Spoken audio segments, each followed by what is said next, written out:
Hello and welcome to Trial TV Live. I am the Squeegee of Justice. Thank you so much for joining us today as we are continuing our coverage of Massachusetts versus Brian Walshe. We are in day 5 of the trial against Brian Walshe and deleting his wife, Ana Walshe. And let me just make sure. Welcome to Trial TV. All right, audio is good. How's everybody doing today? Welcome in, welcome in. Who was first in chat today? Let's see, we have Iowa Backyard, Allie B, JRN, good morning. Sarah, good to see you. 80s Music Man, good morning to you. Richard, good to see you. Jane and Deviant, good to see you guys. Deviant Croissant. Sharon Kirkland, good to see you. Grampy, hello to you. Let's see. Welcome in, everybody. That was well before we started. Let me scroll down. Leighton, good to see you. Sharon. Sakari, good morning to you. Brett, good to see you. I know it's cold out there for you guys. Sherry, good morning to you.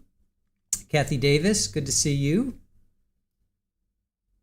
All right, let's see here. Shoshana and Jenny, good morning. Just a Girl Baking. Hector's mom, good to see you guys. Thank you for coming in. Debbie Blair, good morning, good morning. RCK, Nana, good morning to you. Kathy Davis and Kelly, good to see you. Debs, thank you all for joining us today. Allie B and Gordon. Teresa, happy Friday to you. Thank you for joining us. JMS, good morning, good morning. Grab a seat. 15 degrees in Connecticut. That is chilly. I have no idea. Good morning to you. I love that. I love that handle. Brisk 16 in Ohio. Silver Fox, good morning. 18 degrees for Kelly. 37 for Richard. Marlene, good morning. Good morning. Have a seat. Have a seat. Little Lulu, good morning to you. So RCK, an appellate attorney sets grounds for appeal. So RCK has been asking about why the jury doesn't know about the pleas that he took, that Brian Walshe took. And the state is still trying to figure that out, whether they're going to let that in or not. Here, let's get you over here where we have the lonely fan. We have a lonely fan. Let's go keep the lonely fan company. All right, let's keep the blurry, the out of focus lonely fan. Yeah, so the state still has to decide whether they're going to bring it in, and the judge wants the jury to stay in their lane. Like the judge doesn't want the jury to think about, that he was found guilty, or I'm sorry, he pled guilty, so that she doesn't want that to taint, I guess, their deliberations and stuff. So they're still kind of trying to figure it out.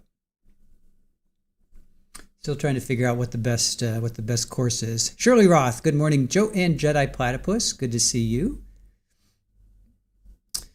Little Country, Little Hood, 30 degrees in New Mexico. Coldest morning since moving. Wow. Alice, thank you so much. That is very much appreciated. Thank you so much for your $20 donation. That's really sweet. Thank you. Really appreciate that. Dream Horse, 0 in Fort Wayne, Indiana. Yeah, that's chilly. Paralegal, good morning. Anyone else have snow coming down this morning?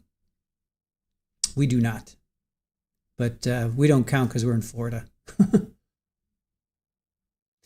Sakari, 5 for me, better than the negatives. Oh, you get it's a heat wave. It's a heat wave. Lori, good morning to you. Thank you for joining us. Yep, there you go. 23 feels like 13. You'll take it, Iowa. Let's see. JRN's 32 in West Virginia. Not bad, not bad.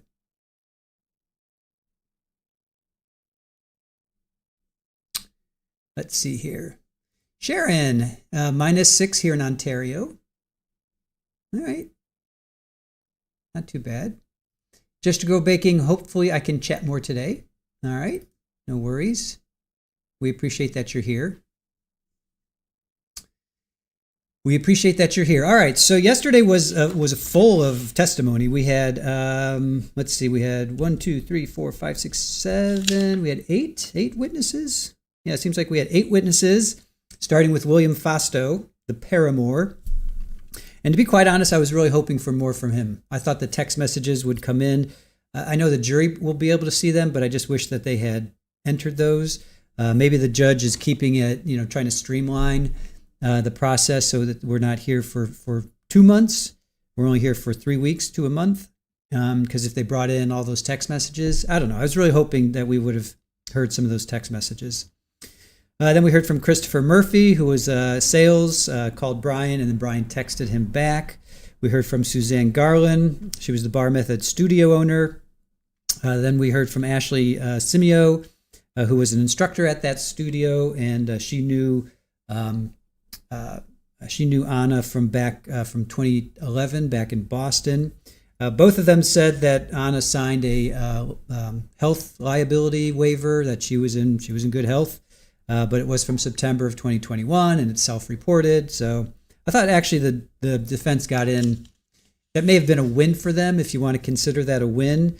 That they were saying, well, yeah, Ana said, oh, I'm in good health, but it was self-reported, and there was no doctor, no medical expert to back that up. So I guess if you want to consider that a win for the defense, we'll give them that one. Janice Cotter, who was at the nail salon Glossy with Ana. Julie Basler maybe, I forget how. Anyway, Julie. We'll go with Basler.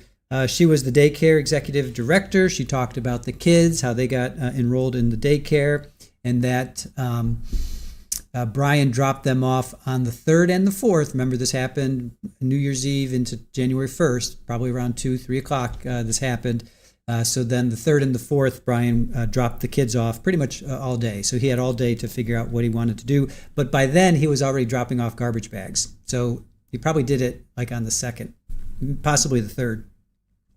Sandra Woldrop, she was the manager at the Clearmount Apartments, where we saw Brian's Volvo SUV, and his cell phone pinged at around 4:30, and we saw him dropping off bags of garbage. And then finally, Trooper Connor Keefe, who is the digital forensic examiner, and he was cell phone. He showed us all the places that Brian Walsh pinged, and then he also got into he got into some text messages from Brian, between Brian and Anastasia, which is Ana's sister. So I think that pretty much brings us up to date. Let's see. Do you guys have any questions? You guys have any questions out there we can answer before we start? Let me know if you have any questions. We got a few minutes here, 5 minutes to go. Today's going to be a half day, 9 to 1, because the Judge Fanier has other items to worry about and deal with, other cases that she's working on. And then we're going to do Ego Takes the Stand. We're going to finish up with Johnny Depp and Amber Heard with their rebuttal and and the closing arguments and verdict. Let's see. All right, Clarinet Girl, we're going to take that offline. So we don't like it when people put in a full birthday name and a full birthday, because that's doxing them. So don't do that. We appreciate the effort dropping information, but when you take a witness and you put their full name, their date of birth, that just comes across as doxing. So we're not going to do that. So let's keep in mind that we don't want to dox people. Now, if a witness says that, then the witness says their name and their full birthday, then that's one thing. But to say that's just not cool. So that's why we removed it. Victoria, I have to say, I really appreciate how welcoming and nice everyone is in this chat is. Always a pleasure to follow and read everyone's chats. Nice. Well, thank you, Victoria. Glad you're here. Lynn, welcome in. Still want to know where Anna's car is. Yeah, that's a good question. Have they ever found her car? I don't know if they've ever found her car. Snowcatish, good morning to you. Kelly, good to see you. Sad and sickening to know he did all that to Ana while the kids were home. Well. JMS, yeah, no, I think it's just a matter of focus. They just got to focus. JMS, we do not know how many witnesses are scheduled today. We do not know. We do not know. We do not know. Good morning, Barry. Good to see you. Good to see you. I'm sorry, Clarinet Girl, doxing is to reveal somebody's identity without them acknowledging it or without them saying that you can. So, so let's try not to. Well, let's not try not to. Let's not tell people's information that they don't want out there. Gina, good morning to you. All right, Den Ben saying, not in this not in this chat, but in others, the backlash Ana is getting for the affair is overriding. All that Brian Walsh has done and way worse than what she did. Yes, cheating is wrong. It doesn't look good, but yeah, I wouldn't. We're not going to bash her for cheating. You know, we're not going to go there because, you know, we're not going to do that. That's not what we do here. Elizabeth, her car was at the office. Okay, and they found it? Elizabeth, they have identified that. They found it. Everything's cool with that?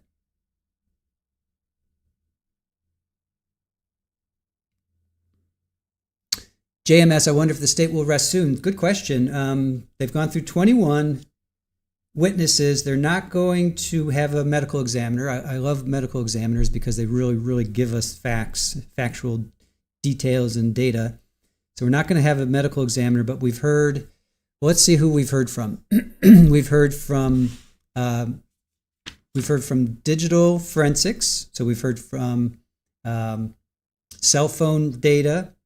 We've heard his searches. We've heard from the lead investigator. We heard from DNA experts. But we haven't actually, we heard from the DNA expert identifying, but we haven't said, okay, this DNA is associated, or this brown spot, red-brown stain is associated with Ana Walshe. We haven't heard that yet. We've heard all of her proof of life, you know, what Ana was doing the day before. Of course, we heard from her paramour. We heard from the homeowner. We heard from all of the keepers of records, not all of them, but we heard from several keepers of records. We heard from the manager of the Clearmount apartment complex where we saw a figure dropping off garbage bags. So we really have heard from a lot. Who else haven't we heard from? What do you guys think? Who else haven't we heard from that we need to hear from? Who do you think we need to? Who else do you think we need to? Who else do you think we need to hear from? Yes, lazy boys, it's out of focus. We're calling it the out of focus lonely fan. It's the out of focus lonely fan. Let's see. Twinkle Bell, I did a question. Okay, let me see if I can find that. Let me see here. Before they start real quick, let's see if we can find your question.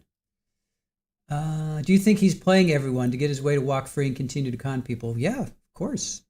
I would agree with that. Yeah. If that was your question, then yeah, I think for sure.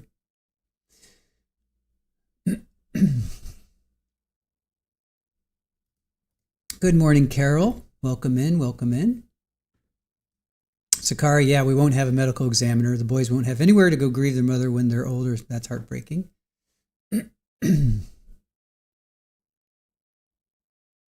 Who from Ana's family have we heard from? Good question, Iowa. Excuse me. We have not. We haven't heard from anybody from her family. We haven't heard from her sister. We haven't heard from her mom. Morning, Crazy Mary Jo. Good to see you. Surveillance of his shopping spree. Yes. Good one. Little Country. We have not seen anything on his shopping spree. That is correct. We have not. No problem. Twinkle Bell, no problem. I would love to hear from Ana's mother. Ali says, yeah. But how? Okay, I would think more from her sister because her sister was in contact with Brian Walsh. We haven't heard if mom's been in contact with Brian, and also Brian's mom, although she's in the courtroom the entire time, so she's not a witness, unfortunately. But Anna's mom may not have relevant information. Anna's sister has relevant information because she was talking to Brian on the 3rd and the 4th, saying you better file a missing person. So, Crazy Mary Jo, hey. Hector's mom, out of focus, lonely fan. He's had a long week. WGWI, good morning to you. Welcome in.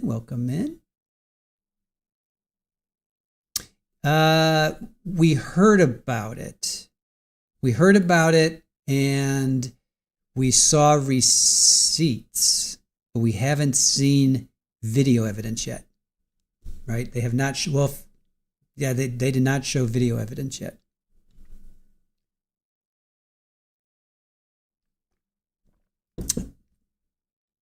Betty, the hole in the ceiling, did they explain this yet?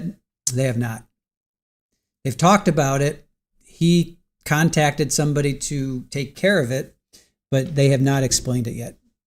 I think that's going to be on the defense side. I think he's going to have to take the stand because the opening statement from defense was all about what happened.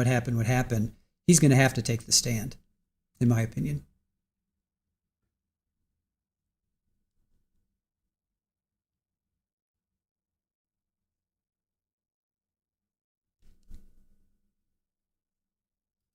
Mary says, Anna texted her mom like 2 days before and she asked her mom to come over right away. Oh, I didn't know that.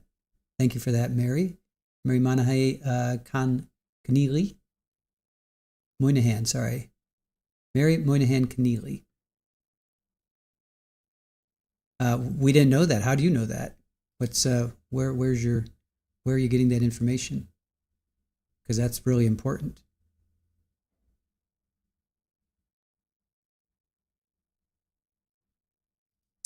Sherry, you showed a few grainy pictures. Yes, but I showed them, but that hasn't been in evidence yet. That's why I'm not saying it was cool for us to see, but the jury hasn't seen that. That hasn't been presented into evidence yet. That's why I'm saying we haven't seen it yet. I should have put a caveat with that. Yes, we have seen them. But the jury has not seen them. Lori, he's going to babble on when on the stand. Yeah, he's going to be a great episode for The Ego Takes the Stand, for sure. Lily Wayne, I found the hole in the ceiling suspicious, but all that pink insulation hanging in the basement was a surprise to me. Just tuck the insulation back up. Kathy Davis, Anna's mom is in Serbia. She was ill. We don't know if she still is ill, but she was ill. She was in the hospital, and that's why Anna and her sister Anastasia went to go see her. Twinkle you have another question? Mary, it was in a news article. Okay. Very good. Thank you. Thank you for letting me know that. Go ahead, Twinkle ask your question. I know there's a little delay here. Victoria, if he's going not guilty, he's still going to serve his art criminal. Yeah, and Victoria, he lied to detectives, he lied to law enforcement, and he disposed of a body unlawfully. So he's facing, the maximum is 10 years for the lying to the officers, and then I'm not sure what disposing of a body unlawfully. So he's facing 37 months for the art fraud. He's facing a maximum of 10 years for lying to law enforcement. Yeah, he's going to spend time in jail. He's definitely going to spend time in jail. Will Brian take the stand, yay or nay? All right, we can get that poll going.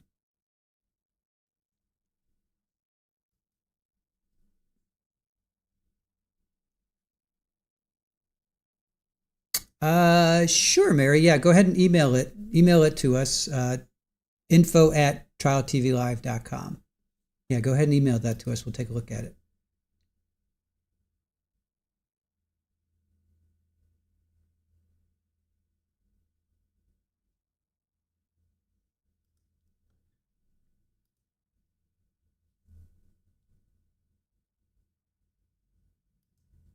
Yeah, Jane, yep. He has sentencing still for lying, which is a maximum of 10 years, and disposing of a body. All right.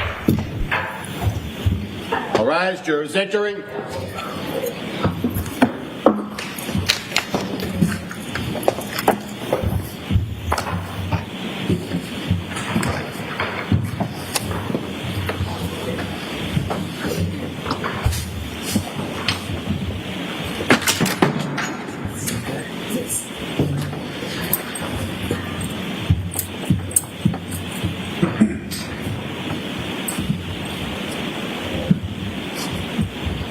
Hear ye, hear ye, hear ye. All persons have anything with the Honorable Justice Diane Fernandez, Justice of the Norfolk Superior Court. Draw near, give your attention, you shall be heard. Look at the call of the Massachusetts in this honorable court. Please be seated. Please turn up your cell phone.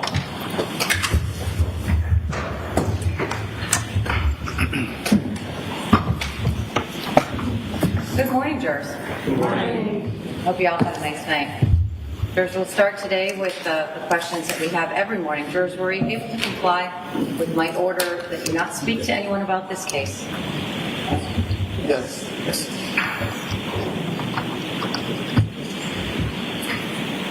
Were you able to comply with my order that you not do any research about this case? Yes.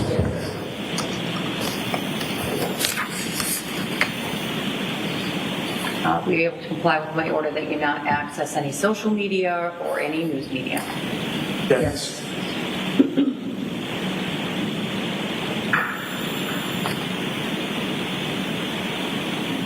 And do you all still have open minds? Yes.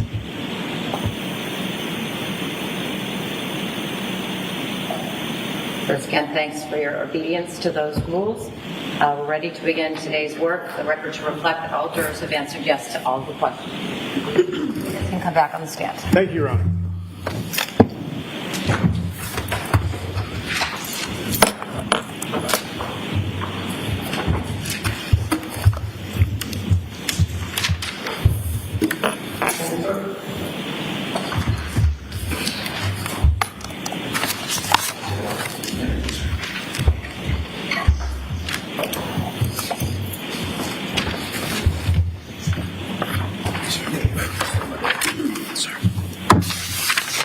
Morning, Trooper. You understand you're still under oath? Yes, Your Honor. Please be seated.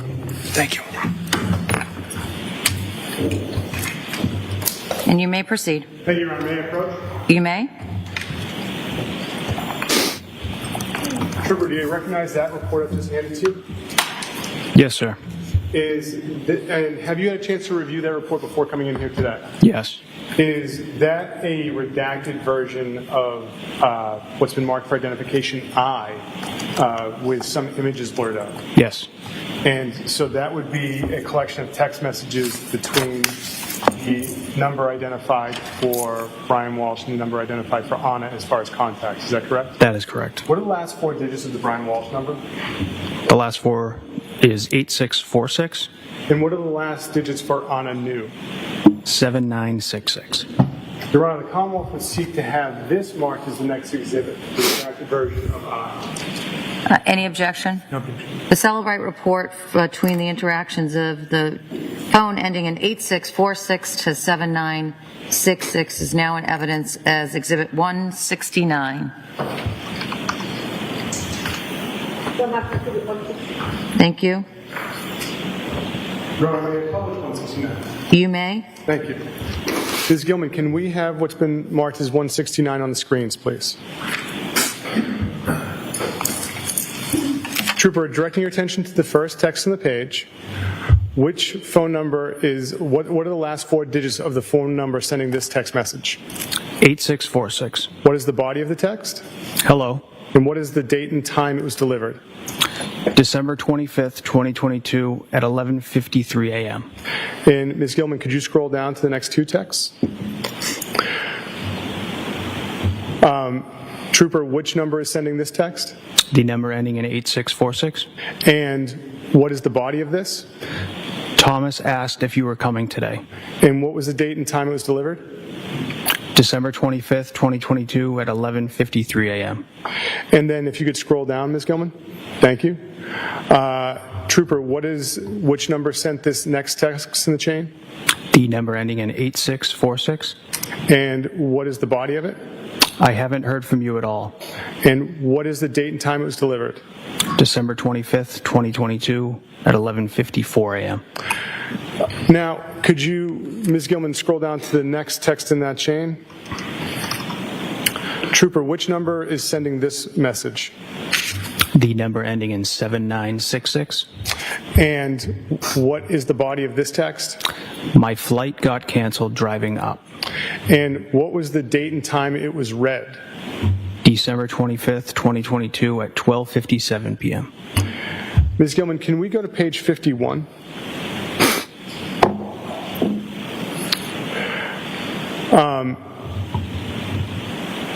Trooper, this top text on the page, which number is sending it? Could you scroll up a little bit? Yep. I guess you'd have to go all the way up to 50.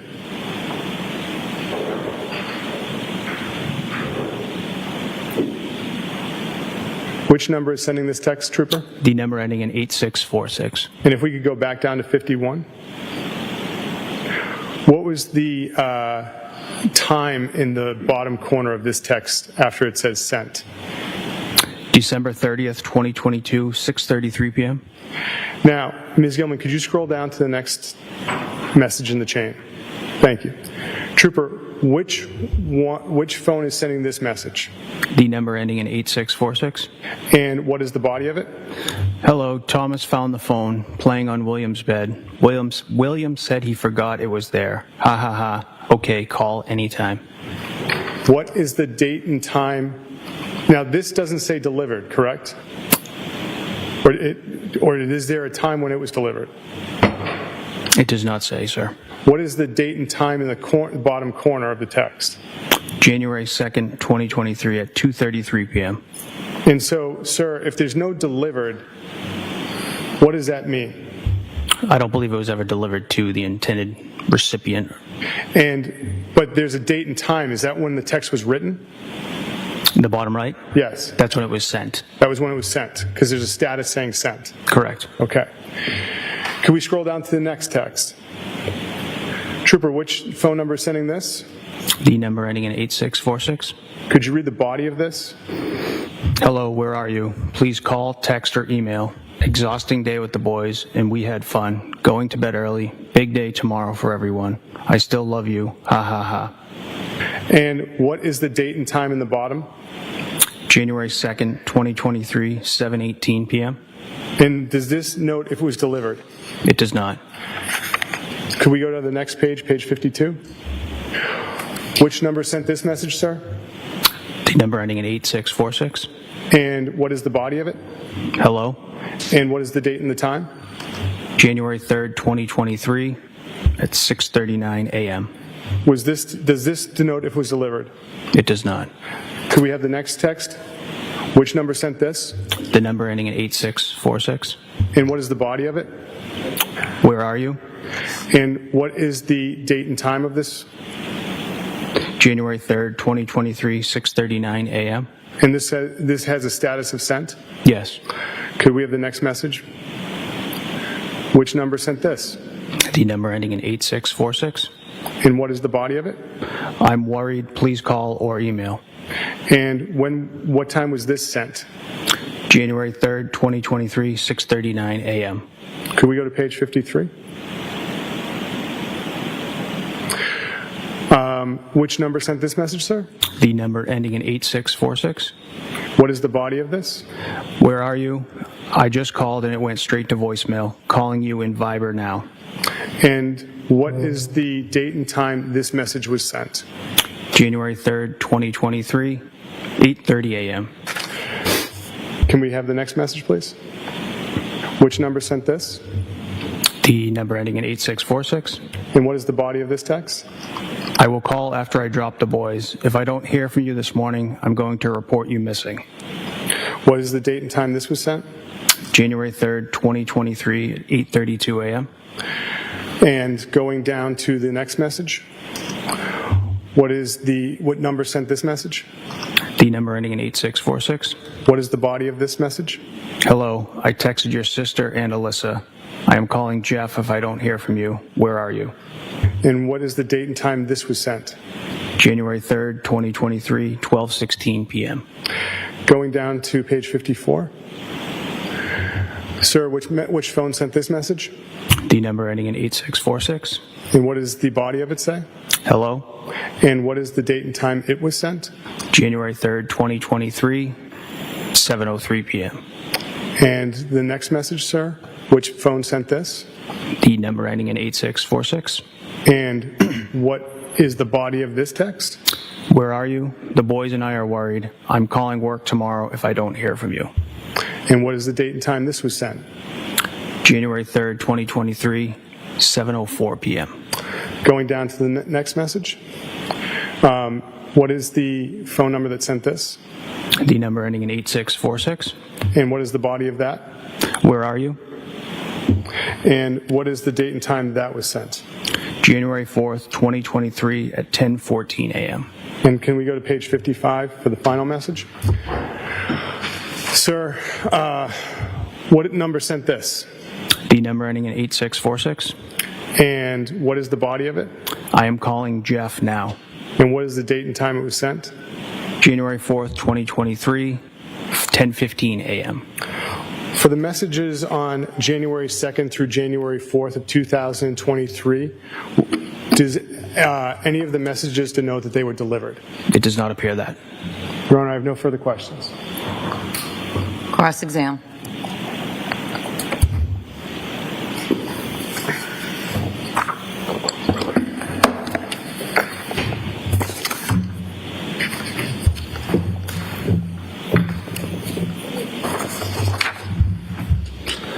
Morning, sir. Good morning, sir. Yesterday you testified to what you referred to as location data, correct? Yes. And the location data that was retrieved by apps, various apps that are contained on the devices. Yes. And is it fair to say that with regards to apps being able to collect location data, that service can be turned off in those devices? If the user decides to. Okay. And if the user decides to turn off the location tracking aspect of any app, then that particular app just does not collect the location data, correct? To the best of my knowledge. Okay. So, to the best of your knowledge then, if someone knew how to turn off the location data for all the apps on any device that they were using to go from point A to point B, you wouldn't have that data that you told us about yesterday. The phone collects quite a bit of data at all times. I thought you just answered the second to last question. To the best of my knowledge, if you turned off the apps, the device would not collect location data. Well, app-specific location data. Yes. I'm sorry, you're going to have to speak up if you don't mind. You're asking about app-specific location data, correct? All right, yes. Okay, yes. So, are you telling this jury that if someone turned off the location tracking aspect of an app, that you would still get location data from other sources? There's a possibility, yes. Possibility, all right.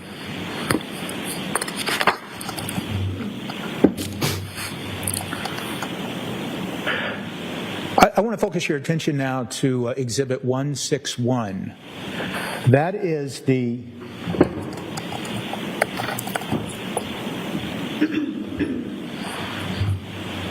that's the Safari search history. Okay, yes.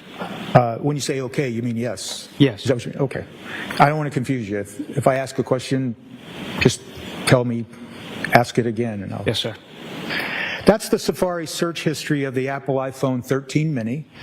and it ran a date range of December 25th, 2022 to January 4th of 2023. Is that right? Correct. And then that same exhibit, and I think it was referred to yesterday, contains what was referred to as Chapter 2. Do you recall that? And the Chapter 2 is the Safari web history of the same device that runs from December 31st, 2022, from 9:28 a.m. to 9:31 a.m. Correct. Is that correct? Yes.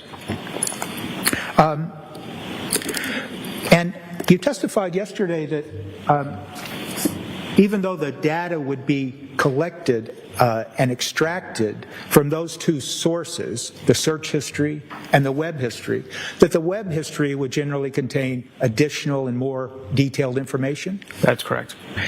And who was it that decided then to limit the web history information included in Exhibit 161 to only 1 day for just a couple of minutes? It was a decision by the prosecution team. Okay. And so you told us yesterday that you work for the Norfolk County District Attorney's Office, correct? Yes.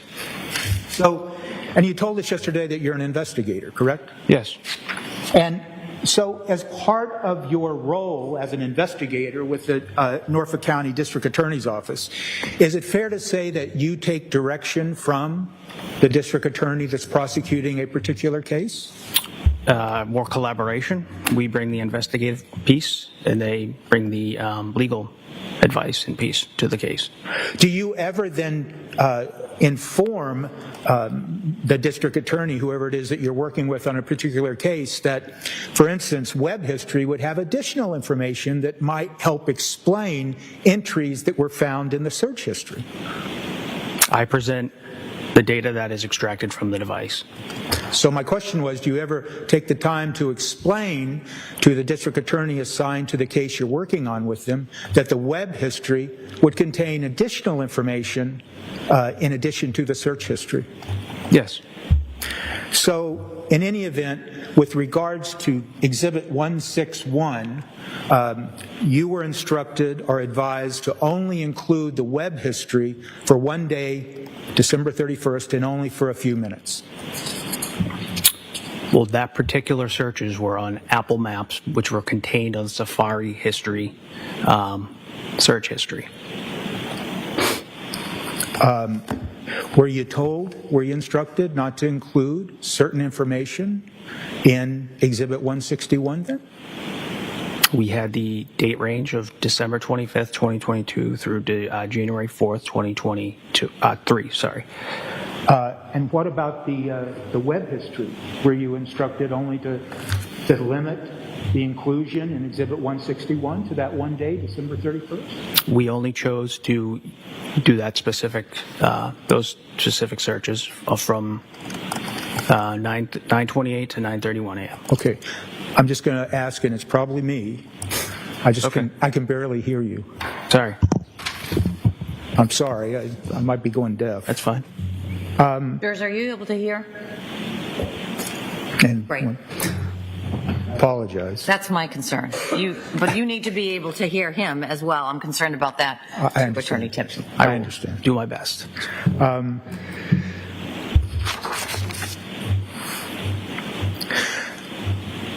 Yesterday,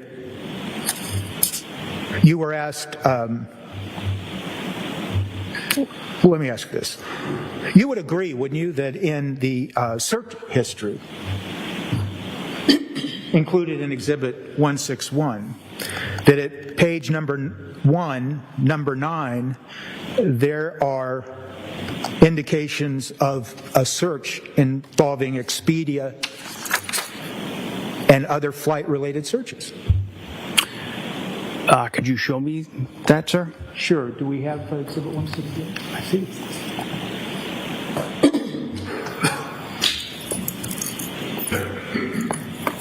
May I approach you? You may. Thank you, sir. Can I refer to you as a trooper? Or do you have another title? I just don't want to misstate. No, that's fine, sir. Trooper? Yeah, that's. So, Trooper Keith, I want to focus your attention now to page 1 and the entry number 9. Am I correct in saying that that references a search related to Expedia? That's correct. And that search occurred at 12:25:22 at 11:39 a.m. Is that fair to say? Yes. And those searches related to Expedia, they continue through record number 20 at page 2. Is that correct? Yes, it goes from Expedia to Check a Flight to Check a Flight JetBlue. All right. So yesterday you told us and you testified to one entry having to do referring to JetBlue, correct? Yes. There's a number of searches in Exhibit 161, isn't there, that have to do with searches for Expedia and flight information? Yes.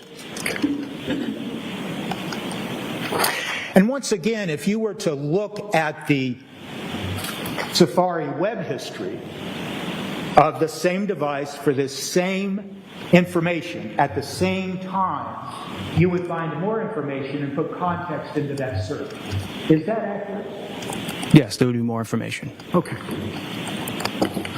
But as you sit here today, and based on what is and is not included in Exhibit 161, you can't give us more context to any of those searches regarding flight information, can you? No. Yesterday, and I'm going to ask you to turn to page 4. Yesterday, you were asked questions about an entry on page 4, record number 42. Am I saying that right when I refer to record number 42? Do you understand what I'm talking about? Yes, sir. Thank you. That was a search regarding what? Number 42. Would you like to read the date, time, or just the search term, sir? You can read it anything you want, yes, to make it complete. Item 42. The search occurred on December 25th, 2022, 12:28 p.m. And the search was Xmas Day plane crash. Okay. And those types of searches, and when I say those types, the subject matter that's contained in record number 42, it continues through record number 45 on page 4, doesn't it? Yes. And that is timestamp 12/31/03 at record number 49. Correct. Now, yesterday you were also asked about a specific reference, and once again, page 4, record number 53. And that's the record that indicates Ana Walshe found dead, correct? Correct. And those searches continue through 12:45:58 on page 4, don't they? Yes. Now, it's fair to say that once again, if you had the web history to that particular search, that would give more context into what that particular search is that you just talked about at number 54, record number 53 at page 4. It would give you more information and more context, would it not? It would. Yes. You have no idea, do you, as you sit here today, what the user was thinking when he or she inputted that search that you just testified to, do you? I do not. I know the content of it. I do not know the intent of it. Okay. Are you aware of the fact, given the fact that you're an investigator, and I presume you conducted some investigation in this case on behalf of the Norfolk County District Attorney's Office, are you aware of the fact that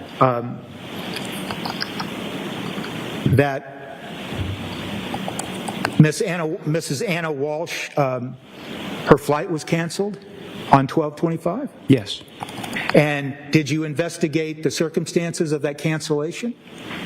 I personally did not. Okay. So you're unaware of the snowstorm or anything like that that caused canceled flights? I don't know the particulars around the... All right. I want to focus your attention once again at Exhibit 161 to a number of searches that began at record number 445 at page 30. Page 30, sir? Page 30. And it's record number 445.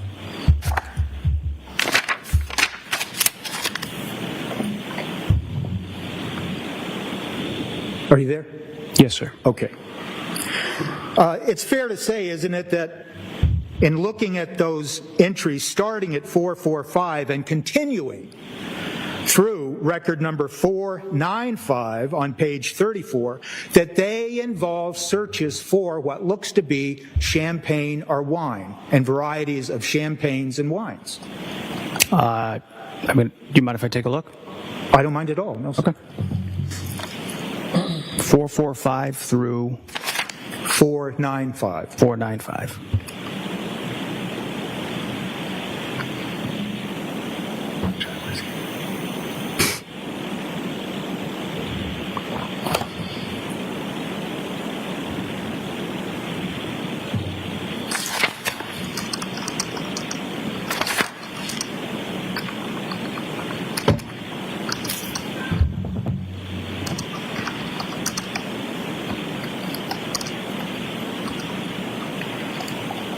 Sir, yes, that appears wine and champagne. Okay. Through those searches.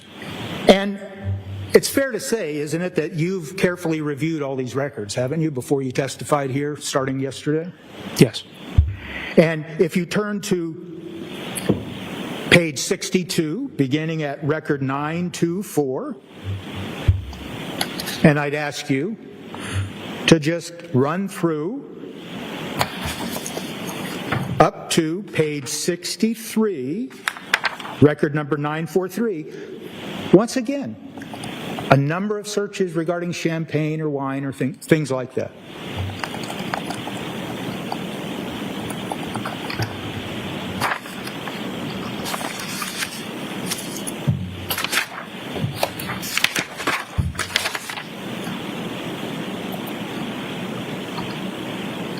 Yes. Okay, you agree with that, right? Yes. And we could continue to do this, but for instance, though all of those searches were being conducted on December 30th of 2022, weren't they?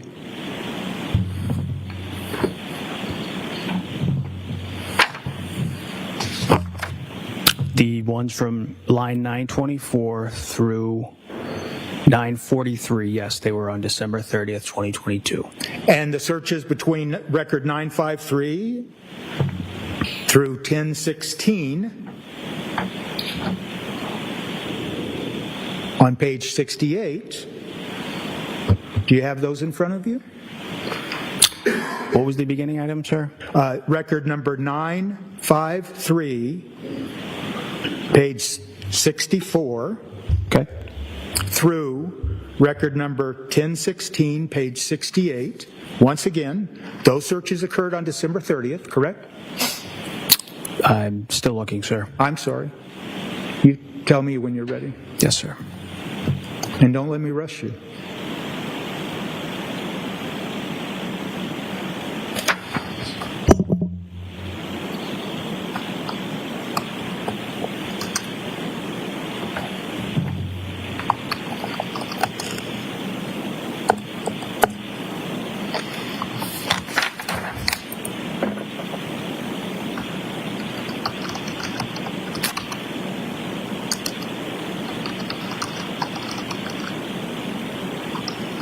Yes, those searches occurred December 30th, 2022, between approximately 7 p.m. to around 7:15 p.m.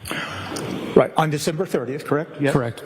And you're aware, in the investigation of this case, that Mrs. Ana Walshe had planned a New Year's Eve party to be conducted in the Cohasset home on New Year's Eve, correct? Yes.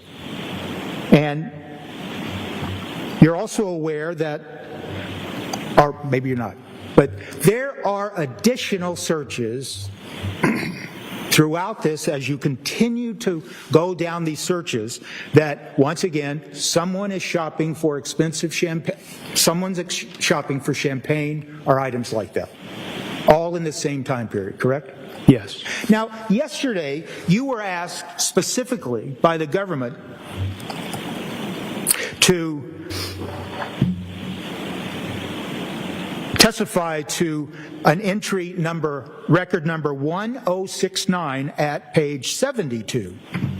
Can you find that? It's at 8:38 p.m. on 12/30/2022. Record number 1069 at page 72. Yes. And you testified yesterday, and you were asked what that search was, and you stated to the jury, "I'm good." Correct? Yes.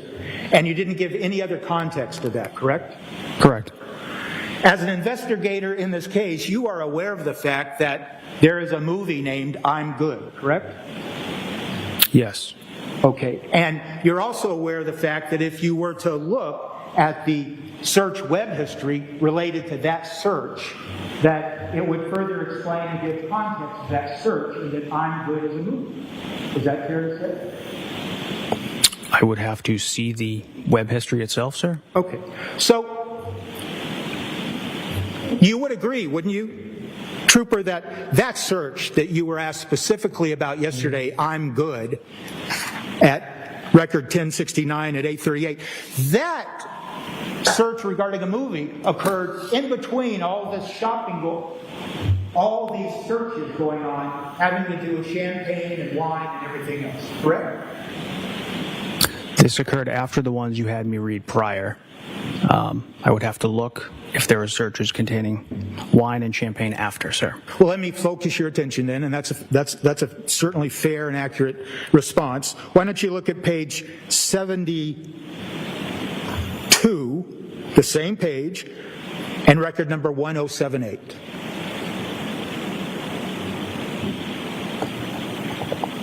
Have you had a chance? Yes, sir. And once again, that's champagne-related searches. Yes.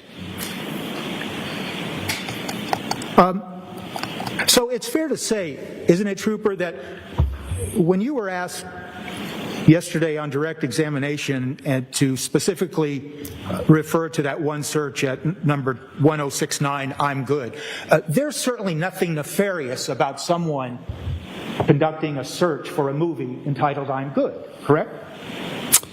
Again, sir, I only know the context of this. I don't know the content or the content, I don't know the intent behind it.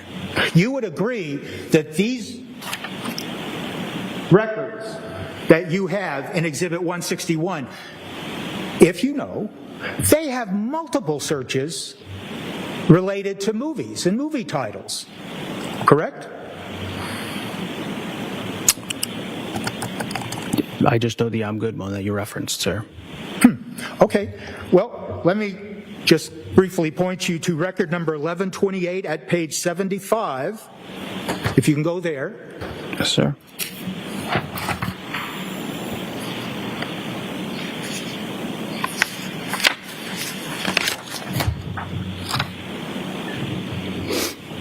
Are you there? Yes, sir. Starting there, if you could just start there, that looks like a reference to a movie or a movie clip, correct? 1128 Yes. states tone MOV, TOE-MOV. Do you know what that refers to? I do not. Okay. Just now run through the searches and up to and including number 1147, page 77. Can you do that? And as you look through those, there are multiple references to movies and movie clips, if you know. Yes, there is, sir. And then, finally, if you can look at record number 1148 on page 77, now we start some more champagne searches. Is that accurate? Yes, it is, sir. So, you're not, as you sit here today, you don't know who was actually searching for champagne and those related searches all during this day of December 30? I do not. And you don't know who was searching for all those movies and things like that? I do not. And you wouldn't testify to the jury now that there's anything nefarious about someone conducting multiple searches for champagne or movie clips, is there?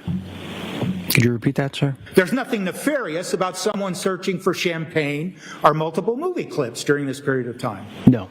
And based on your investigation of the case, you did carefully look at each entry of the searches, correct? Yes. Now,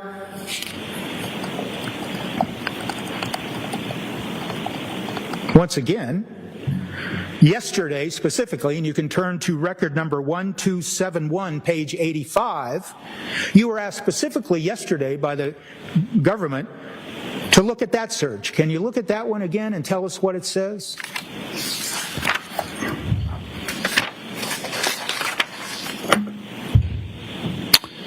Line 1271, dated January 2nd, 2023, 6:42 p.m. And the search states, "I'm good." So you testified to that yesterday,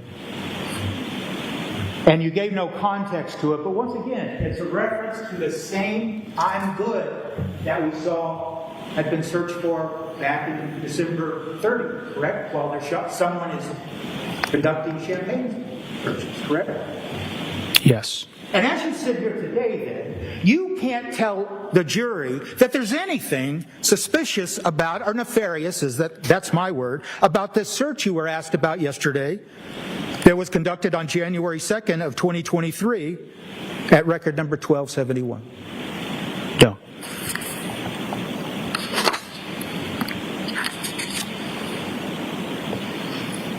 Trooper, I'd like you to look at record number 1170 at page 78. That occurred on December 30th at 11:16:34 p.m.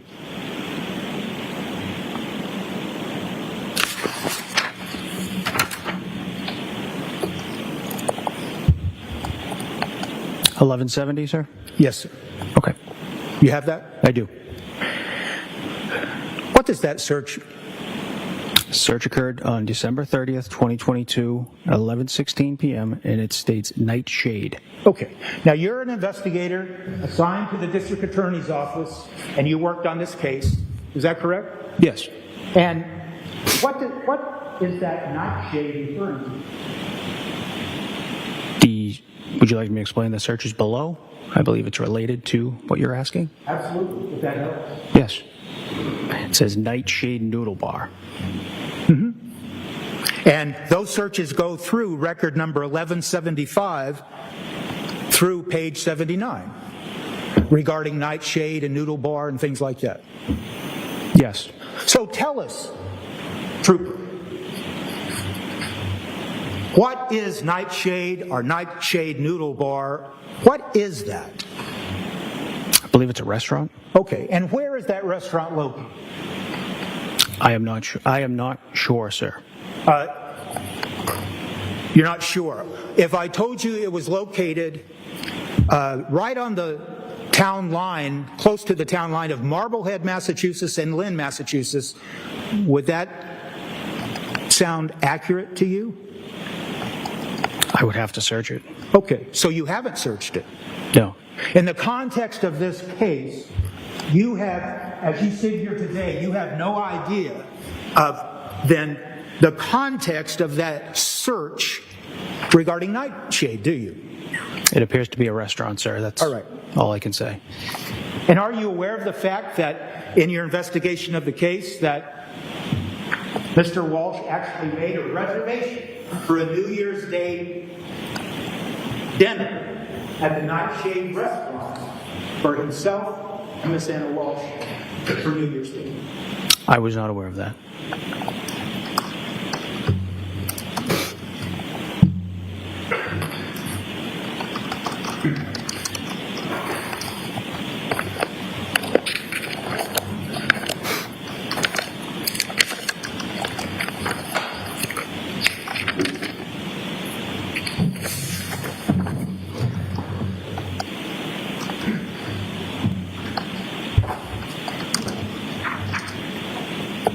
I would ask at this time to have this bug for ideal. Okay. Sure. Anybody want to show it to me? Yes. That'd be a good idea.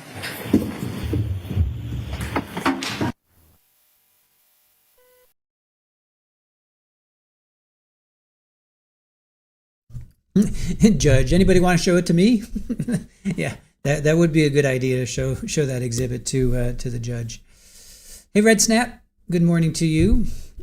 Yeah, generally it's a good idea to show the exhibits to the judge. All right, so we got Trooper Connor Keefe, digital forensic examiner, went through text messages from Brian to Ana from December 25th, basically to January 4th.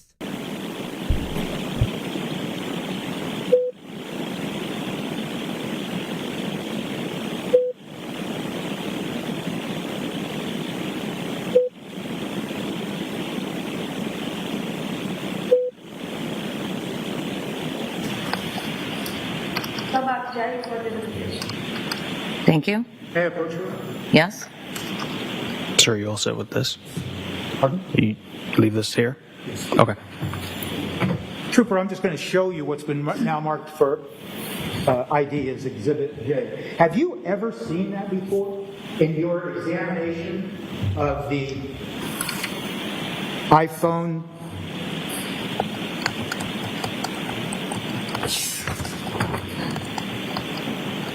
The iPhone version?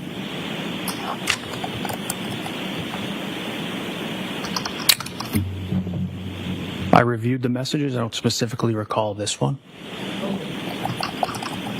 You would agree, wouldn't you, that that message indicates in its context that it's a reservation at the Nightshade restaurant?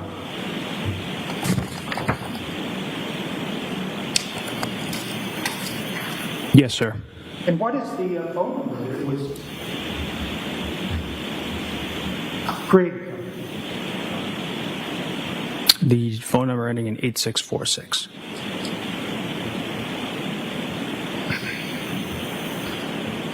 Did you, I apologize, did you tell us that you had or may have seen it? You just don't recall as you sit here today?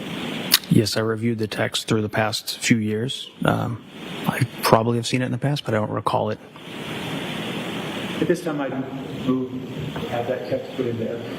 Any objection? No objection, Your Honor. The text message that's previously been marked for identification as J is now in evidence as Exhibit 170.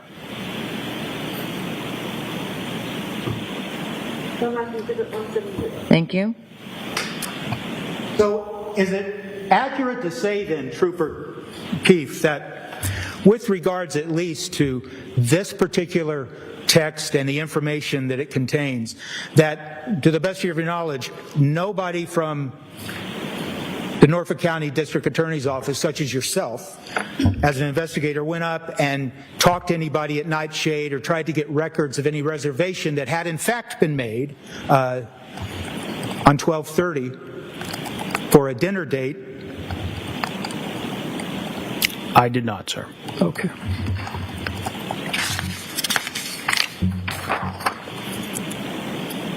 Trooper, I'd ask you to look at Exhibit 161 at record number 1250 at page 84.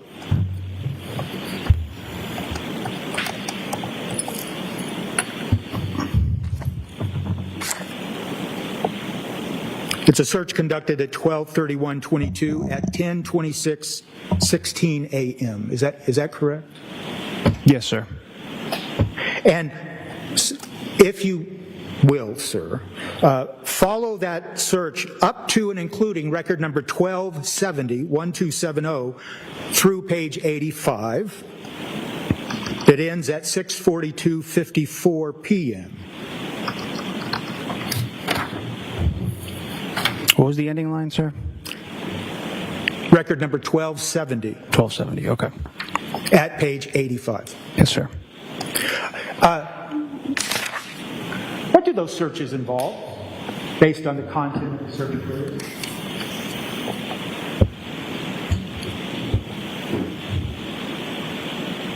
These searches appear to be kids' play places, how to file for a charity, can you donate your lottery winnings, how to file a 501c3 for a church. It's fair to say that those searches involve queries about charities and how to file charities related to a church or things like that, based on the search queries, correct? Yes. And do you know what a 501c3 is? I believe it's a nonprofit charity or organization. Did you or anyone from the Norfolk County DA's office, to the best of your knowledge, investigate what that charity search involved? I did not, sir.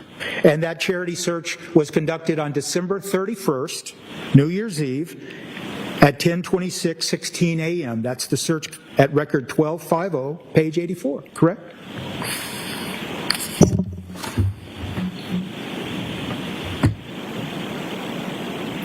Well, 1250, sir? Yes.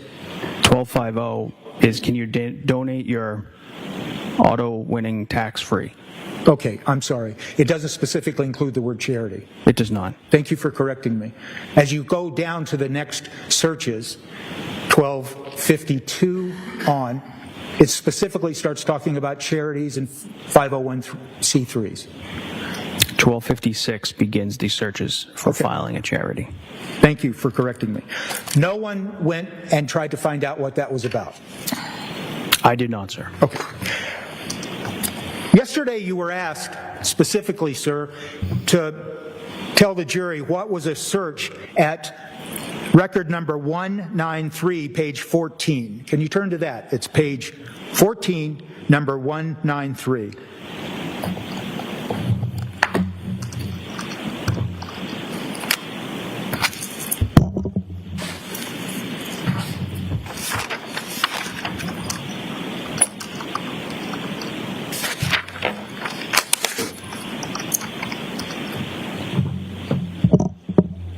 Are you there? Yes, sir. And you were specifically asked what that search was about, and you told the jury it was about Autobahn, correct? Yes. And you were asked nothing else about any of the related searches that go through record number 198 regarding Autobahn, correct? Correct. And some of those searches specifically state Autobahn USA, correct? Yes. What is Autobahn USA? I believe it's a car website or Okay, vehicles, motor vehicles. Okay. And are you aware, based on your investigation of this case, that, and based on the content of the text messages between Ana Walshe and Brian, that Ana Walshe had asked Brian Walsh to buy her a Porsche? Yes. And are you aware of the fact that they talked about him buying her a Porsche in the text messages? Yes. And are you aware of the fact that he sent her pictures of a Porsche? In fact, 2 Porsches that were for sale? Yes. Are you aware of that? Yes. And are you aware of the fact that that took place on December 25th of 2022? Yes, sir. Did you ever go out in the context of the investigation of this case and talk to anybody at Autobahn to see if Mr. Walsh had appeared and was talking about buying a Porsche for Ana Walshe around Christmas time of 2022? I did not, sir. Okay. So I want to focus your attention to record number 418, page 29.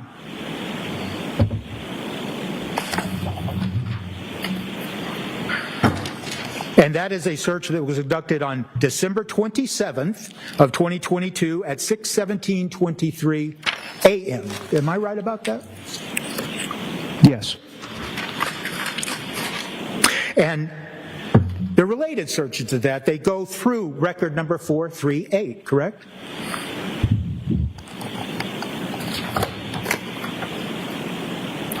Correct. Those searches are related to a Verizon store. correct? Yes. And they're actually location searches in some instances of a Verizon store, correct? Yes. And it's a Verizon store located in D.C., correct? That is correct. It's not a Verizon store located in or around the Cohasset area, is it? No.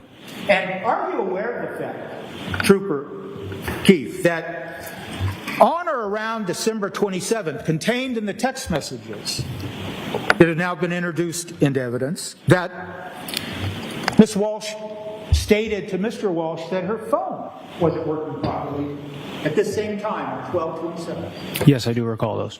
And that she told him words to the effect of it just literally stopped working, or words to that effect. There was something to that effect, yes. And he texted her back and said words to the effect of, do you want me to get you a new phone, or do you need a new phone, correct? I believe it was something like that, sir. Then in the early morning hours of December 28th, Mr. Walsh sent her information about, well, here's a Verizon store in D.C. that you might go to if you need help. Yes. And she responded back. Do you remember that? I remember the messages about the Verizon store.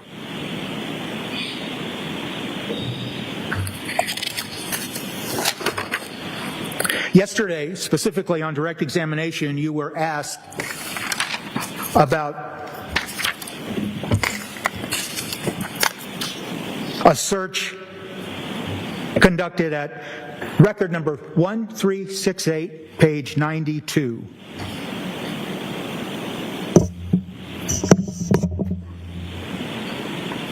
And that search was conducted on January 4th of 2023.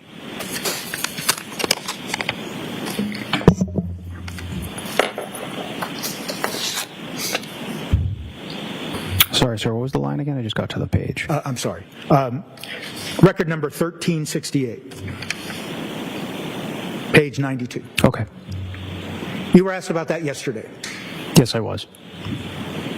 And you told this jury it was about the Mazda building. The crossing building. Oh, the crossing building. Yes.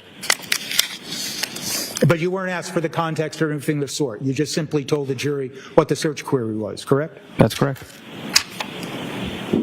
I want to ask you now to go back to record number 804 at page 54.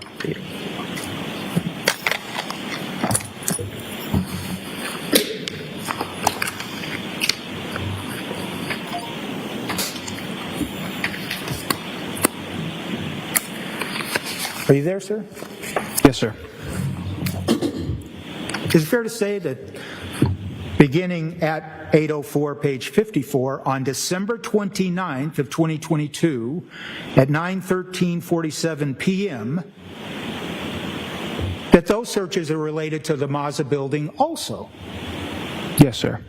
And those searches go through record number 825 at page 55. Yes, the Mazda building, crossing building. Correct. So yesterday you weren't asked about those searches that go back to December 29th. You were only asked about the search on January 4th. Is that correct? No, I believe I was asked about those searches prior to. All right, fine. Then I'm Yes. wrong. Do you know what the Mazda building is? It's a building in D.C., I believe, near where Ana Walshe works. What about the crossing building? I don't know the specifics, just building in D.C. As an investigator in this case, and since you were asked specifically by the government yesterday to tell the jury about those searches, you went and investigated, didn't you? What had been occurring at the Mazda building and Tishman Spire regarding their management of the Mazda building and that area? I don't know the specifics, sir. Are What- you unaware of the fact, Trooper, as an investigator connected to this case, that there was a Legionnaire disease outbreak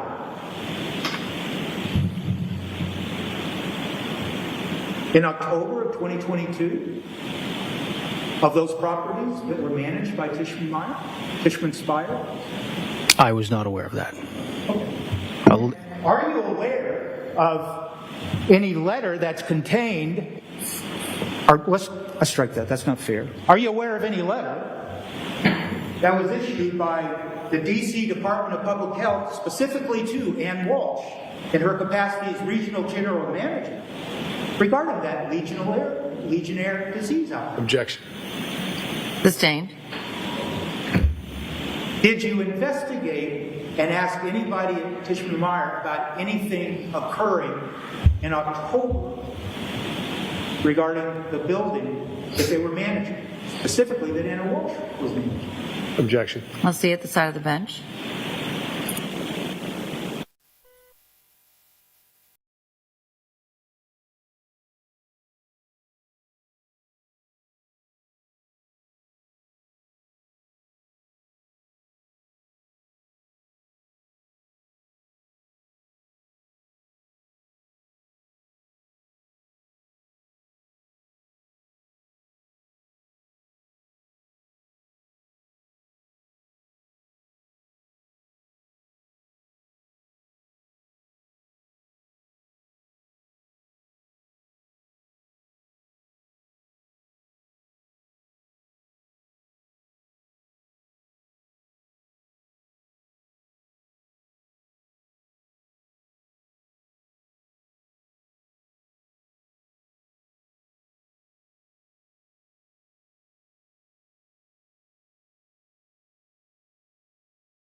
Hey, Alexa, how are you? Excuse me. Yes, Sherry. This line of questioning is just going nowhere. I'm not getting it either. It's not making sense to me. It is not making sense at all to me. But I don't know where he's going with it either.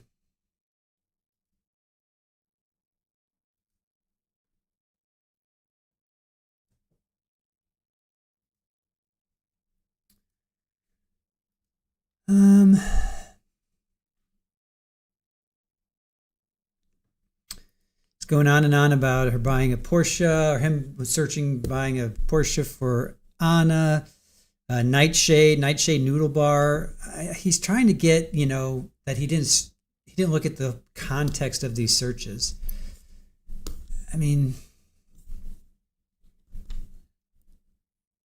yeah. Champagne and wine. Somebody searching for champagne and wine. I don't know. Just not. Yeah, he's pulling at straws. Yeah, Hell Rider. Just not getting anything from the defense right now. What do you guys think about Brian taking the stand? 57% say he will. 11% say he won't. 22% say he should. 10% say he shouldn't. I think he has to at this point, to be quite honest, only because, well, when we first heard opening statements, when we heard the Mr. Tipton there told us this whole story about what happened, sudden arrhythmia, heart stopping, mechanical, electronic failures in your body. We have to A, hear from experts, and then B, hear from Brian. We have to hear, what happened. So, hey, CCG TV, good to see you. I think so too. I think he has to. at this point. William, I truly do not understand the lawyer's rationale. I'm not getting it either. Jane, throwing out questions that mean nothing to make investigation look bad. That's probably that's about it. Goes against the premeditation, Tosh. All right, we can kind of get with that. Because he's going to buy her a car. But so what? I could say, "Oh, I love you so much. I'm going to buy you a car. I'm going to buy wine. I'm going to celebrate." And then something happens, ticks you off, and you, in a heat of passion, you punch her. She falls down some stairs, or you hit her with a hammer or a glass or whatever it is. I mean, just because you Google searched, buying a car and buying wine and going to a Nightshade Noodle Bar, that doesn't mean, I don't know, that to me, that doesn't, it shows to me that yes, he may have, and he was okay at that time when he was searching, but then something happened. Something could have happened theoretically. Something could have happened. You know, she texted her paramour. He could have seen that. He could have been like, "That's it. That's the last straw. You weren't here on Thanksgiving. You weren't here on Christmas. I'm done with you." And he pushes her down the stairs. You know, right, JMS? That's what I'm saying. Premeditation can happen in minutes. So, hey, Amby, good morning. Mary says, maybe he's trying to get objective evidence to support the tale Brian Walsh is going to tell to make him more credible. Yeah, that's true. Nana, the one text, "I love you," what's that about? Kind of rude, right? Yeah, he texts, "I love you" at blink of an eye can be premeditated. Exactly. Hey, Gina, good morning to you. He's making me want to take a morning nap, Mrs. Baba Yaga. Yeah, what were those texts? I texted your sister and Alyssa. This was January 3rd. "Where are you? The boys and I are worried. I'm calling work tomorrow." That was January 3rd. "Where are you?" January 4th. "I'm calling Jeff now." January 4th. "I'm worried. Please call or email me." January 3rd. "Where are you?" January 3rd. January 2nd. "Where are you? Please call or email me. I still love you. Ha ha ha." Or ha ha, whatever. Why would you do that? Why would you, after you Google searched all this really, really bad stuff about bodies decomposing and all that stuff, going to the Home Depots, or did he go on the 3rd? I think he went on the 3rd. When did he start all of his little going to buy stuff? When was that? Yeah, January 1st, he went to Lowe's. January 1st, he went to CVS, Stop and Shop. January 2nd, went to 2 Home Depots. Went to a Stop and Shop, went to a Walgreens. And then he's texting her, "I love you" on January 2nd. Are you just, what? Knowing full well what you did? What are you doing? I don't understand that. That's not right. Something's not right there. Sparkling Princess, something's not right there. Oh wait, was it a Walmart? Wait, you're right. Did he actually go to a Walmart or was it a Walgreens? Hold on.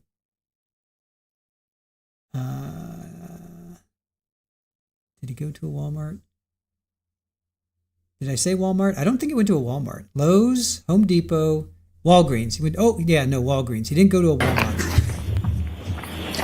So I would ask you, Mark. It's marked as K for identification.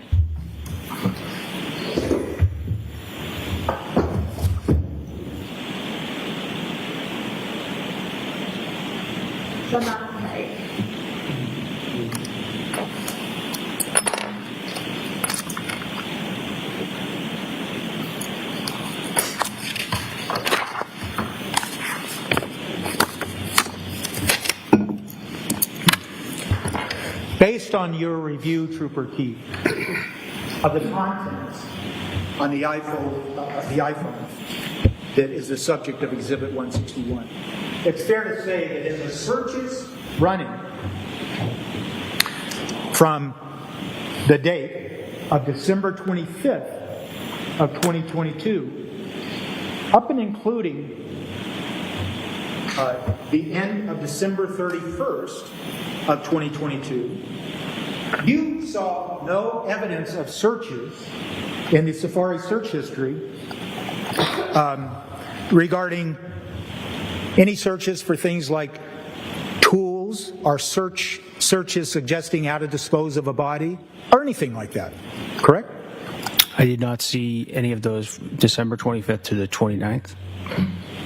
Okay, and it's fair to say that based on your review of the search queries that were made and are contained in Exhibit 161, what you see for the search queries, it's fair to characterize them as there's multiple searches for various actors and actresses and music and movies, piano lessons, kinder care, and even a dog barking toy.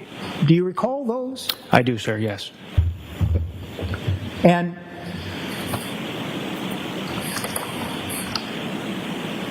You were asked something about yesterday, and I'm sorry I don't have the citation, and that's my fault, but do you remember telling this jury about a search that involved something called My Exes?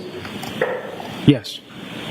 And then the search right below it, I think, if you recall, and I once again apologize I don't have the citation, but I think you were asked on direct that it also had something like a reference to a song, correct? Yes. But you weren't asked to give context to that at all. You just told the jury what the search was, correct? That's correct. And you would agree with me, wouldn't you, sir, that once again, there's just nothing nefarious about someone searching for what turns out to be a country western song, correct? Correct.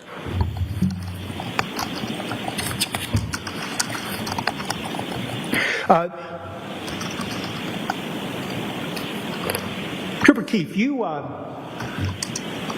in the past applied for search warrants, haven't you? I have, sir. And you know what the procedure is, correct? Yes.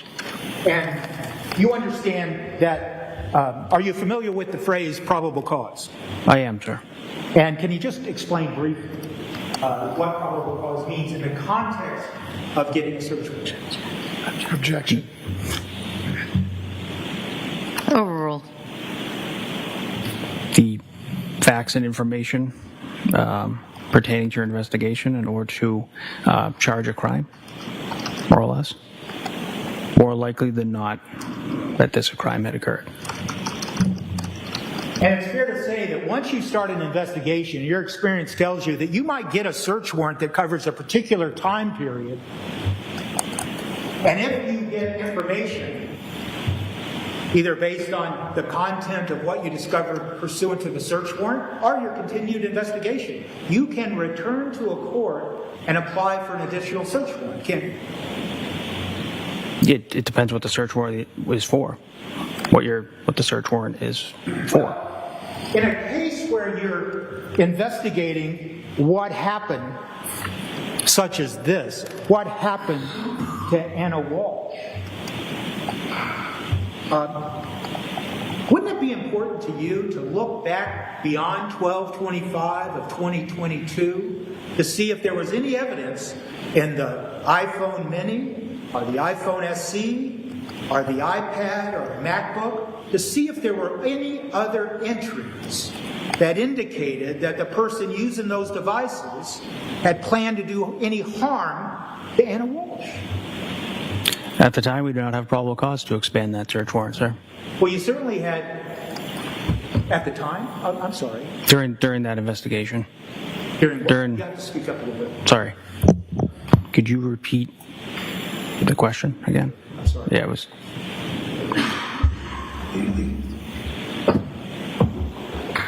You would agree? Objection, Your Honor. I'll see you both at the side of the bench.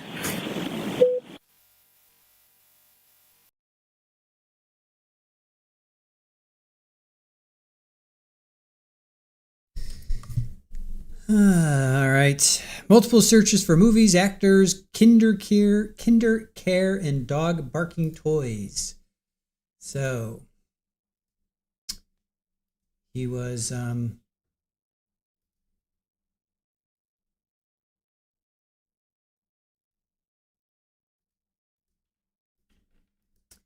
doing all kinds of searching. Doing all kinds of searching.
Let's see.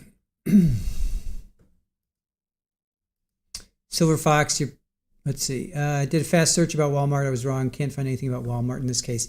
It's okay. It's all right. He went to Lowe's. He went to Home Depot. He was everywhere else. He went to a Walgreens. So yeah, he was everywhere else.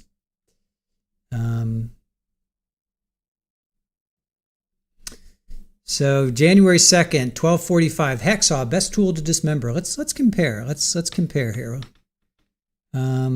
Let's compare. What was he doing? So January 2nd at 7:18, he's saying, "Hello, where are you? Please call or email me. I still love you." January 2nd at 12:45 p.m., so right after noon, he Googles hacksaw, best tool to dismember, and then 6 hours later, hey, I still love you. 1:10 on January 2nd, can you be charged with murder without a body? Can you identify a body with broken teeth? And then he goes and he texts, "Hello, where are you? Please call or email. I still love you. Ha ha ha."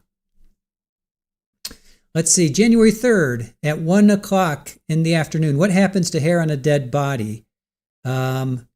What is the rate of decomposition of a body found in a plastic bag compared to on a surface in the woods? Can baking soda make a body smell? He did all those searches, and then that's January 3rd, and then January 3rd at 6. Oh, before all of that, he types in hello. Where are you? This is all January 3rd, 6:39 a.m. I'm worried. Please call or email me. And then he says, what happens to hair on a dead body? What is the rate of decomposition of a body? Wow. Just wow. Just wow. So I really hope they put together a graphic. This is what he was searching for. This is what he was texting. This is what he was doing. I really hope they put together. Yeah, Kathy, the broken teeth is so disturbing.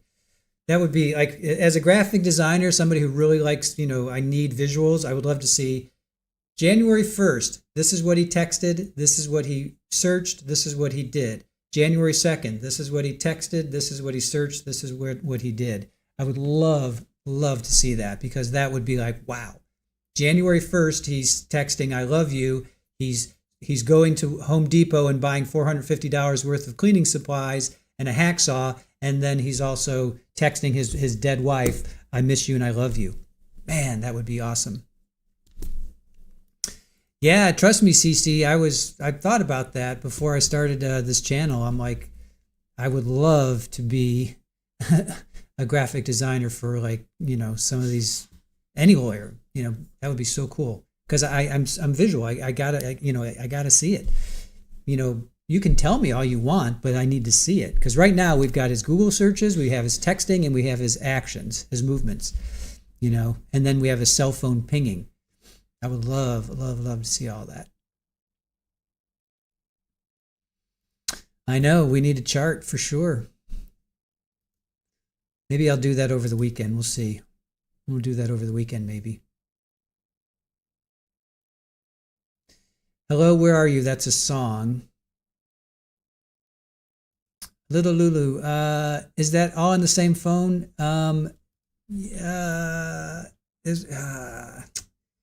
He's texting his wife on the phone for sure. I think, is it the iPad he's making the searches? That's a good question. There's so many. There's so many different layers and levels. I think it was the iPad. I think he was searching on the iPad, or it was showing up on the iPad. It's a good question. I'm not 100% sure. Hey, MG, how are you? Sparkling Princess, visuals are always great. They just put it all together, right? They just put everything together. Because right now you've got these three things: his searches, his text messages to her, his actions. You have three different things. It'd be great to put that all together. Is the state expected to arrest? They said they were going to need about 3 weeks or so, and judge said we're going to give you 2.5. So this is only week 1. So I'm thinking they still have more to go. All right, I have faith. Man can do that. Man dreams can come true. Yep. Yes, they are a little country. I'm pretty sure that they're sunk. They're synced. They're sunk. The Safari searches were his phone. Okay. And they were showing up on the son's iPad, right? That's what it was.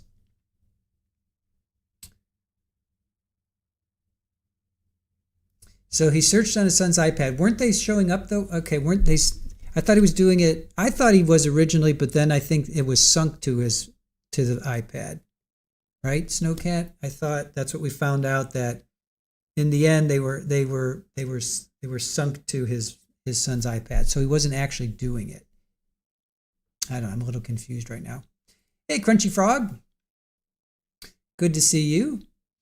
Kathy, I think this trial will go through next week. I think so too. I think we're looking at at least another week, because the defense has to call up a couple experts. They have about 6 people on their list.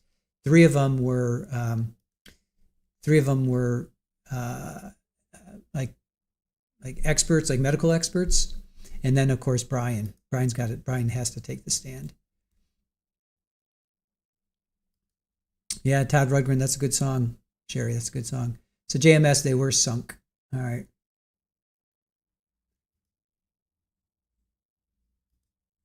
Yeah, I thought initially we thought, oh my God, he's doing these searches on his son's iPad. We're like, there's no way a 6-year-old, 4-year-old, 2-year-old is going to be searching all using these search terms.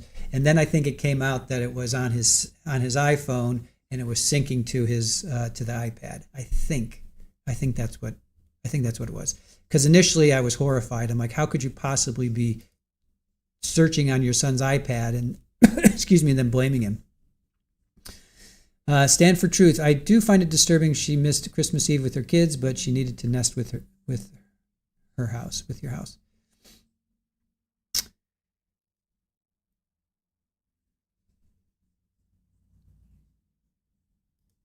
Sparkling Princess, yeah.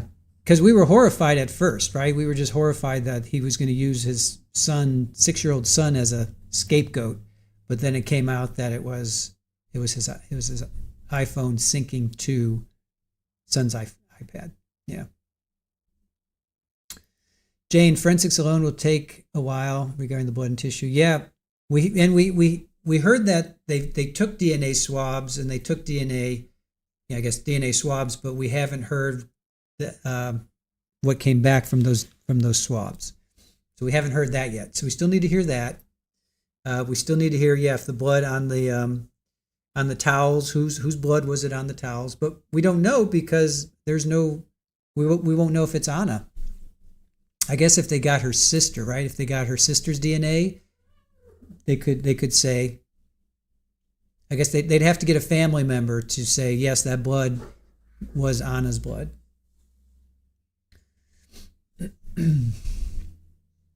Wow, this is a long sidebar. Interesting. Long sidebar.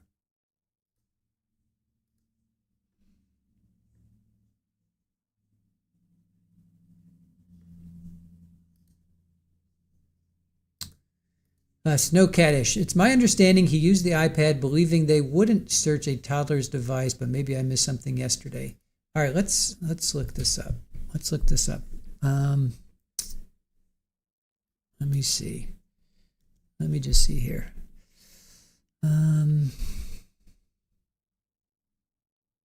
They were talking about it syncing.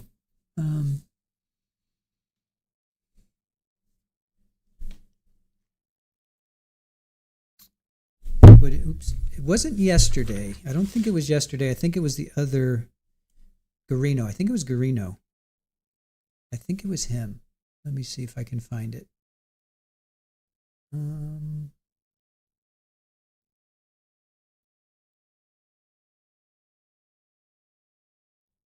It'll take me a minute to find. All right, Garino. So Garino looked at the iPad, 3 MacBooks, 2 iPhones, and 3 iPads. He talks about the searches. Oh, the MacBook. The MacBook did the searches. So the MacBook was doing the searches. And it was coming up on the iPad. Phone wouldn't sync to 2 other devices. The phone was used. All right, the iPad Mini was Brian's. Password was 121212. Remember that.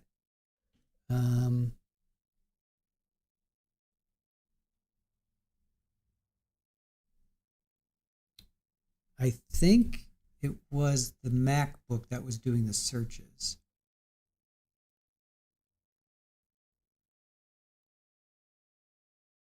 All right, my notes are saying the iPad screen had all kinds of damage. The MacBook used Safari. Searches shown they were talked about December 25th to January 8th. That was the MacBook. That's when he searched Patrick Kearney, the YouTube video, cleaning up a dead body. How long does DNA last? What to get away? What to get away with murder? That was Discovery Magazine. Body found in trash station. That was all from the MacBook. And then also the adult films he was searching. So that was on his MacBook. He also had an iPad Mini. So I don't think he used his son's iPad. It seems to me that he did not use his son's iPad. No, they didn't, Dawn. They did not find any blood in the house. They found it in his SUV, and in the bags. They found blood in his car, or his SUV, his Volvo SUV, and they found blood, presumably, presumptive, in 5 places in his SUV, and then of course the bags. There was towels, her robe, the slippers. It was just a disaster. So, Sparkling Princess. It wasn't done on his son's iPad. It was originally thought that it came out. Defense said it was not done on his son's iPad. Yeah, that's what we. Yeah, okay. Yes, Raj. Yes, the Volvo and the trash bags. Correct.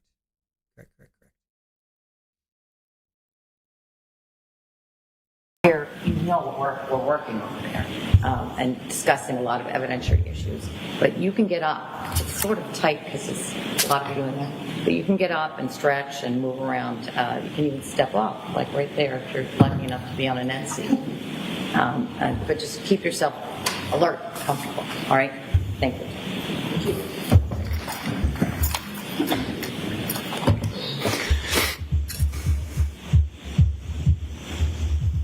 Trooper, Yes, sir.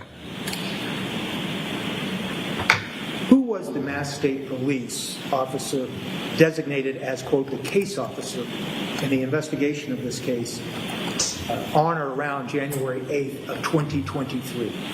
That would be Trooper Michael Proctor. And what does case officer mean in that context? You manage the case. So you're the lead case officer. You delegate tasks and things that need to be done throughout the course of the investigation. So you manage the case and you oversee the investigation. Those are your words, right? Yes. And it was Michael Proctor. Yes.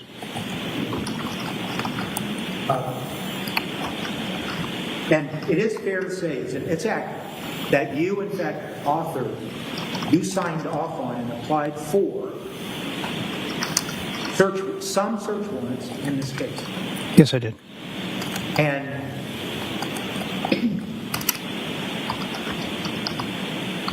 you were the trooper in charge, being a forensic digital specialist, to analyze the data on the iPhone Mini, correct? The iPhone 13 mini, yes.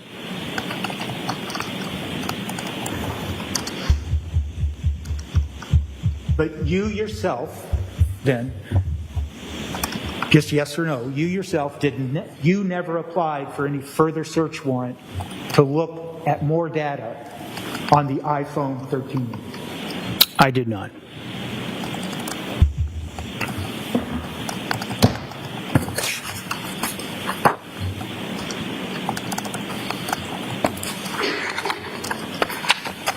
Trooper Keefe, yesterday,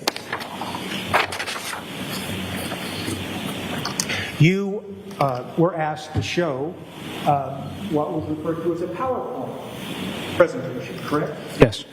And in that PowerPoint presentation, what you did was you compiled, with the use of the Lexis software, you compiled a bunch of data points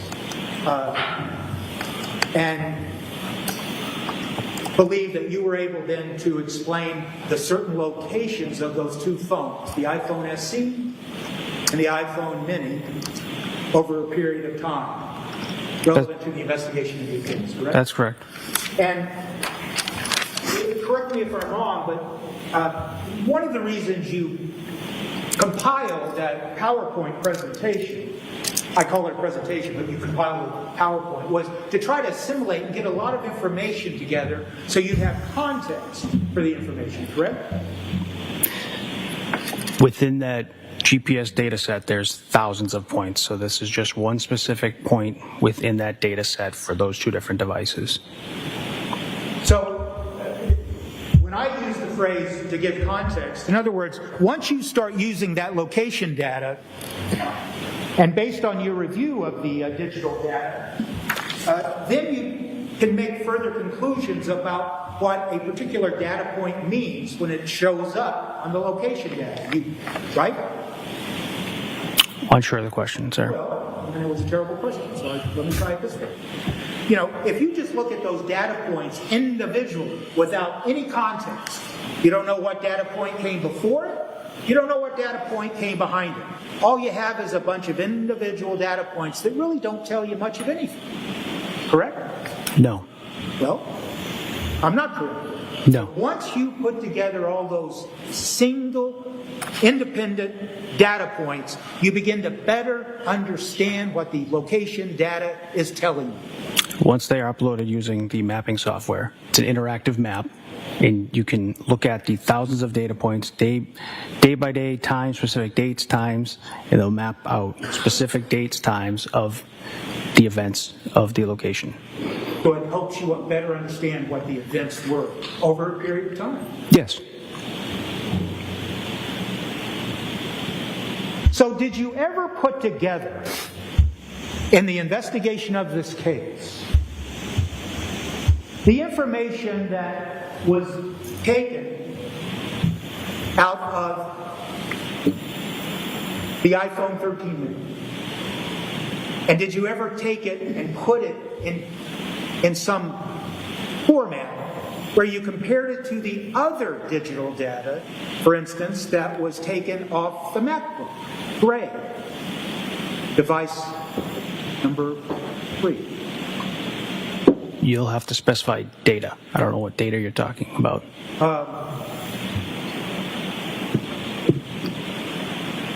No.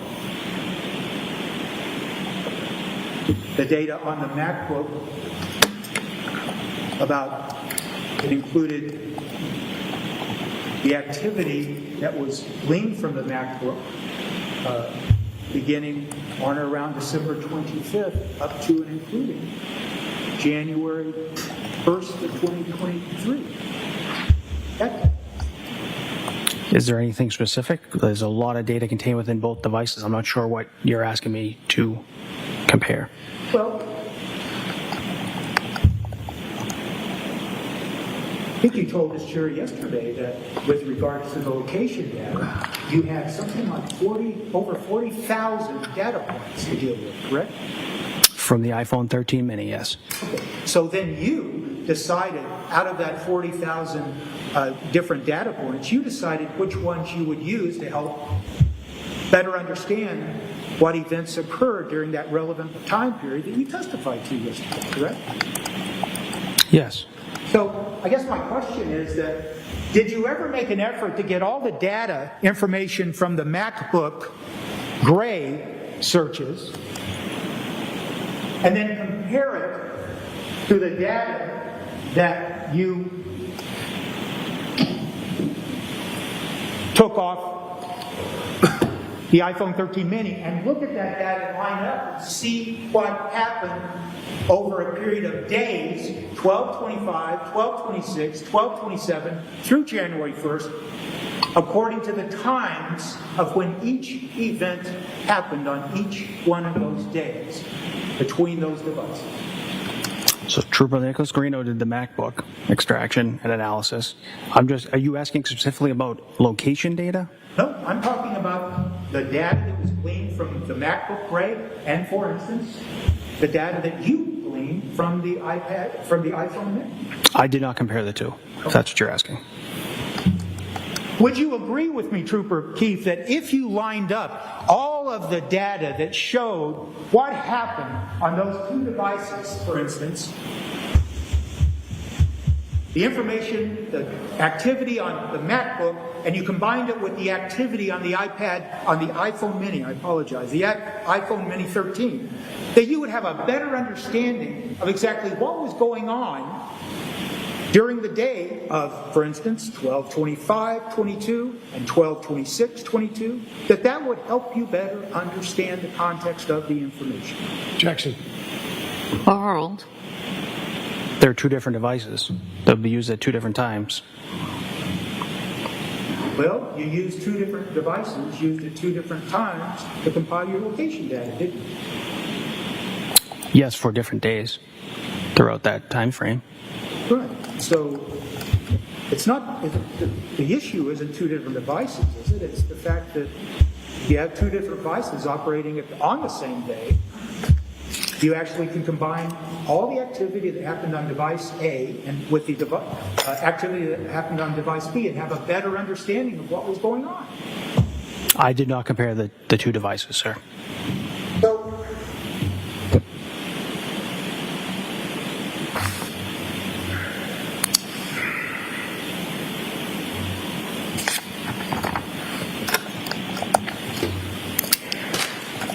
I hate to do this, Judge. Yes, Can we come to sidebar? you may.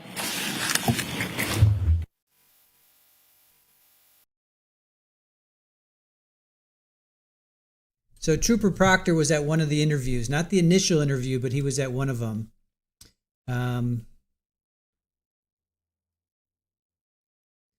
Proctor is involved with this, and Yuri Buchanan identified himself at the top of the trial, so he will be called. We're going to hear from Yuri. I'm pretty sure he was also in one of the pretrials as well, pretrial hearings. So Proctor was he was at one of the interviews. He was at one of the interviews, not the first one. I don't know if he was at the second or third one. Maybe the second one. So Proctor's little fingers are all over this case. And he was the case detective. I'm sorry, what did they call him? The case, what was he? Case officer. On January 8th of 2023, he was the case officer. So Trooper Michael Proctor has his little fingers all over this.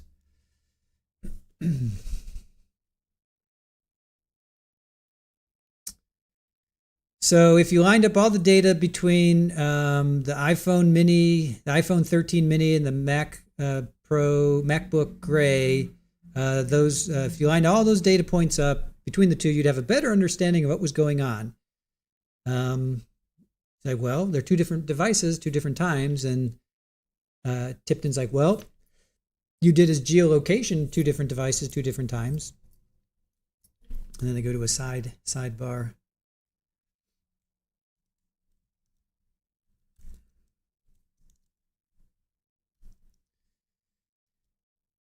Personally, I don't see it. I'm gonna end the what do you call it? I'm gonna end our poll here. We need to get another poll. Let's work on another poll. 176 votes. Good job, guys. 176 votes. Brian taking the stand. 52% said he will. 21% said he should. 15% said he won't, and 12% say he shouldn't. I think he needs to, and I think he will. I think he should, and he needs to.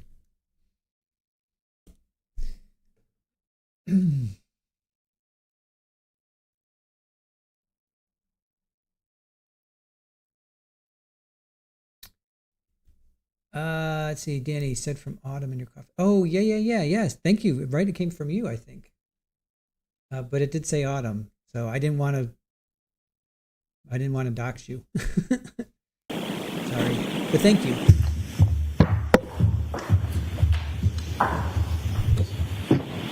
Sure, I'm not sending you on a break. You can stand up and move around a little bit because we need to do a little work while we're still here in the courtroom, but it's not. I need to send you out. So you can stand up if you want.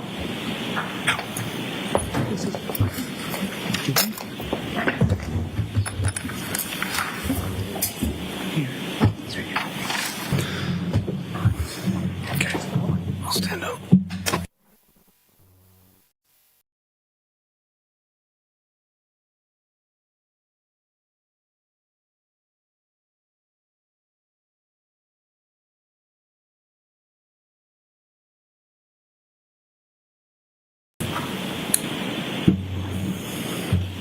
Find it in the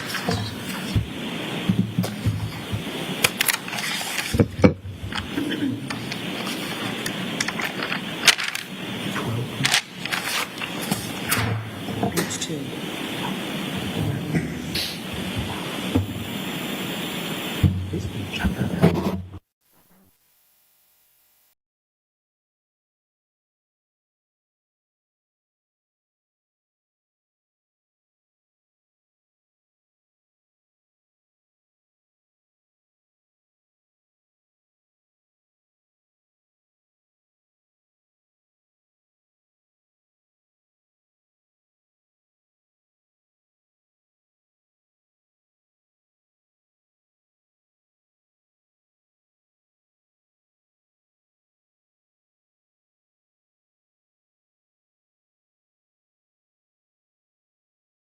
What do you know about that? Give that to him. This is your copy.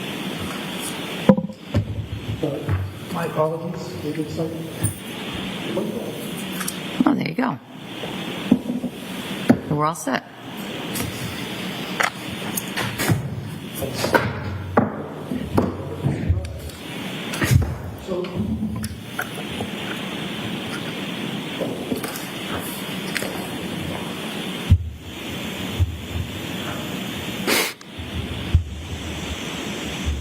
I think if I could quickly ask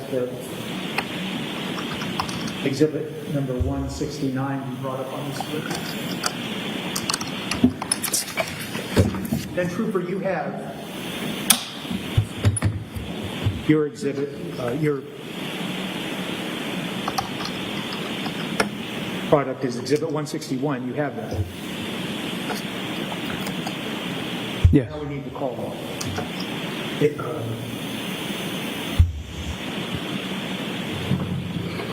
I think it was the last exhibit. Other two, it's the last exhibit.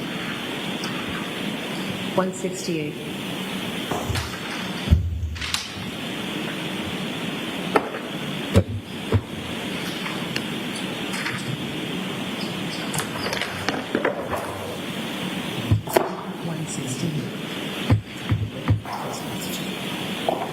And may I approach your honor? You may. Well, it's going to be hard, Trooper. I'm presenting you with what's been marked Exhibit 168, Okay. characterized as the call log. Yes, sir.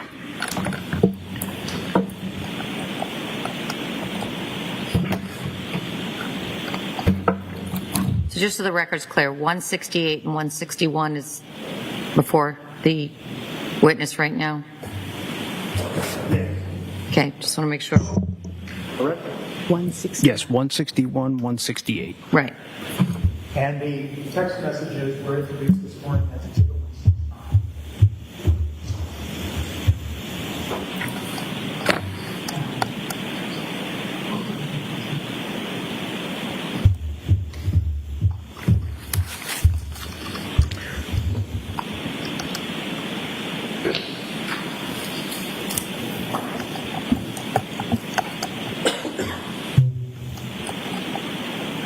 I'm going to ask you, Trooper, to look at Exhibit 161, page 2, record 16.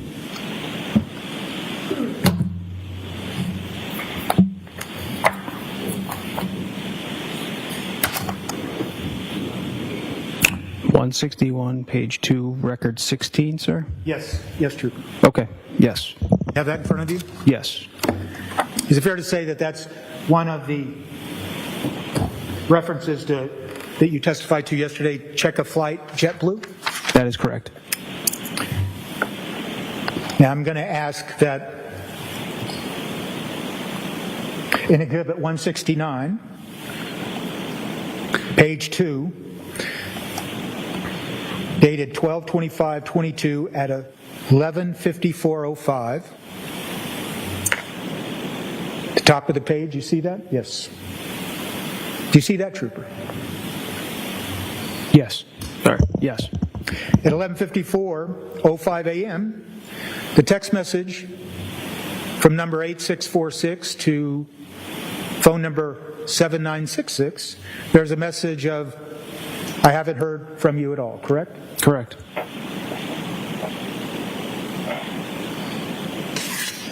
And then I'm going to ask that, Trooper, you look at Exhibit 161 again, that you have, and look at page 2, record number 21.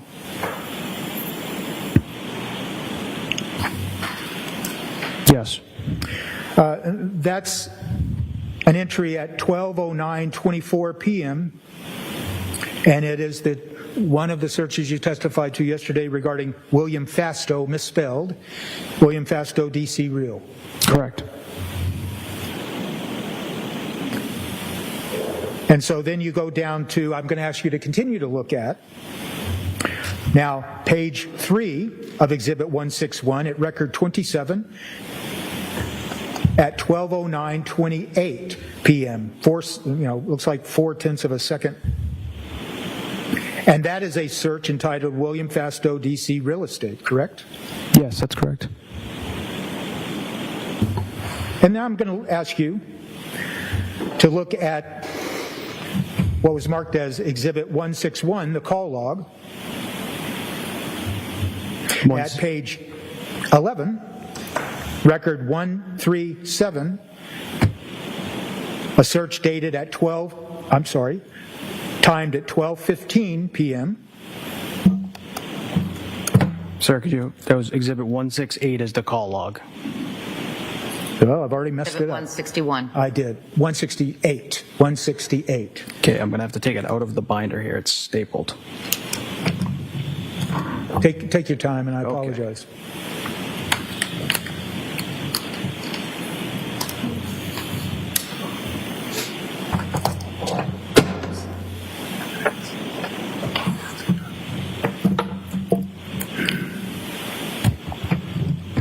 Okay, sir, could you go again with that? Yes, absolutely. 168.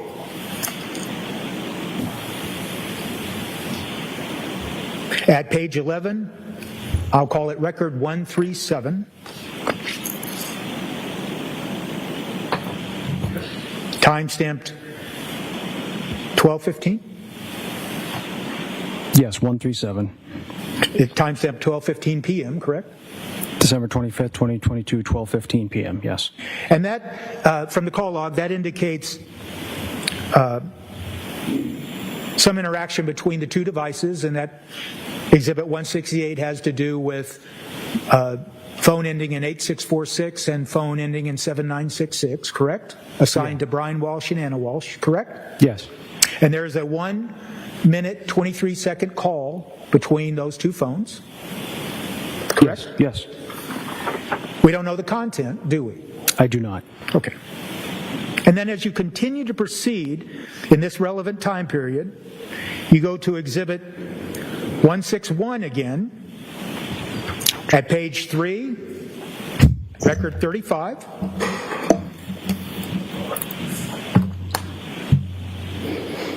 Yes. And that is a search conducted at 12:22:06 p.m., correct? Yes. And the search is Ana Walshe, Tishman Spear. Is that right? Yes. Now we stay on Exhibit 161 for the next 5 requests. 161, page 4, record 43. Timestamp 12:28:57. Yes. Search Christmas Day plane crash. That's correct. Same exhibit 161, dated 12/25/22, same time period, page 4, record 50. I'm sorry, record. Yeah, I'm right. Record 50. Would you like to read the content, sir? Yes, go ahead. Number 50, December 25th, 2022, 12:31 p.m. Jeff Chad Tishman Spire. Right. Cyper. Now just keep going down. Exhibit 161, 12/25/22, page 4, record 53. Ana Walshe found dead. 12/45/47, correct? Yes. And once again, I think you just told the jury, Ana Walshe found dead. Correct? Yes, sir. And as we continue to go down, the next is Exhibit 161, page 5, record 57, at 12:46:10 p.m. Yes. And it's a search for Jeff Chad, C-H-O-D. Correct.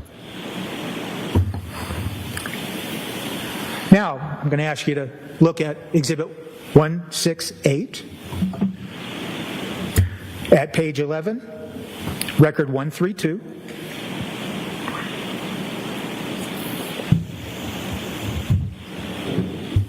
Timestamp 12:57 p.m. Yes. It indicates a phone call between these two phones Yes. that lasted 4 minutes and 45 seconds. Yes, it's an outgoing call from the device ending in 8646 to the number 7966 Anna knew. Okay, and you don't know what they were talking about, if they were talking at all. You just know that there was a call that lasted 4 minutes and 45 seconds between those two phones at that time. Correct. And then if you'll go back to, I'm sorry, if we could have page 2 on the exhibit 169 for 12:57:26. And the entry is, as seen on the screen, my flight got canceled driving up. Is that fair to say? Yes. So just stopping there. Between 11:52, we started with 11:52, exhibit 161. We're now down at the time period of 12:57. Is it fair to say that what looks like is that Ana Walshe, at least Ana Walshe's phone, texted the phone assigned to Mr. Walshe and told and texted, my flight got canceled and I'm driving up? Yes. And before that, those texts that you read to the jury, where they're entered, Ana Walshe found dead, are plane crash, correct? The ones you testified to just a moment ago? Those searches, they appear to be searches to see if some harm came to Ana Walshe, correct? Again, I can read the context. I don't know the content of the search. But did you consider that in your investigation of the case when you looked at all this data together? That specific search and text message? All this data together that you just now told the jury about. Did you look at all that data together at one time like you've just done for the jury and created a context for all of those communications in those 3 different sources of information? Did you ever do that? What 3? The call log, 3 sources? I'm not sure what. Did you do it? I've looked at all 3 of them multiple times. Did you ever look and compare them and see that there were searches that looked like someone was concerned about the harm that may have come to Ana Walshe, and then when Ana Walshe texted and said, my flight got canceled, none of those alarming texts occurred out of it? Objection. As to the characterization, Yes. sustained. Did you see, I understand. Did you see any other text after the 12:57 text from Ana Walshe's phone saying my flight got canceled driving up? Did you see any text after that where there were any searches about plane crash or is Ana Walshe dead or anything like that? You didn't see anything like that, did you? I would have to review them again, sir.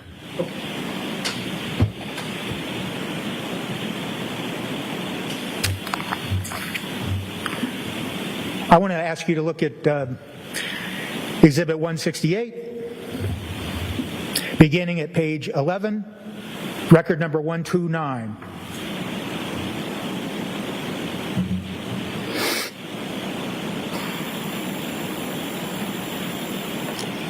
What is that time stamped? You said 168? Exhibit 168. I'm sorry, Trooper. No, 168, record. I'm looking at record 129, page 11.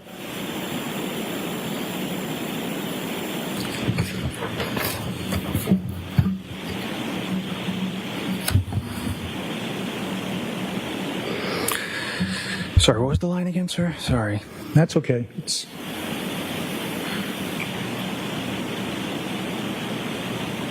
Do you see on page 11 a call that lasted 1 hour, 22 minutes, and 33 seconds? Yes, An I do. outgoing call. Do you see that? I do, sir. And that is a 1 hour, 22 minutes, 33 second call that's an outgoing call from the phone assigned to Brian Walshe. Correct? Correct. And then do you see another call on page 11 that lasted 3 hours, 2 minutes, and 37 seconds?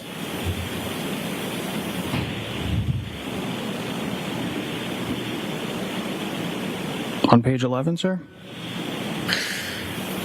Yes? 3 hours? I do If you do not, you can say that. I do not see a call. Do you see a call that lasts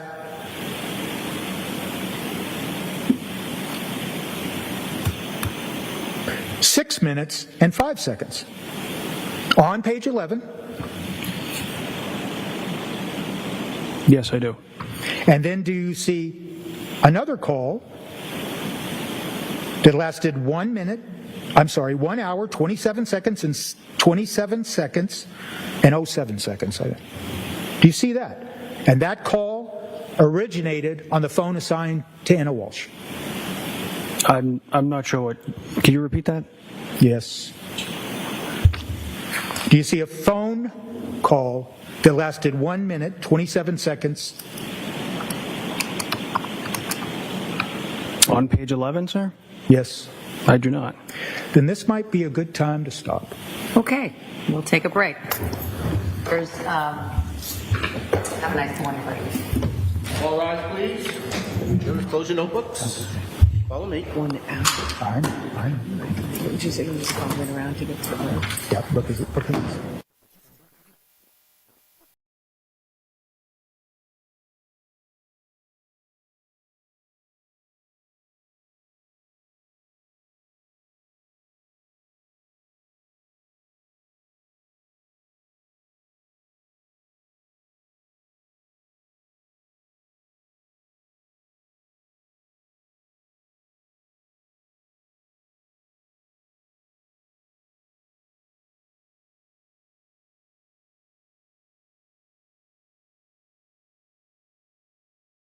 What do you need, Ethan? I'll take advantage of this time to take a look at the search warrants. Yes, sir. All rise.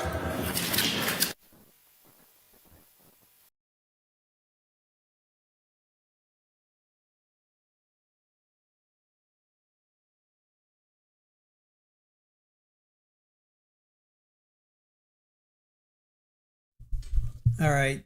That cross makes no sense whatsoever to me. No sense whatsoever.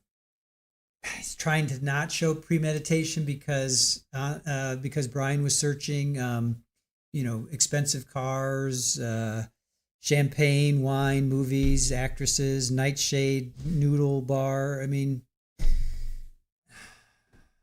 I'm sorry.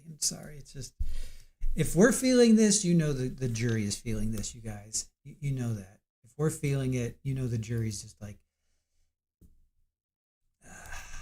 So anyway, all right, let me get through my notes. Such as they are, I stopped taking them about 15 minutes ago because this was just going nowhere. Trooper Connor Keefe, Digital Forensic Examiner. So Brian's phone ends 8646. Anna's phone ends 7966. So one of the texts from Brian was, Thomas asked if you were coming home today, December 25th at 11:53. That one's kind of cold in the sense of like, didn't Anna, I mean, she spent the night with her paramour. Didn't she like text and say, hey, I'm on my way, or I'm coming home? I mean, that's a little cold. That's cold. December 25th, Christmas Day, 11:54. I haven't heard from you at all. December 25th at 12:57. Anna says, my flight got canceled driving up. Yeah, again, I'm not gonna say anything disparaging about Anna at all. My only thing would be, that's a long time to wait to tell your father of your kids that you're going to be late for Christmas, you know. Anyway, so then Brian's text. Thomas found the phone on William's bed. January 2nd, it was sent, but it was not delivered. Again, Brian on January 2nd. Hello, where are you? Please call or email. I still love you. Ha ha ha. And we were going through. Oh, here we can pull up. Let's pull up our timeline, so we can kind of look at it. All right, January 2nd. Get to January 2nd. All right, there's January 2nd searches. So January 2nd searches. So he texts her January. So at 2:33, he says he found the phone, but it wasn't delivered. It was sent, but it wasn't delivered. So that at 7:18, he's like, hello, where are you? Please call or email. I still love you. So at 7:18 on January 2nd, so he's already done he's already Googling hacksaw, best tool to dismember. What happens to hair on a dead body? Can you identify a body with broken teeth? Is it better to throw crime scene clothes away or wash them? So these are all things. So he's saying he still loves her at 7:18 at night. Meanwhile, he's doing all these searches in the afternoon. Hacksaw, best tool to dismember. Is it better to throw crime scene clothes away? So that's then there's that. Oh, and then he made these trips. January 2nd, he went to Home Depot, Lowe's. Right. Then January 3rd, he sends a text saying hello and where are you? January 3rd. He's doing that at 6:30 in the morning. So then January 3rd at 1:20, can baking soda make a body smell good? What's the rate of decomposition of a body found in plastic bag compared to on surface in the woods? So that's kind of the juxtaposition there, where he's searching one thing and he's texting his wife another thing. So Red Snap just goes to show what was on his mind. All right. All right. Cats. Then January 3rd, let's see. I'm worried. Please call or email me. Where are you? Again, January 3rd. I just called. It went straight to voicemail. If I don't hear from you this morning, I'm going to report you missing. I texted your sister and Elisa. That's at January 3rd, 12:16. Where are you? The boys and I are worried. I'm calling work tomorrow, January 3rd. Now, don't forget, he was at the Claremont January 3rd, he started to go to the apartments, the different apartment complexes at 4:30. That's when he started to dispose of trash bags at 4:30 on January 3rd. So that's at 4:30. So in the morning, he's saying, hey, if you're still missing, I'm going to report you. I mean, if I don't hear from you, I'm going to report you missing. That's in the morning. Then he goes to the trash. He goes to 3 different apartment complexes, tosses trash, presumably on his body. And then he comes back, and at 7 o'clock at night, he's like, where are you? The boys and I are worried. I'm calling work tomorrow. Then January 4th, where are you? And then at 10:15, he's like, I'm calling Jeff Chod, which is CHOD. So that's, so then there's that.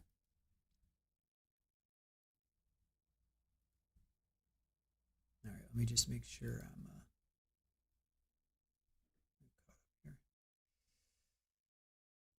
so his Google searches and his text messages and his actions are not aligning.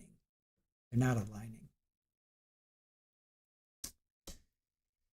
Kiki, who was he on the phone with for over half an hour? When was that? I kind of remember there was a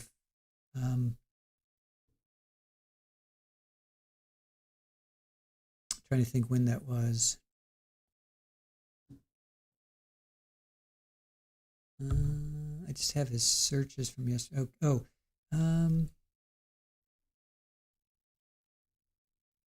Yeah, I don't have that.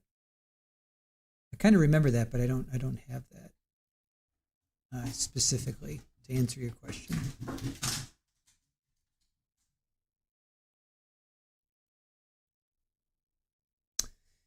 All right, then we get to cross, which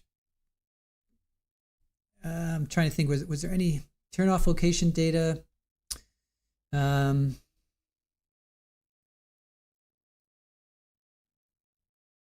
He was only instructed, Trooper Keefe was only instructed to look at data from January 25th to January 4th. Nothing wrong with that. They talk about the Xmas Day plane crash. Ana Walshe found dead. If you had the web history, it would give you more info and context. Sure, yep. No idea what the user was thinking. He only knows the content, not the intent. He knew that Anna's flight was canceled. He knew that Anna's flight was canceled on December 25th, but he didn't investigate the particulars. Then they talks about somebody searching for champagne and wine. I'm in a good mood. Or no, I'm good. I'm sorry, I'm good. Nothing nefarious about searching for wine, champagne, and movies.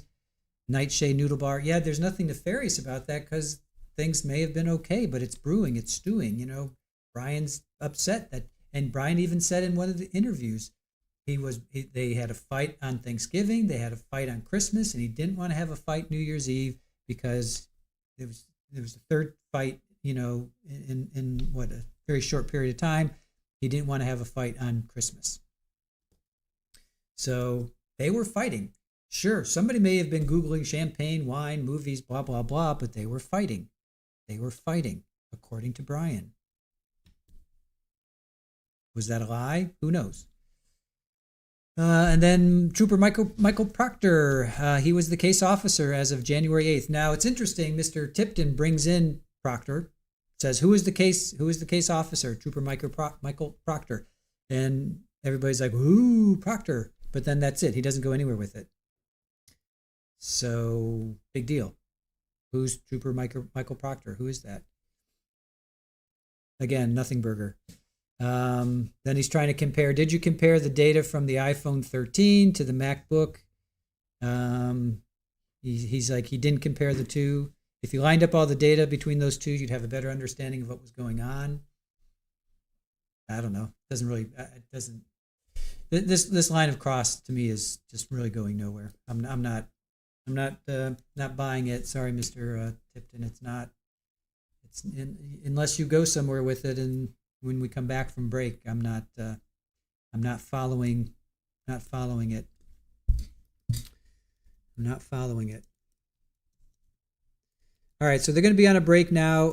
Then they're breaking at 1 o'clock. And don't forget, we're going to do, we're going to end our Ego Takes the Stand series, season one. Season one, we had 15 episodes. So season one is going to end today. We're going to end our season one of The Ego Takes the Stand later today with Johnny Depp and Amber Heard rebuttal and closing and verdict. So please be sure to join us. That's going to be at 1:15. Amy Lee, good morning to you. Happy Friday to you.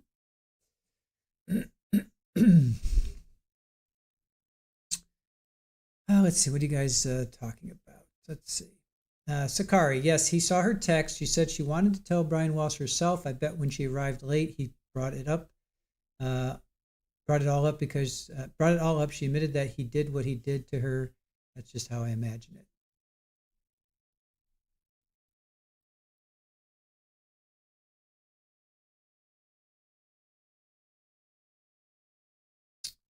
Let's see.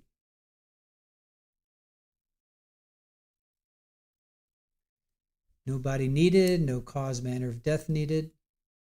Yeah, we saw that in the Michael Paul. Even though they did find the remains, they did not know. They did not know how. Gosh, what was their name? I'm so sorry. I forget their names. Ugh. See, that's what I hate. I hate that I remember the killers, the murderers' names, but I don't always remember the victims. That makes me mad at myself. All right.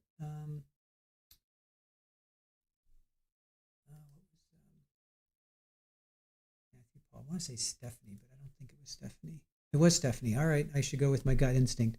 Yeah, that was the same thing with my Matthew Paul and Stephanie Pavlons, where they found the remains, but they couldn't determine the cause. They couldn't determine the cause. I know, right? It's a shame. We remember the killers, but we don't remember the victims. I mean, not always, but a lot of times I do, which is a bummer. All right. Amy, good morning. Accidentally overslept. Did you miss much? Not really. If just listen to the recap, you'll be fine. Just listen to the recap. Shoshana, thank you. Thank you for being with us. Sparkling Princess to Mallory. Yeah, we have seen less be convicted. This is a lot more damning stuff. I agree.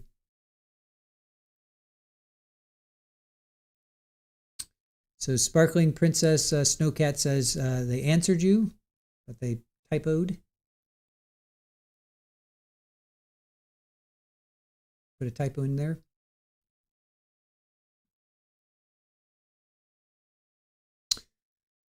All right. Oh, you know what? I'm going to read this. Here, let's check this out.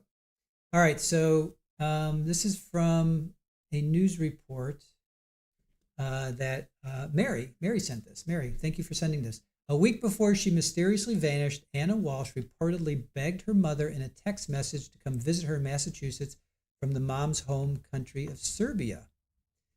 Now this, we definitely need to hear from mom then.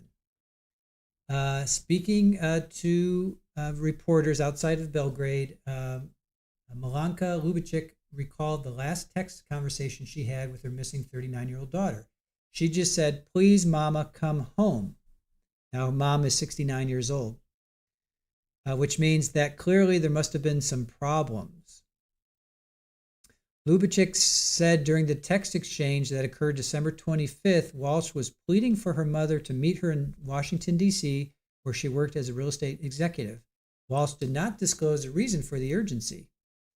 Lubicic regretfully responded, "I can't get myself together in one day. I am 69 years old. I have to get my medications and 1,000 other things. So, and now I can't forgive myself for not just letting things fall where they may and just go, and whatever happens to me happens," the grieving mother told reporters. According to reporters, Lubicic alternately proposed a January visit, to which Walsh responded, "You don't have to come in January. Brian and I are making plans for February." Days later, around midnight, December 31st, Ana made a final attempt to reach loved ones in Serbia. So her mom says she called again at 1 a.m. and I missed that call too. She called her elder sister who was also asleep. Then she tried to call her maid of honor who didn't hear the phone because of the loud music. And now I regret not getting the phone because she disappeared. Wow. Wow, we have to hear from mom. Wow. I mean, now we have to hear from mom. There's no doubt we have to hear from mom. So Anna made 3 phone calls and nobody answered them on January 31st. I'm sorry, December 31st. Wow. Wow, wow, wow, wow, wow. All right, so in the basement, investigators found a bloody knife and blood. I don't remember that. All right, so that's one report. Here's another report. Now, here's another thing where she's going to ask the U.S. for official information about her daughter's disappearance, Serbia's foreign minister said.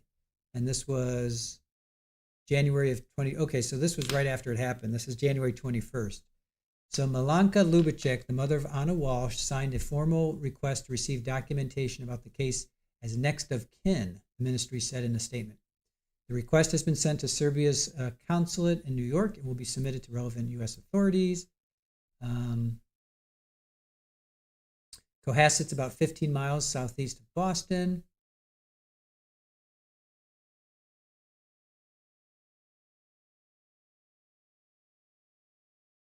All right.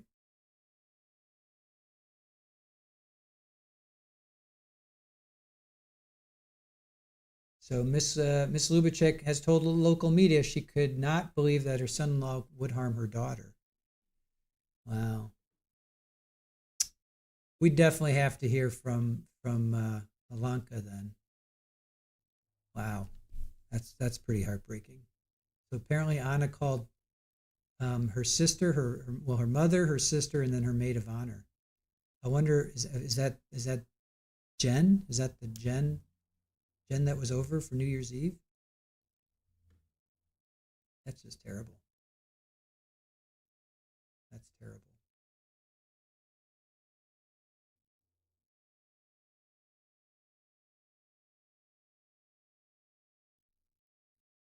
Yeah, that's really rough. And thank you for sending that, Mary. Thank you for sending that.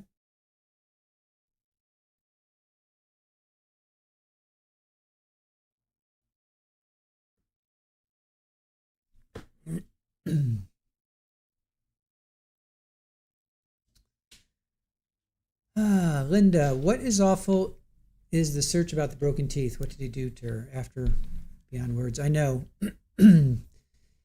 He may say that when she fell off the bed, when he poked her and she fell off the bed, she hit her teeth.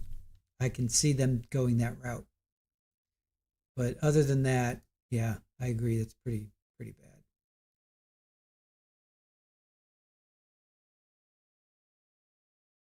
Pretty bad. Yeah, you're right, Sherry. It was Jim and then Jen and then Jem. It is a male. Oh, yeah, that's the Indian. You're right. I'm so sorry. He's the gentleman. He's Indian. Yes. Indian descent from India. Yep. No, you're right. Totally bad. My bad. Apologies for that. We looked him up yesterday. Jem Mutlu. Yes. No, you're right. You're absolutely right. My bad. Thank you, Sherry, for bringing me back on comment. Back on track here. Allie, I keep going back to your comment of why is he calling it a crime scene? Yeah. No, actually, absolutely. Well, here. Why is it a crime? Yeah, let's go back to his search here. Where is it? There. January 1st, this one right here. One that I'm hovering over, you see it moving? That one right there. January 1st at 1:21. Is it better to throw crime scene clothes away or wash them? I have to add the wash. Just been too busy to add that. But yeah, is it better to throw crime scene clothes away or wash them? So why is he calling it a crime scene? Why is he calling it a crime scene? And then why is he and also why is he saying Where's the other one about Schmurder? I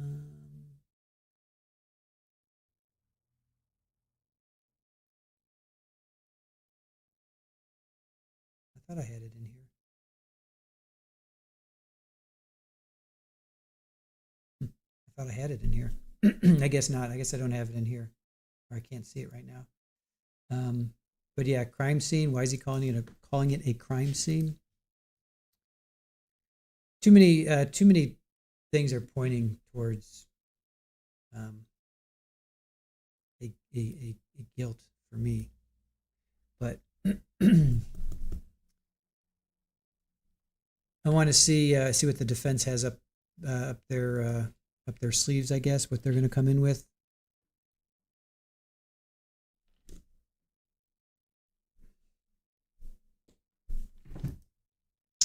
Elizabeth, who sent the text about I love the necklace?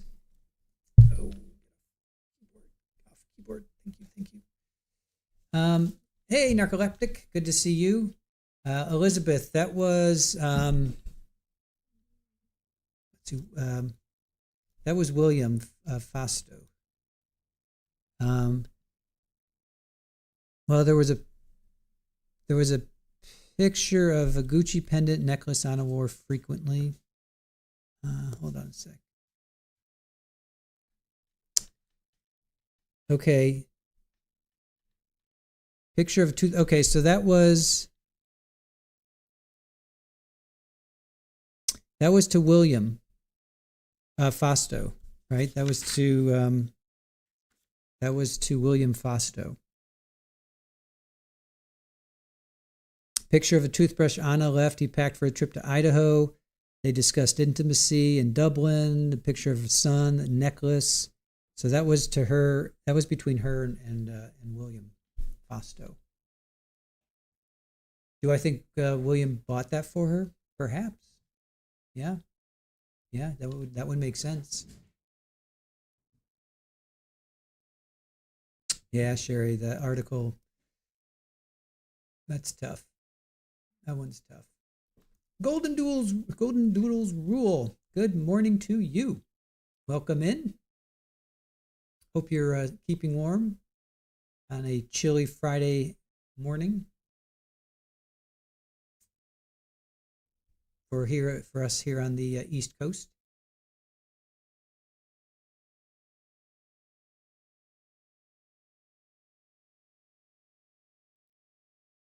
All right, let me see if I can get Rafa in.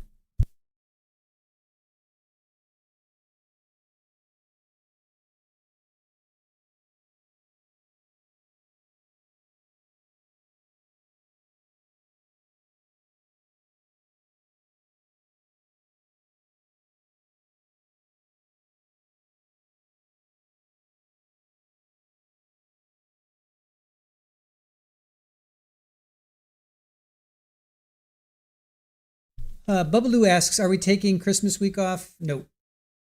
Nor are we taking off New Year's. Nope. We'll be streaming. I will take Christmas off and New Year's Day off, but we will be streaming. I'm thinking about doing a New Year's Eve stream like we did last year. Probably not going to do a Christmas Eve stream. Not sure about that. But New Year's Eve stream, I'm trying to figure out what we're going to do for that. We haven't seen the PI Brian and Massachusetts used in DC to investigate Ana. We heard from the officer that went down there. What was her name? She was Sergeant Amy Waterman. Went down to DC and went into the townhouse. So I don't know about the private investigator, but the Boston officer did go down. No rest for the wicked here. Woohoo! Yes.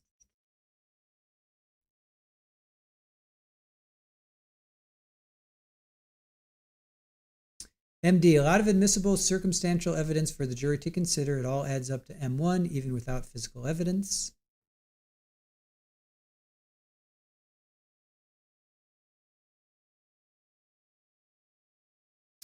Tosh, I think that will come in with the defense case in chief, so hoping they call Proctor. Let me see. Sharon sent us the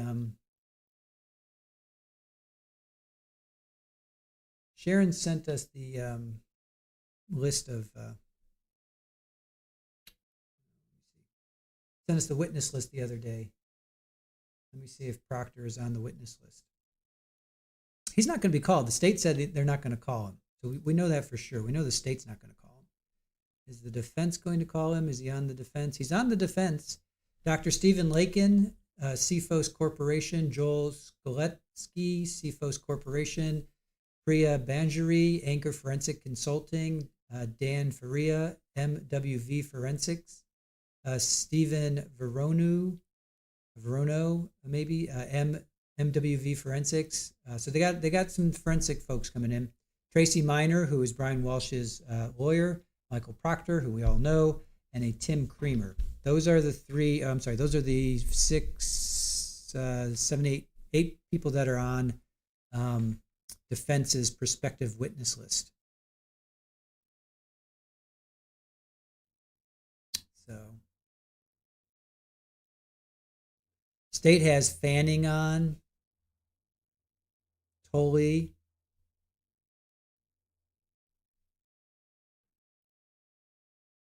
the Chico, which they've got Yuri Pekanik. They've got him on. He identified himself at the beginning of the trial. You are unmuted.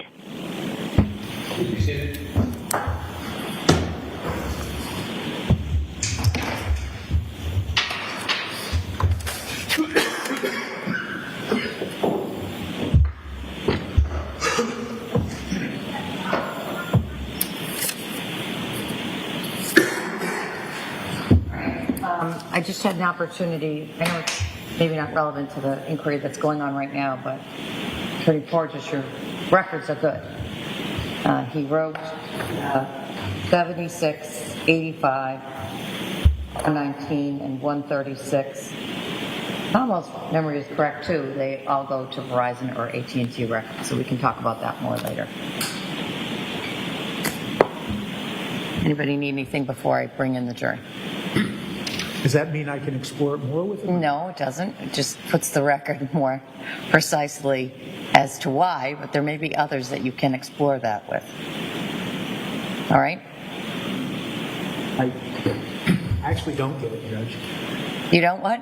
I don't get it. I'm trying to understand the rulings. I don't see. All right, well, you can make your pitch.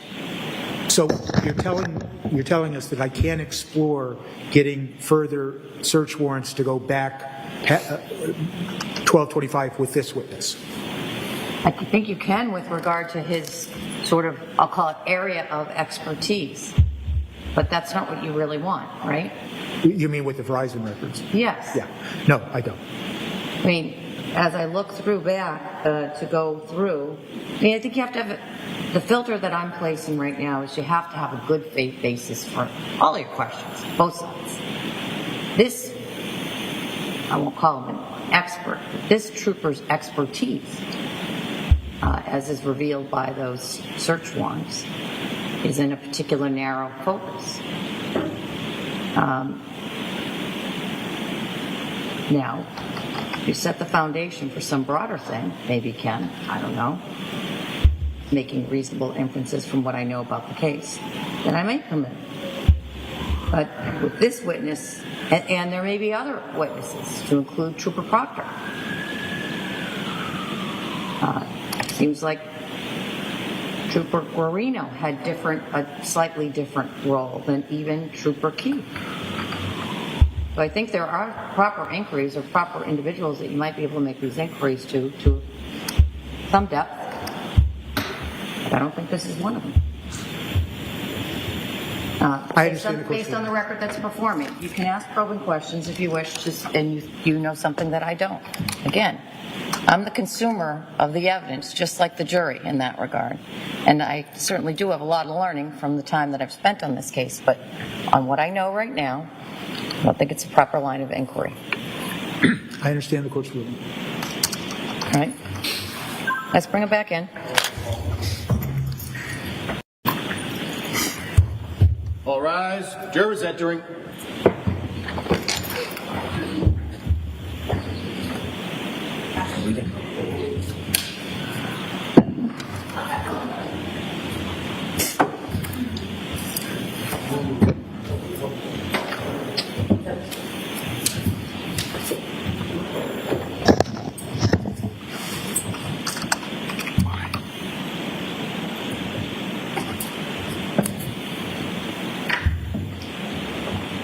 Court is back in session. You may be seated.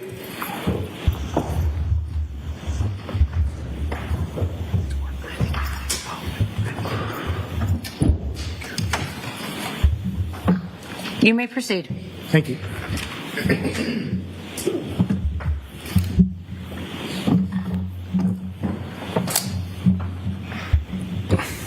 First, I'm going to apologize, but would you tell us, Trooper, that Exhibit 168, the call, that call log is arranged beginning at late dates going to early dates, correct? It starts at January 3rd, 2023. Yes, it starts January 3rd, 2023 to December 25th, 2022. And all of the other two documents that we're using, the Exhibit 169 and 161, those all start with the earlier dates and proceed, correct? Yes, those are in ascending. This one looks like it's descending order. Okay. So now that I understand that, hopefully I won't confuse you. So here we go. So now, starting with Exhibit 168 at page 11, record 129, occurring at 1:40.10 p.m. Do you see that? Yes, sir. That's a call that lasted 1 hour, 22 minutes, and 33 seconds, correct? Correct. And it was a call that originated on the phone assigned to Brian Walsh. Yes, it was an outgoing call to the number ending in 7966, Anna New. Okay. Staying on that document, page 11, record 126, time stamped at 3:02:37 p.m. There's a call that lasted 6 minutes and 5 seconds. Correct. And once again, it originated from the phone assigned to Brian Walsh, correct? Correct.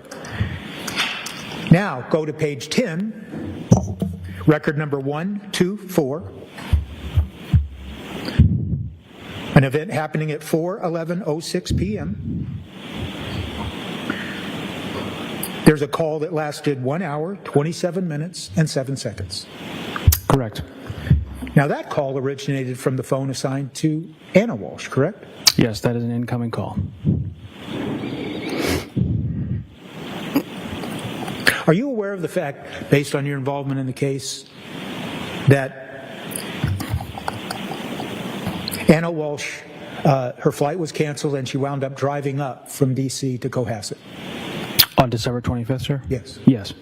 And would it be accurate to say that during this time frame that we've just talked about, these three calls, that's when Ana Walshe is driving from D.C. to Cohasset? Yes, that could be inferred from that. So it appears from these records that during this time frame, then, that after her flight's canceled, and her phone is texting the phone assigned to Brian Walsh saying, my flight was canceled, I'm on my way, that they're having no less than 3 phone calls between themselves, between their phones, as she drives up. Yes. The calls. And then, if you can, look at the screen, and I'm referring to page 2, and the text time-stamped 6:37:46 p.m. on 12/25. It looks like Ana Walshe, or the phone assigned to her, texts, I'm an hour and a half left. Correct. And then as you continue on Exhibit 169, at page 3, time stamped 7/26/02. It appears that that phone texts an image of a car to Brian Walsh, correct? Correct. Or at least the phone assigned to him. And the photo looks like it's a photo of a Porsche. Yes. And now if you refer to Exhibit 161 at page 14, record 193, timestamped 8/28/12 p.m. 193, sir? Yes. Yes, okay. That's one of those Autobahn searches, correct? Correct. Where it appears that someone's looking for a luxury car. Or at Yes. least searching the Autobahn for a car. Yes.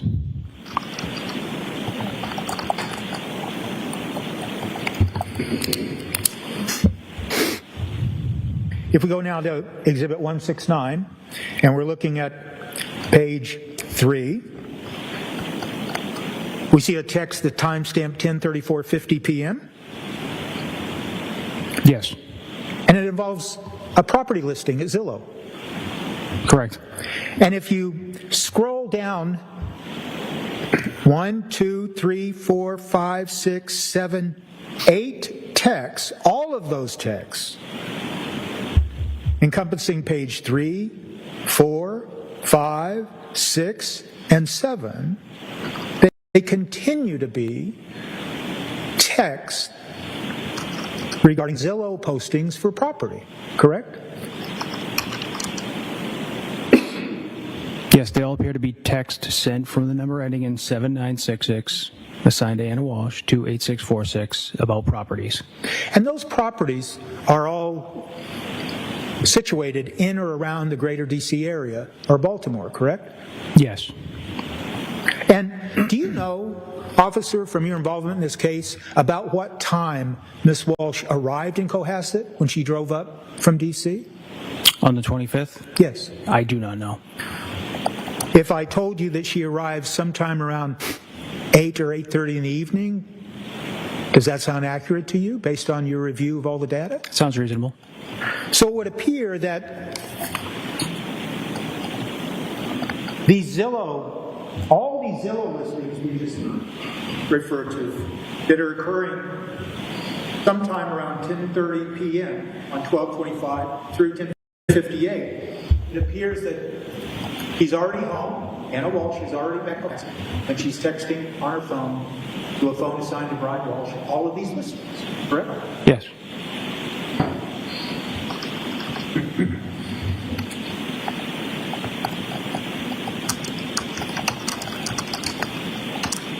Now we're referring you to what's been marked Exhibit 168, the call log. I'm going to refer you to record number 114 at page 10. And it shows that there was some type of phone connection for 5 minutes and 19 seconds between the phone assigned to Ana Walshe and Brian Walsh, and to the phone assigned to Brian Walsh. Correct. And we can go down and just follow that on page 9, record number 112. We see a 36-minute phone call between the phones assigned to Ana Walshe and Brian Walsh. Correct? Correct. Once again, you don't know what the content of the phone call was, but that's what it appears, that there was a 36-minute phone call between them. Yes. And we continue to go down. Page 9, record 106. Now there's a 21-minute phone call, correct? Yes.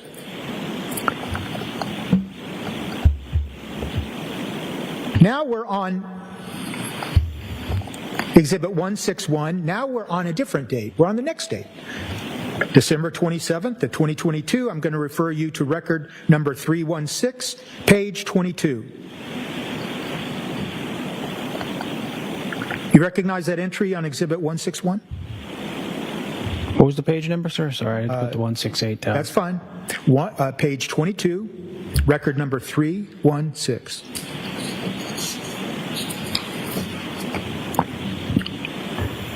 Okay, Do you see that? I do. It occurred at 6:57:46 a.m., correct? Yes.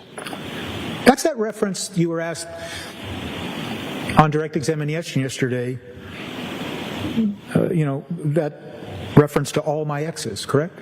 Yes.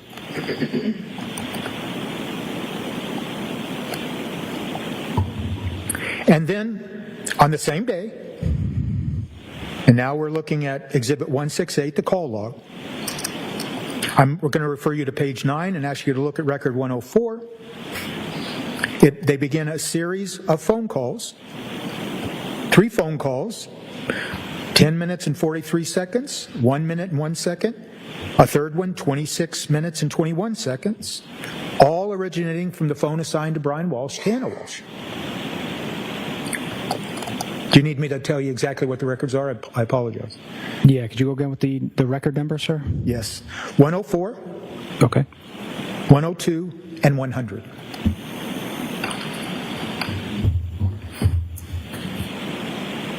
Okay, yes. Okay. And then there is at record 98 on page 8, 98 at page 8, there's a 23-minute phone call.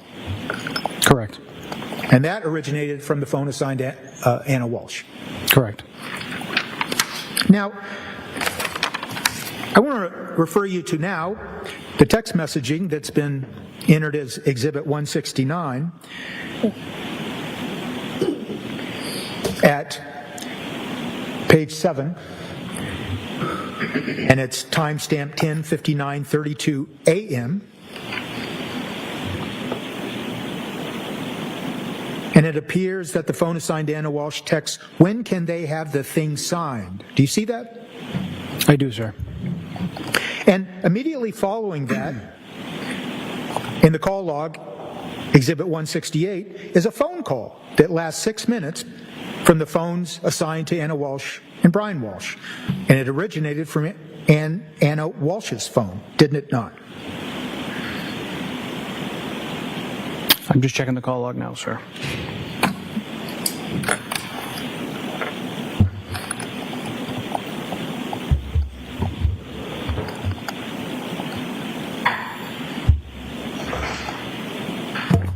Do you see that? I see the text, but I don't see the specific call you were referring to on the call log, sir. Okay. Let me try to give you page 8, Yep. record number 96, time stamped at 11:05:17 a.m.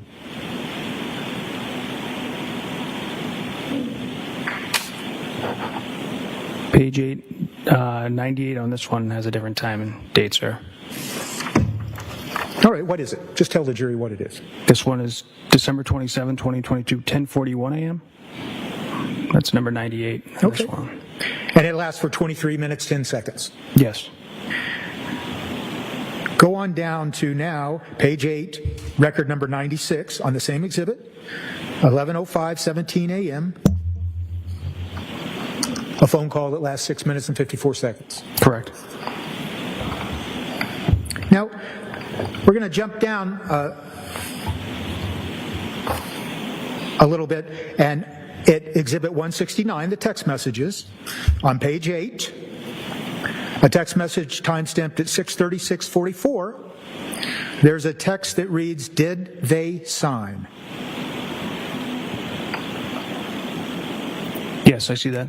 And then you see a text following that, the very next text, timestamped at 6:39 p.m. in Exhibit 169, and it looks like it originates from the phone assigned to Ana Walshe, and she says, "I emailed Stephen to see if he helped with the paperwork," correct? Yes. And then as we go through these text messages, the next text message is to the phone assigned to Brian Walsh, "She said they signed." That's the text message. Yes. Then the same phone texts immediately thereafter, "Let's get this deal done." That's correct. And then there's a text from Ana Walshe, apparently, or the phone assigned to her immediately thereafter, "Did she text you?" You see that? Yes, I do. Then the phone assigned to Brian Walsh says yes.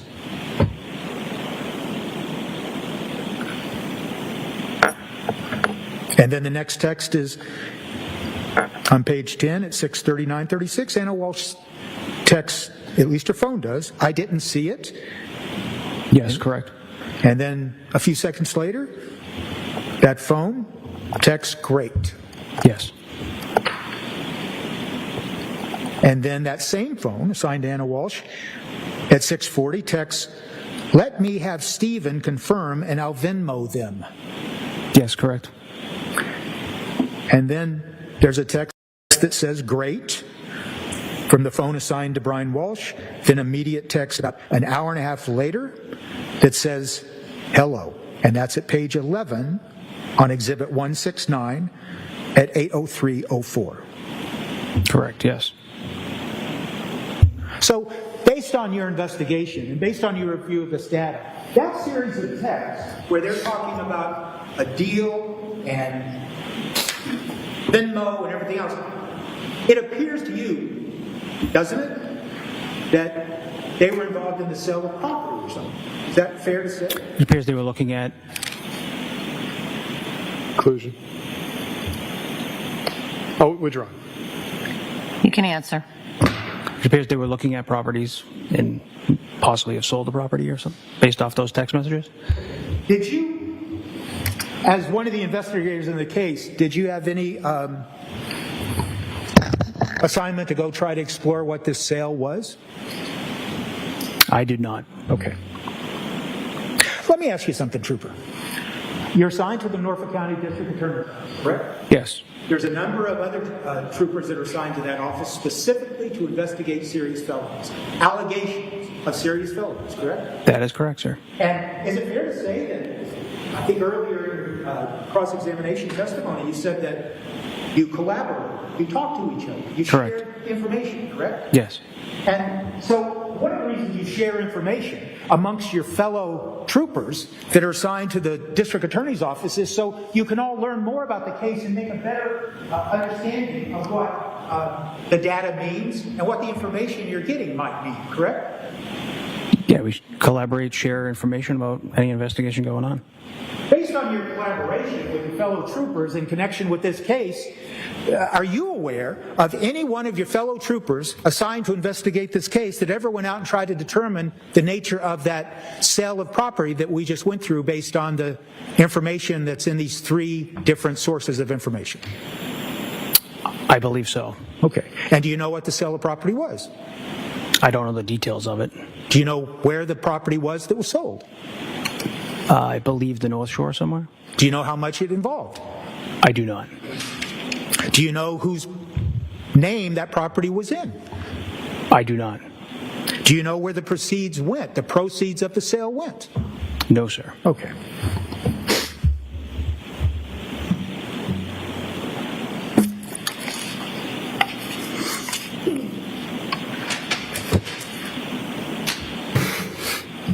I want to ask you,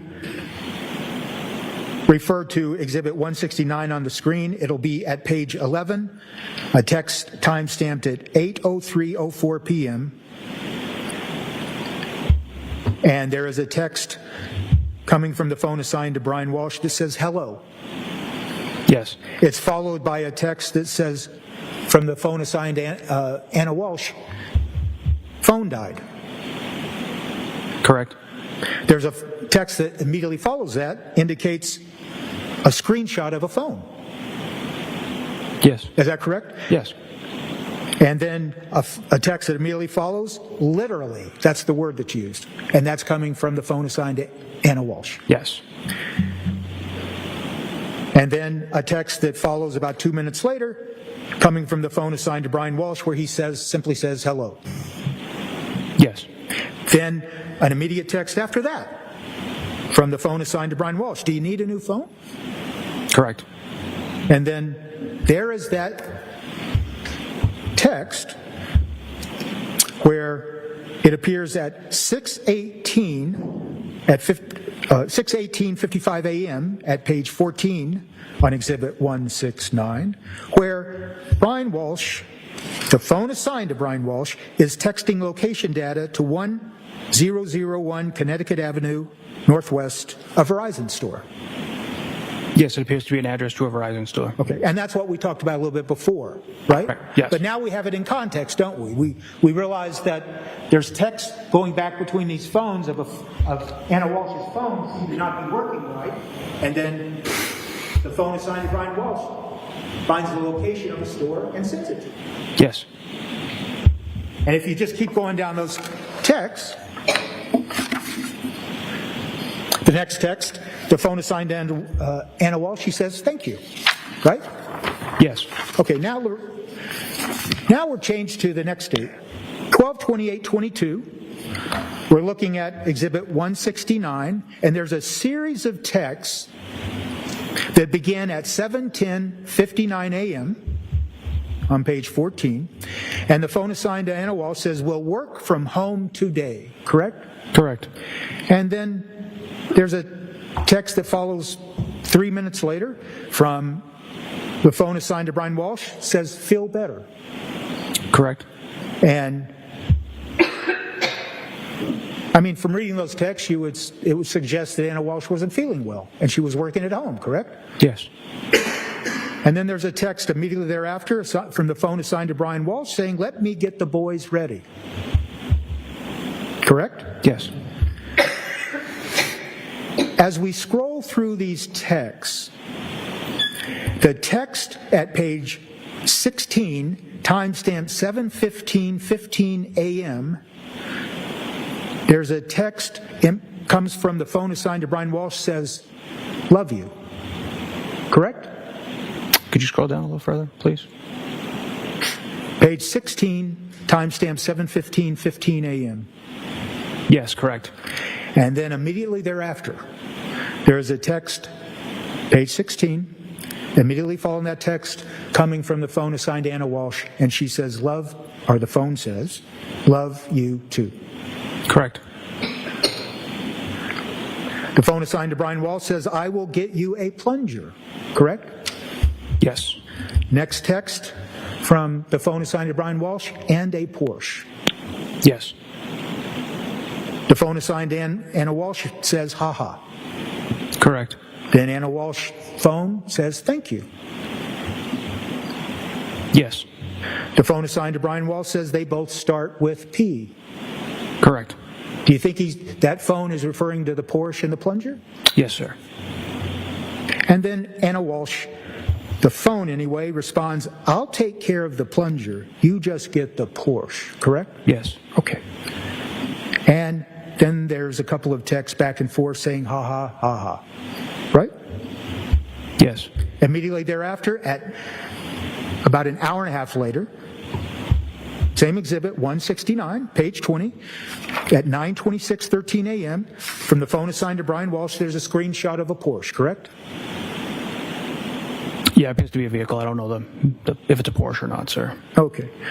And then there's a second text and another screenshot. And can you tell if it's of a Porsche? Don't believe so based off the picture. Okay. Then at 9:30, on 12/28, page 21, still the text, the phone assigned to Brian Walsh says hello. Correct. And about 3 hours later, the phone assigned to Ana Walsh texts back, "Fix the phone." Correct. She then continues, her phone does, "SIM card died." Correct? Yes, sir. Now, I'm going to jump down to the next text at Exhibit 169, page 22, timestamp 3/22/23, and it contains 3 more images of property, correct? Could you scroll down, please? Thank you.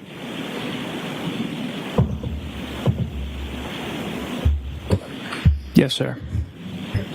And then there's a text of 3 movies being sent from the phone assigned to Ana Walsh. It's 3 movies, and if you can read the related data to those movies, does it indicate to you, based on your experience as a forensic digital specialist, that those movies have to do with the property postings? Yes, could you scroll up a little, please? Just, okay, yeah, so they're attachments to a text, yes. Okay. And then, right at the same time, there is a reference made to 3-family brownstone from the phone assigned to Ana Walshe. Correct? Yes, correct. Then what happens is, on the call log, Exhibit 168 at page 6, record 66, there's a phone call between the phones assigned to Ana Walshe and Brian Walshe. Record 66, sir? Yes. Yes. And then when we go back to Exhibit 69, right in the same time frame, now there's text being exchanged between the phones assigned to Ana Walshe and Brian Walshe, including a text, looks good, then 1 minute. And the phones continue to text. And then there's another phone call that we can find at Exhibit 168, page 6, record 64. And it's a phone call between the phones assigned to them. So those phones are communicating together.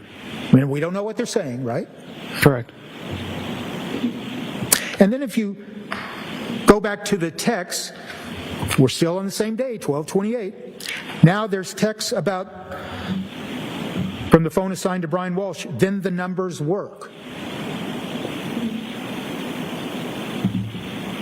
It's a timestamp 3:50:19. Yes. Now there's a couple of phone calls that immediately follow that text. Phone calls between the phones assigned to Ana Walshe, and that's from Exhibit 168, first at page 6, record 62. Yes, sir. And then page 5, record 60. Yes. Then what happens? Same day, 12/28. On the call log, Exhibit 168, at page 5, record 56, there is a 21-minute, 47-second phone call between the two phones assigned to Ana Walshe and Brian Walshe. Yes, incoming call from 7966, assigned to Ana Walshe. And then about 30 minutes later, another phone call, this time originating from the phone assigned to Brian Walshe, that's for 15 minutes and 11 seconds. Yes.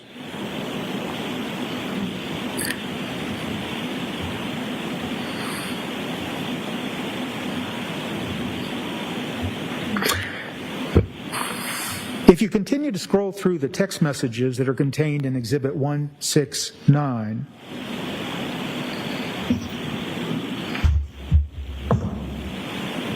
and I want to refer to page 30 and the text message timestamped 11:18 a.m., 11:18:10 a.m. Do you see the text coming from the phone assigned to Ana Walshe that said, it's incoming soon at 199K? I do. And the next text is, had 2 bathrooms, good shape. Yes. Next text from the phone assigned to Ana Walshe, offer 195K. Yeah. Response from the phone assigned to Brian Walshe, probably. Do you see that? Yes, sir. Then immediately thereafter, a text that says, let's see what TJ says. Yes. And then there's a series of texts that immediately follow, okay. Then there's another Zillow posting. We're now at page 32 of Exhibit 169. And then there's a specific reference from the phone assigned to Brian Walshe. They paid $80,000 in 2015. Correct? Yes. And there's a second text, assessment at 4.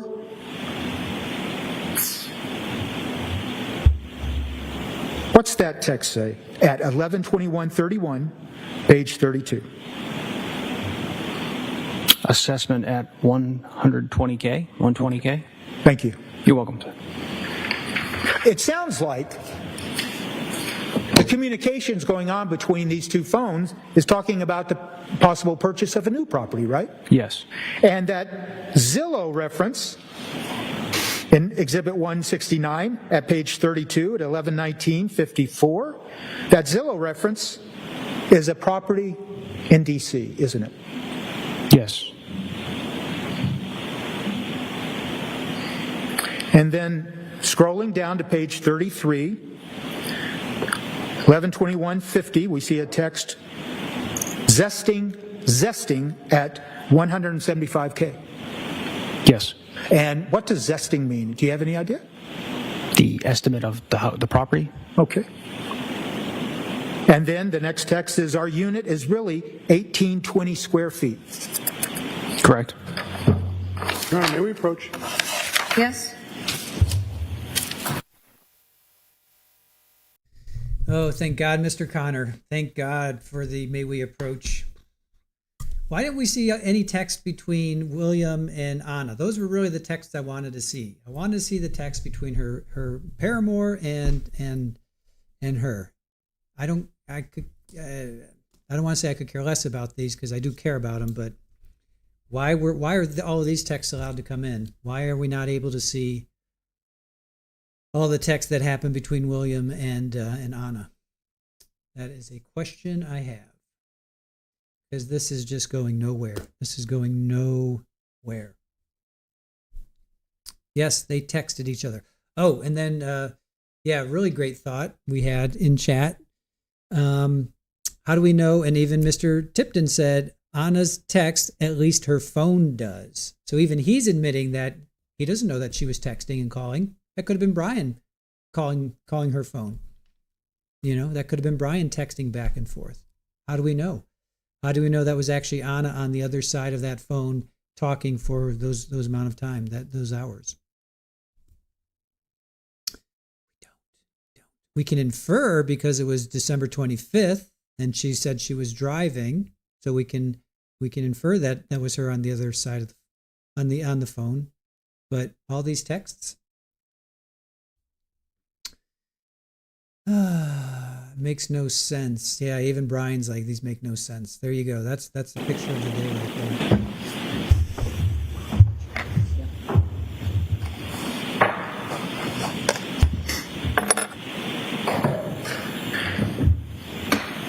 As we continue with this series of texts, now we're on December 29th, page 33 of Exhibit 169.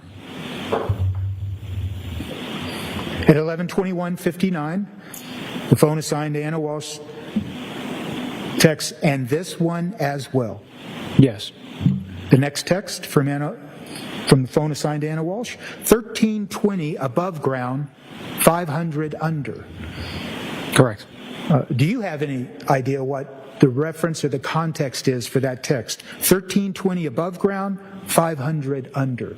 The possible square footage of the property? Okay. And then the next text, coming from the phone assigned to Brian Walsh, let's see how much work it needs. You see that? Yes. Then there's a text, are they renting it out? Yes. Then the next text, makes sense to take it down hard. Correct? I see that, yes. And then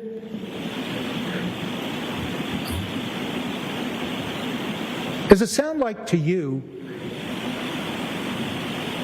based on your investigation in this case, that there's a discussion going on about possibly buying a new property in or around the D.C. area? Yes. I want to go forward now to Exhibit 161. I'm going to focus you to page 54, record 804, occurring at 9:13:47 p.m.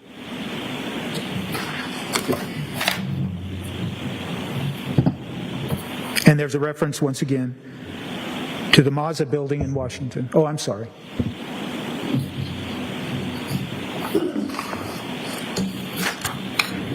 .804, sir? Yes, record 804 at page 54. in Exhibit 161. Correct, yes.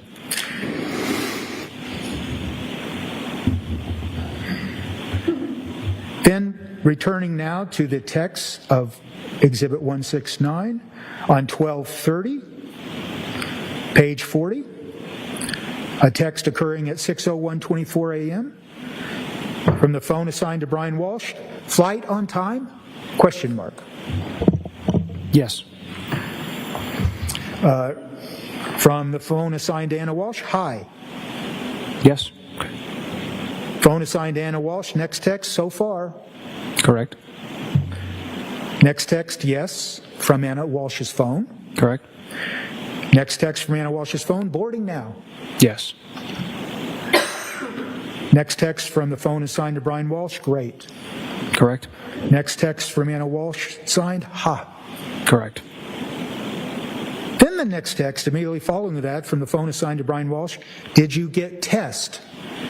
And then the next immediate text that follows is the word rest. Yes, correct. Does it appear to you that the texter intended to say, did you get rest, and change text to rest? Objection to conclusion. Sustained. Okay. Then the next text is awake early, I see, and that comes from the phone assigned to Ana Walsh. Correct. And at page 43 in Exhibit 169, the phone assigned to Ana Walsh simply says a little. And then that phone says, it was a big Thursday night. Do you see those texts? I do, sir. And those are at 6:02 a.m. on December 30th. Correct.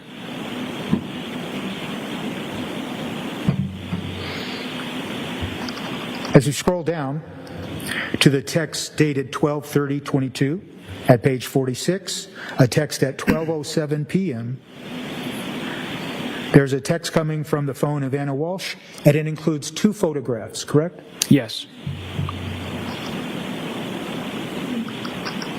And I believe the photographs are blurred, but based on your review, do these photographs include pictures of a female and a young child? They did. And the response from the phone assigned to Brian Walsh says, looking good. That's correct. Then immediately thereafter, I should say not immediately, but 3 minutes later, a text coming from the phone assigned to Ana Walsh, and it includes another photo of, if you know, a female and a young child. Correct. And then a text from the phone assigned to Ana Walsh, hanging out hard. Correct. If we move down to the text at 49, page 49, timestamped 1:26:49 p.m.,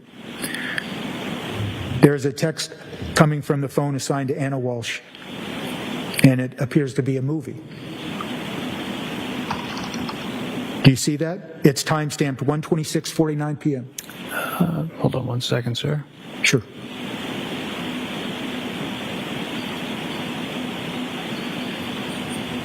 Yes, there appears to be a movie attachment.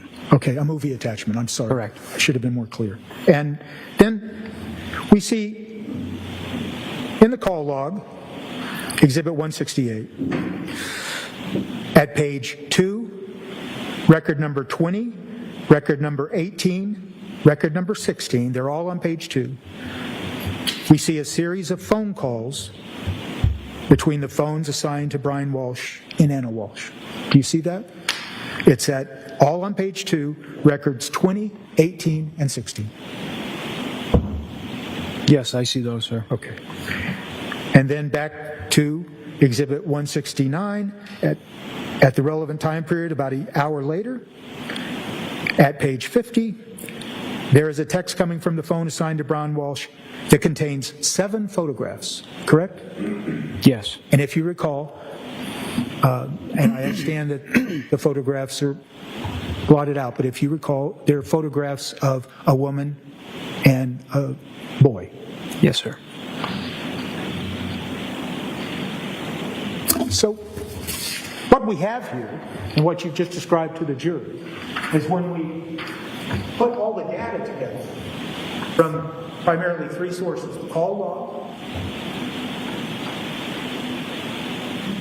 the text messages, and the data from the work you did in extracting the data from the iPhone mini. We see that all of those data, when looked at, they help frame a picture of communications about buying property and selling property, shopping for a Porsche, trading pictures between each other, all in the time period encompassing December 25th, leading up to December 31st of 2022. Isn't that right? This shows communication between Brian and Ana Walshe from December 25th through December 30th. We only went to the 30th, sir. And to be fair, it shows communications between phones, data. Yes. Time. Text message, phone calls, communication between those two devices during that time period.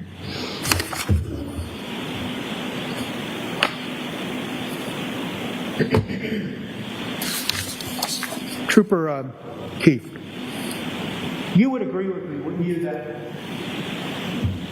there's no such thing called iMessenger? What do you mean? Okay. You're familiar with Facebook, correct? Yes. And Facebook has a communication or texting app associated with it, and it's called Messenger, correct? Facebook Messenger, correct? Right. It's not called iMessenger. Not that I'm aware of, sir. And then you're familiar with text messaging that originated with Apple, and it's referred to as iMessage, correct? Yes. And it's not referred to as iMessenger, is it? Not that I'm aware of. And it is possible, isn't it, to receive Facebook Messenger postings on someone's phone from someone's Facebook account if that person, the holder of the Facebook account, permits that person to see their Facebook Messenger communications. Depends where you got the data from, sir. Okay.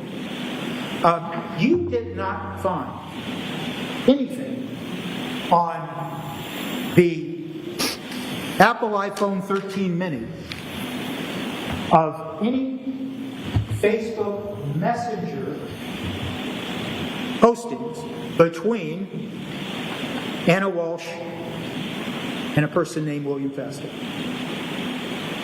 Specifically Facebook Messenger? Yes. Between those two? On the iPhone 13 mini? Yes. Not that I recall. You did see, didn't you, a Facebook communication on that iPhone mini between Ana Walshe and a man named Michael Redmond on December 25th of 2022. Didn't you? I would have to see the documents, sir. Sorry. Can you please? I think I'm going to have to come beside you. Okay. While we go.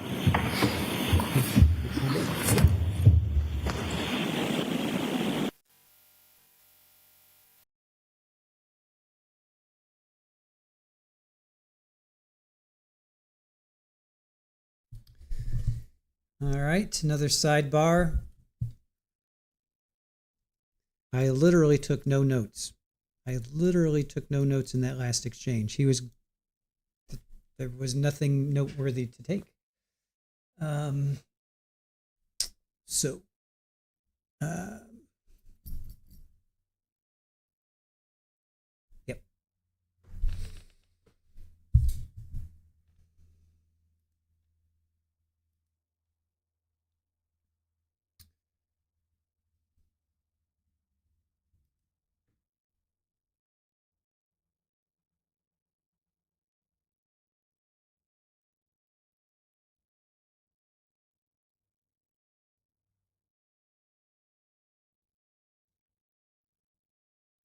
I think this pretty much says it all.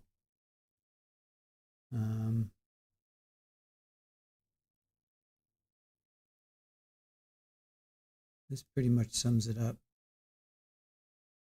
That pretty much sums it up for me. that pretty much sums it up for me.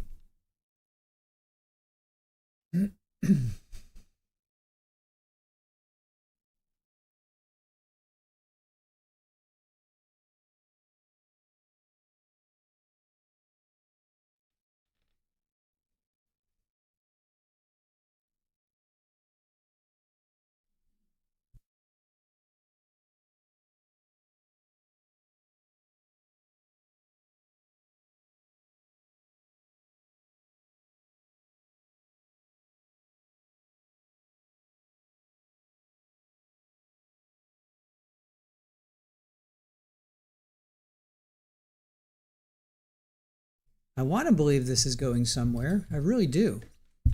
I want to believe this is going to go somewhere.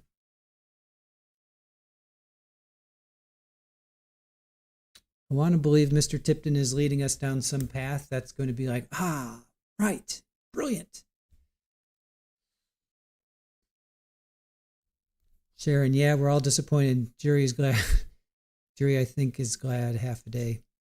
I want to believe Mr. Tipton's going to lead us to a path and we're all going to be like, oh, brilliant, brilliant. Did not see that. You're playing 4D chess and I'm only playing, tiddlywinks. I hope at some point he gives us that moment. I really do.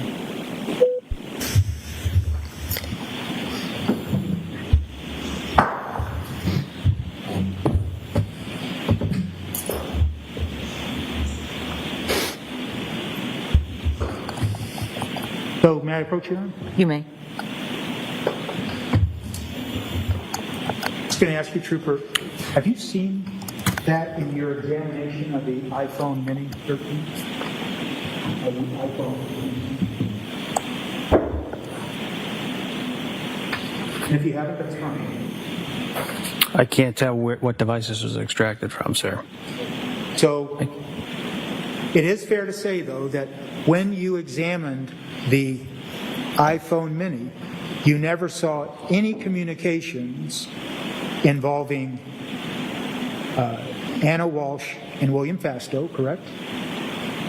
On the iPhone Mini. Any communication whatsoever under Between the two of them?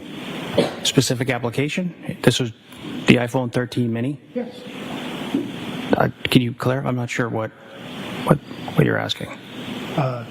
On the iPhone Mini that we've been talking about today, and I thought you just answered it, you did not see any communications between Ana Walshe and William Fastow first, let's say, with Facebook Messenger. Not that I recall. And of course, one of the, well, before I ask that question, so you don't recognize that. This what you just handed me? I can't authenticate where this came from. I don't know what device it came from. I can't speak to that. Then at this time, I'll just have it marked for ID, if I could. We'll mark it for identification. Are we at K? L. Oh, jeez. All right. L. Thank you. What is it?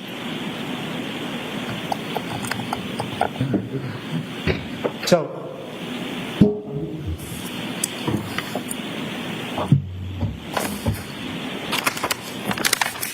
now, look, you said to my question, you said, I don't recall if you saw communications on the iPhone Mini between Ana Walshe and William Fastow using Facebook Messenger. Correct. You don't recall? I don't. But of course, in the nature of this case and the fact that you are assigned to the Norfolk County DA's office, and it would be pretty important, wouldn't it, if in fact you found messaging that was between Ana Walshe and William Fastow on the phone assigned to Brian Walsh. That'd be pretty important stuff, wouldn't it? Yes. And as you sit here today, and I ask you a very simple question, did you see any Facebook Messenger messages between Ana Walshe and William Festo? You said, I don't recall. But that'd be right, that's what you said. Yes. Well, you would agree that's pretty important. That would be pretty important evidence if you found that on that phone, wouldn't it? Yes. And you would agree that with regards to Apple iMessages, the text messages, you didn't find any iMessages appearing on the phone assigned to Brian Walshe, iMessages between Ana Walshe and William Festo, correct? No.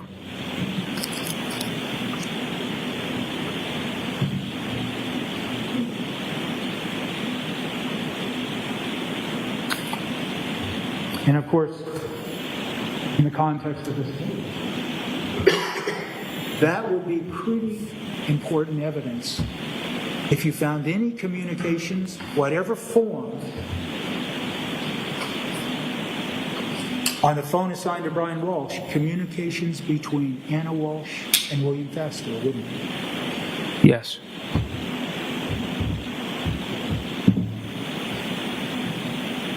And the other thing you did not find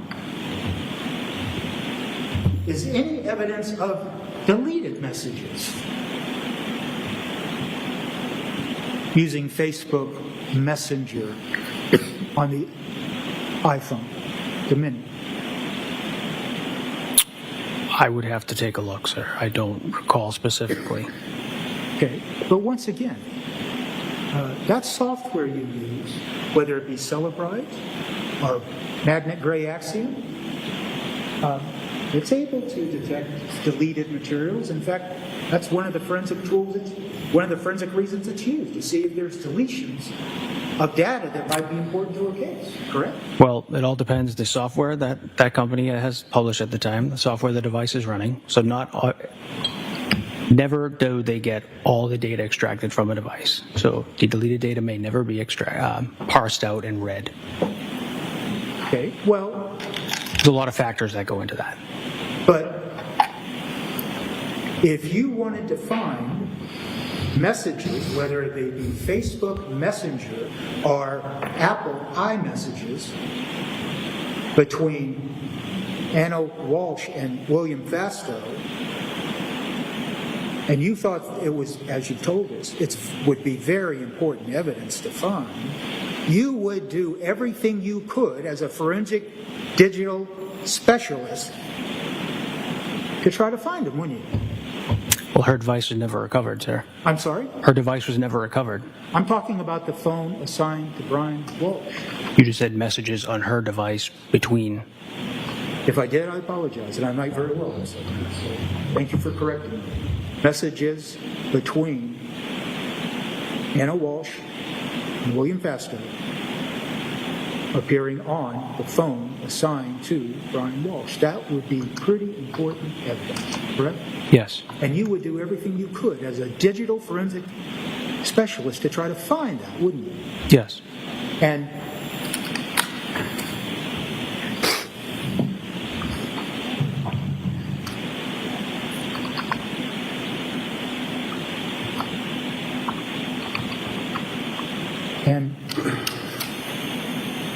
just a minute. You're done? Just a minute.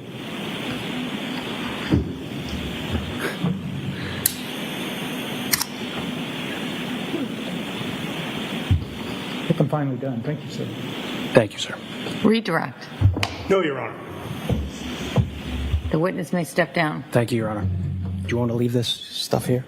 Yes, the lawyers will take care of that, but thank you. Thank you, Your Honor.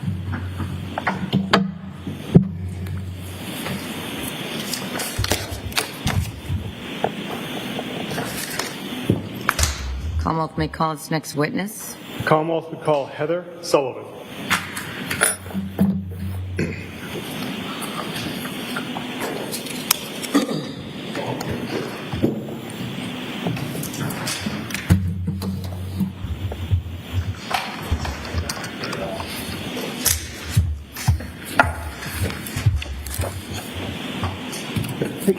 clerk for me, raise your right hand. Do you solemnly swear or affirm testimony you'll give in the cause now in hearing will be the truth, the whole truth, and nothing but the truth, so help you God? Yes. Thank you. You can be seated. This way. Just watch this thing.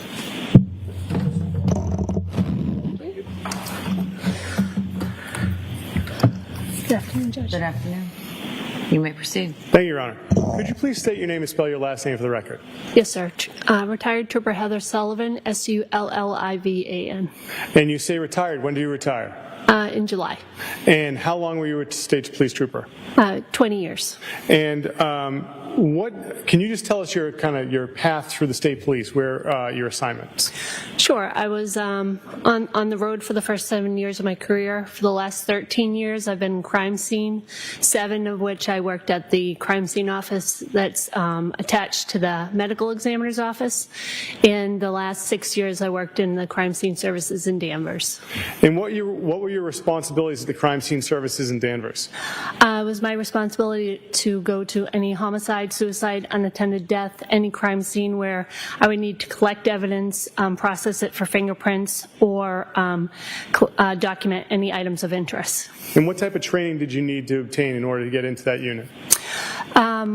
We had on-the-job training, but it was years and years of training. Every year we have some sort of class, proficiency tests in crime scene, videography, documentation, evidence collection, tire track, footwear, and fingerprints. You say proficiency tests in those areas. Did you pass your proficiency tests? Yes, sir. And are you familiar with competency tests? Yes. Did you pass your competency tests? Yes, sir. Now, I'd like to ask you some questions about January 9th of 2023. Did you have the opportunity to be involved in an investigation that initially started in Swampscott that afternoon? Yes, sir. Where did you respond to in Swampscott that afternoon? 330 Paradise Lane. It was an apartment complex, and I was called there by Norfolk County Detective Unit. And about what time do you think you got there? About 1,400 hours. And Ms. Gilman, can we have what was marked as Exhibit 90? It's a photograph. And forgive me, I don't have the file number in front of me.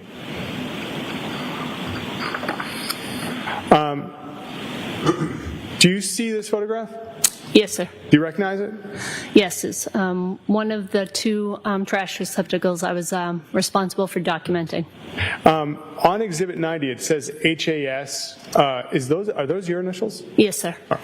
And could we have Exhibit 91?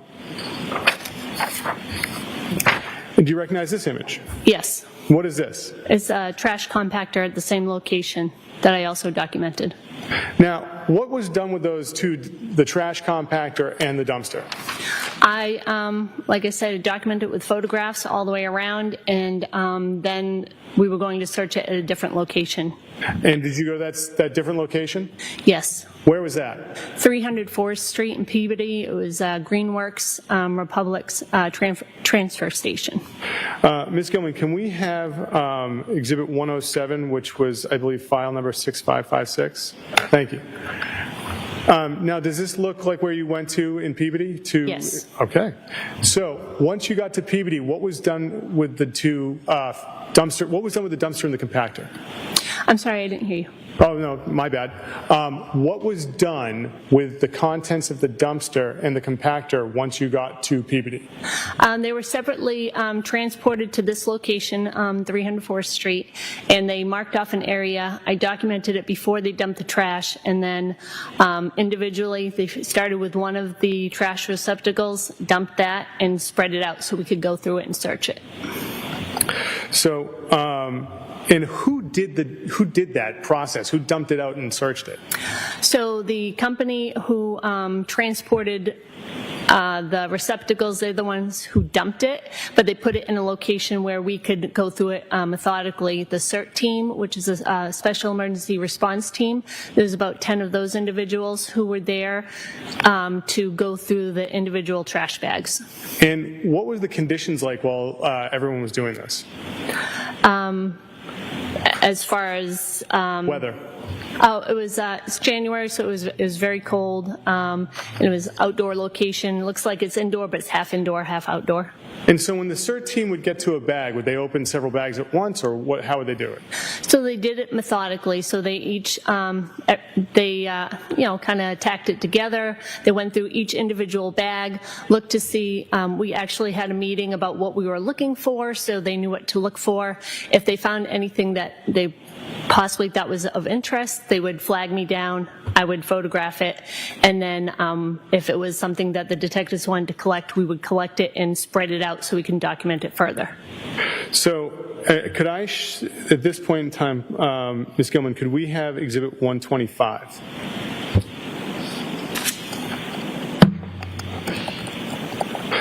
So, do you recognize this image?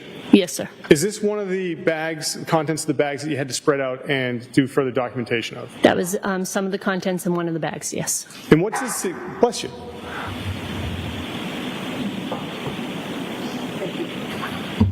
What is the significance of the yellow placard? That tells me, so as I was spreading things out, each bag got a placard, and then we would know which items came from which bag. Now, when items were packaged up and brought back to the lab, did they all go to the same? Did they all go to the same person, or did different people enter them into the LIM system? So I entered any evidence that we collected for crime scene services, which would be specifically for fingerprinting. I would collect that evidence, and then the detective unit collected anything we weren't actually processing for fingerprints or DNA, and then another person from the forensic scientists unit, also in the crime lab, they collected anything that they would be testing for DNA specifically, and only that. Okay. And so these items here, were they tested for fingerprints? They were collected by my lab and sent to the Boston lab because it was their, basically their area that the incident occurred. So they took that evidence and they fingerprinted it. Now, but you were able to enter these into the LIM system, correct? I entered anything that I collected, documented it, collected it, tagged it, and put it in the LIM system. All right. I may have a moment, Your Honor. Yes?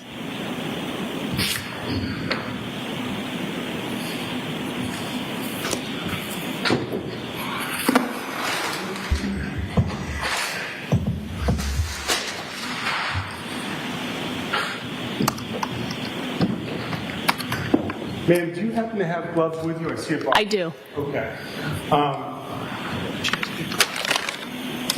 Your Honor, may I approach the witness? Okay.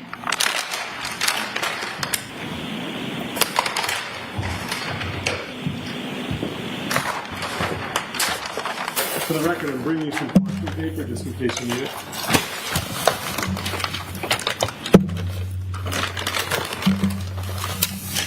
Sorry. Do you recognize this object? Yes. What is this? It's one of the bags of evidence that I had collected because I can see my handwriting on it. And what does it say on the exterior of the bag? Tin snips by placard 8, and I itemized it 7-9. The LIMS number is 23-00596 with my initials and the date that I collected it. Could you put some gloves on and open that bag and make sure that the snips are inside?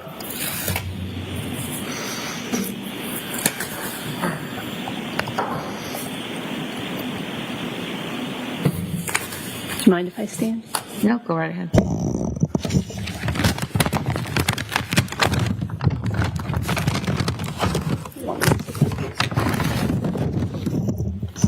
Snips you found at the scene that night? Yes. You could place them back in the bag. Your Honor, you have this marked.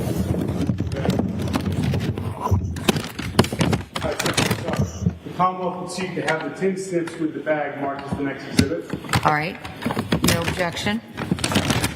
The snips in the bag are now in evidence as Exhibit 171. Is that correct?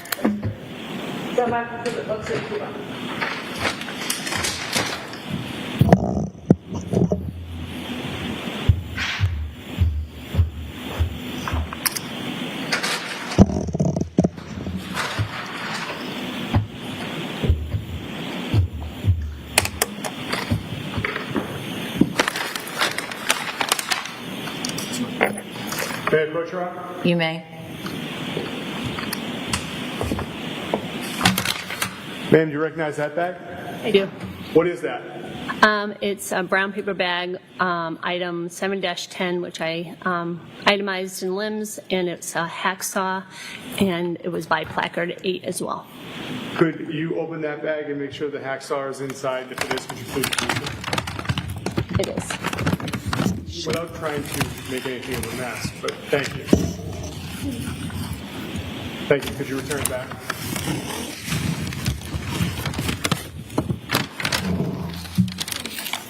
The Commonwealth would seek to have the hacksaw and the bag marked as the next exhibit, Your Honor.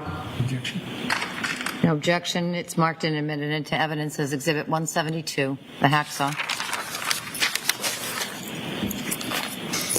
Exhibit 172.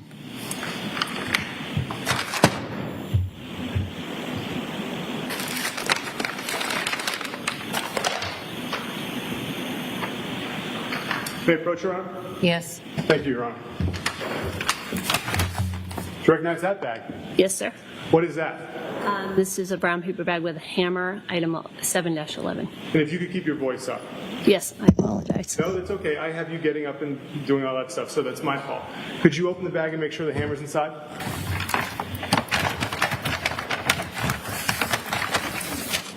Oops. Let me help.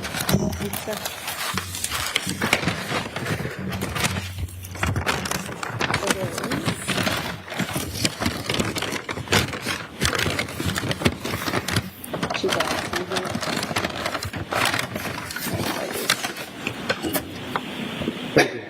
And that's the hammer you saw that night? The Commonwealth would seek to have the hammer in the bag marked as the next exhibit.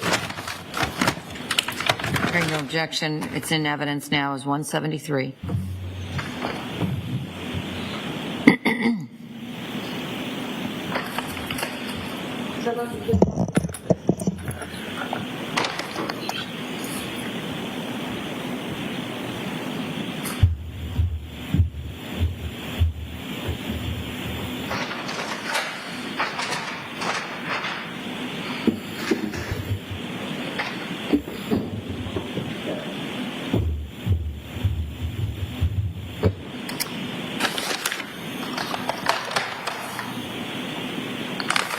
May I approach, Your Honor? Yes. Do you recognize this bag? Yes, sir. Could you open it and could you tell us first what is it? It's a bag with packing tape, item 7-12. Could you open it, look inside, and confirm that the pack tape is inside?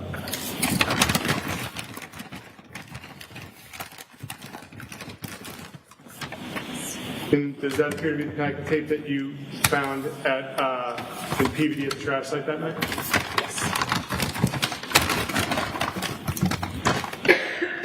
The Commonwealth would seek to have this bag with the packing tape marked as the next exhibit. No objection. It is now, the packing tape is now in evidence as 174.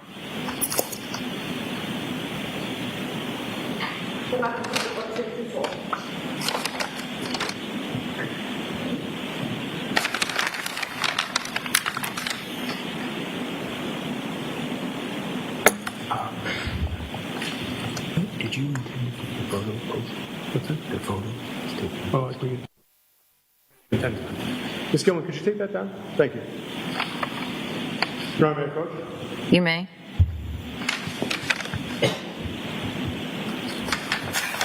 Ma'am, do you see that bag? Yes. Do you recognize it? Yes, it's a brown paper bag with a hatchet in it, item 7-13. Could you open that bag and confirm the hatchet's inside?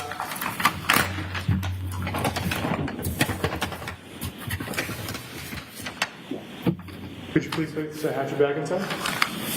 Could you put the hatchet back inside? And that's the same hatchet that you saw that you retrieved from the trash station in PVD that night? Yes. Commonwealth would seek to have the bag with the hatchet marked as the next exhibit. Any objection? No objection. The hatchet is in evidence as Exhibit 175. What happened? 175.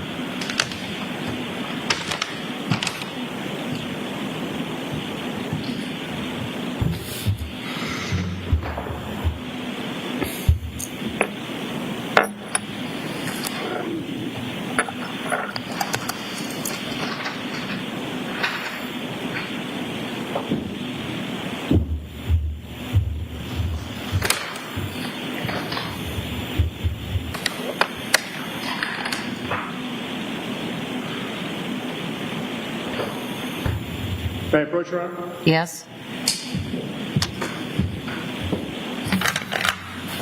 Do you recognize that bag? I do. And what is that? It's a bag. Actually, don't know what's in this. Craftsman shears. Craftsman shears. Yes. Could you open it and confirm the Craftsman shears are inside? Sure.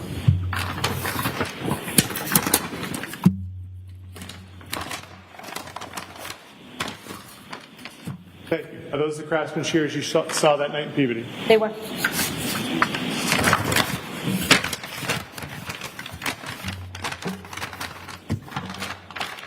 For the record now, the shears are back in the bag. Your Honor, the Commonwealth would seek to have the bag with the shears marked as the next exhibit. Objection. What's the limbs number on that? Is it 714?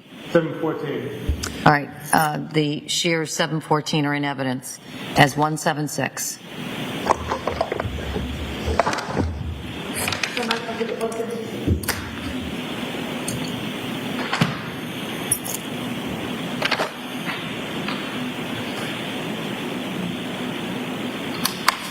May I approach one more time, Your Honor? You may. Do you recognize that bag? I do. What is that?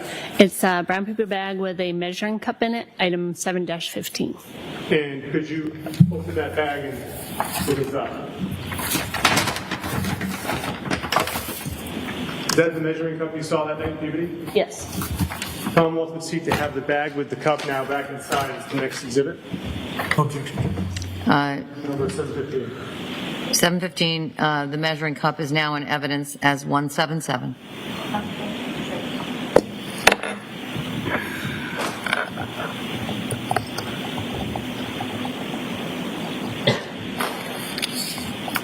So I take it you took these items back to the lab and entered them into the LIMS system. I did, sir. And you didn't do any further work on these items once they were in the LIMS, once they were entered into the crime lab evidence system. Correct. Your Honor, may I have a moment? Yes? Thank you.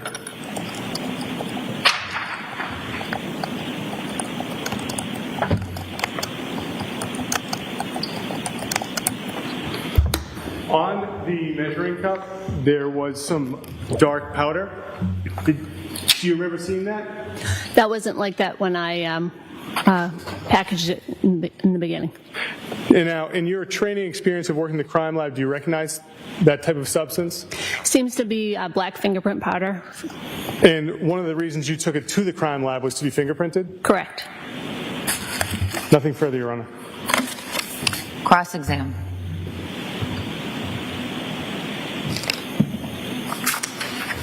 I have no questions. All right, the witness may step down. Thank you very much. Thank you.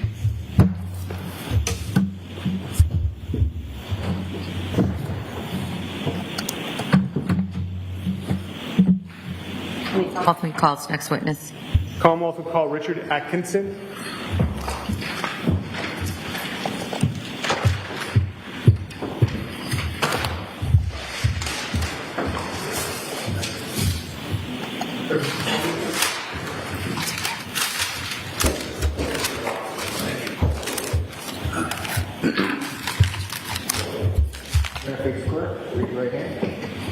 Do you solemnly swear or affirm the testimony that you give in the cause now and hearing to be the truth, the whole truth, and nothing but the truth, so help you God? Yes. Thank you, sir. So watch your step. You may proceed. Thank you, Your Honor. Sir, could you state your name and spell your last name for the record? Sure. Richard Atkinson, Atkinson. And where do you work, sir? I work at the Office of the Chief Medical Examiner in Boston. What is the Office of the Chief Medical Examiner? It's where the medical examiners in Massachusetts work. And what does a medical examiner do? A medical examiner is a doctor who's in charge of examining the bodies of people who are deceased to determine their cause and manner of death. And how long have you been with the Office of the Chief Medical Examiner? I've been there 11 and a half years. And could you tell us your educational background? Sure. I have a 4-year bachelor degree from Stony Brook University in New York. I then did a 4-year MD at Columbia University College of Physicians and Surgeons. I then did a 3-year anatomic pathology residency at New York Presbyterian Hospital and Stony Brook Hospital. And then I did a 1-year fellowship in forensic pathology at the office where I currently work. And so I take it that worked into you starting your career at the OCME. Yes. Now, do you know what it means to be board certified? Yes. What does it mean to be board certified? To be board certified in a specialty in medicine, you usually have to finish the residency in that specialty and complete a certain number of cases or see a certain number of patients and then take a test. And are you certified in any areas of medicine? Yes. Which ones? I'm certified in anatomic pathology and forensic pathology. And can you tell us what is forensic pathology? Sure. Forensic pathology is the branch of medicine that's involved in determining the cause of death and manner of death of people who die of not obviously natural causes. And what is anatomic pathology? Anatomic pathology is a bigger umbrella term that refers to diagnosing disease by looking at tissue or blood samples, that kind of thing. Now, can you tell us, sir, what happens to a human body within the first hour of death? Several things can happen. Usually there is rigor mortis within a couple of hours. It can, however, almost immediately occur after a person's death. That's just when the muscles tighten up in the position that the person died in. There's also something called lividity or livor mortis. That's when all the blood in the body, once the heart stops beating, settles down to the lowest point. So if you're lying on your back, it will settle to your back and give you a pink discoloration of your back, and also a white discoloration of your front. Now, sir, what is an autopsy?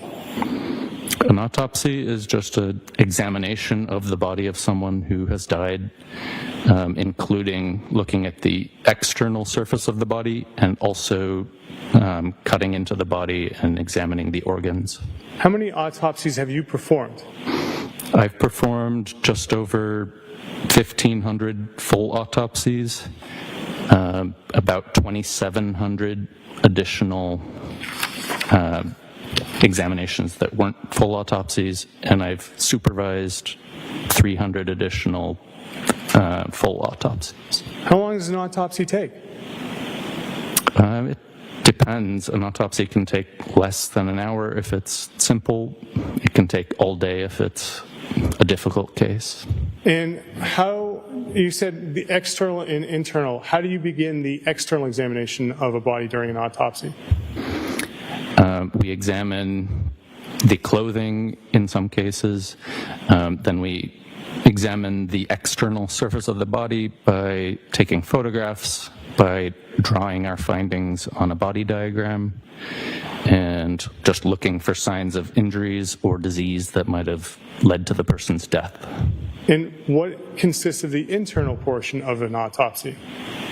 The internal portion is removing the organs, also looking for signs of disease or injury, and sometimes removing items like bullets that may have killed someone.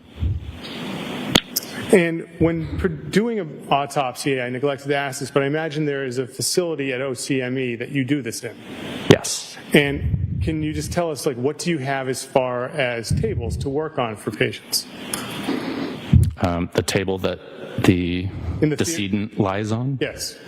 It's a metal table with raised edges. And what do you wear when you perform an autopsy? I wear a lot of protective equipment, a full Tyvek suit, extra sleeves, and an apron over that, a mask and face shield, and 3 pairs of gloves. And when you do an autopsy, what attempts do you make to get access to a decedent's medical records? We make every attempt we can to access their medical records. In Massachusetts, the law is that we're entitled to them in Massachusetts. So, and when performing an autopsy, what samples do you take from the body during an autopsy for further analysis? We take fluids and sometimes tissue for toxicology testing. We also take it sometimes for DNA testing, for looking at under the microscope, various different things. And can you tell us what histology is? Yes. What is histology? Histology is the study of tissue by looking at it under the microscope. And how many times have you ever testified in a court before giving your medical opinion? Yes. Now, on January 10th, 2023, did you have the opportunity to seize items taken from a trash facility in Peabody? Yes. Where did you do that? At the Office of the Chief Medical Examiner in Boston. Why were you examining items at the OCME?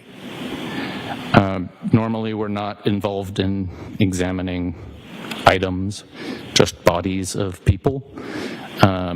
In this case, the objective was to determine whether there was any human tissue on these items. I may have a moment, Your Honor. You may. Thank you.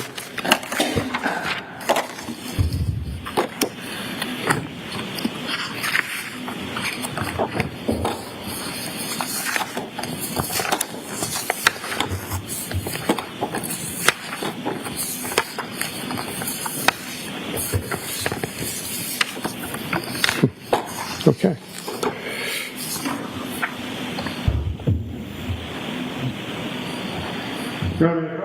You may. Doctor, you recognize this image? Yes. And what is this an image of?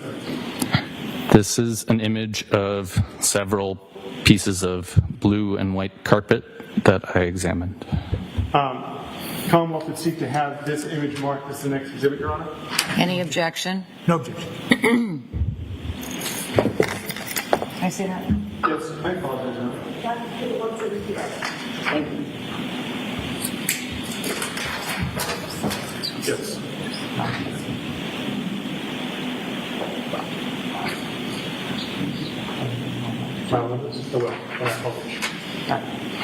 Thank you. I will also put it in the record each month.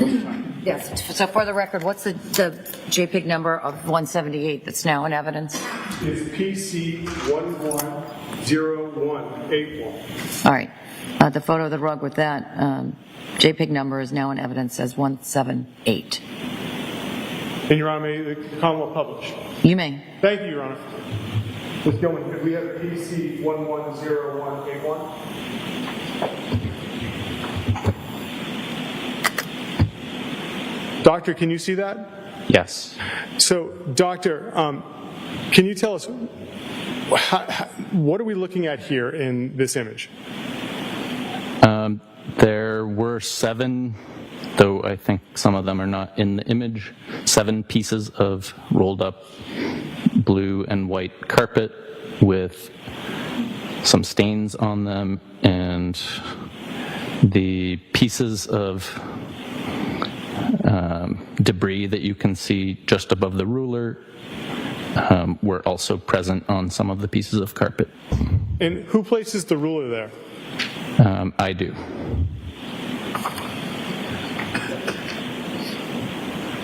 Your Honor, may I approach? You may. Do you recognize this image, sir? Yes. Is that one of the pieces of carpet that you had the opportunity to examine? Yes. Your Honor, the Commonwealth would seek to enter into evidence PC 110195, image of carpet. Any objection? No. That 110195 is now in evidence as 179, photo also of rug.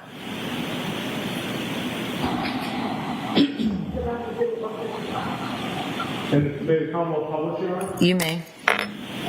Ms. Gilman, do we have 110195? So, Doctor, is this one of the carpets that you had the opportunity to see that night or see that day when you were at OCME? Yes. And that ruler, did you place that there as well? Yes. And, Doctor, do you have an idea what the aggregate measurement of the carpets were together? No, I don't think I recorded that.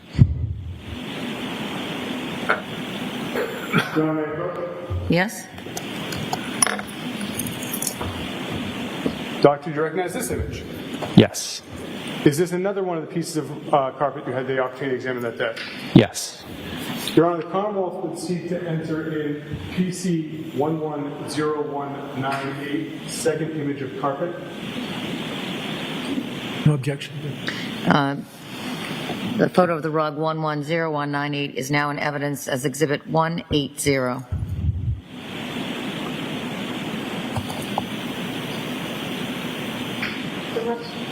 Is that a good place to stop for today? Yes, Your Honor. All right, I'll see counsel at the side of the bench. Yes, Your Honor.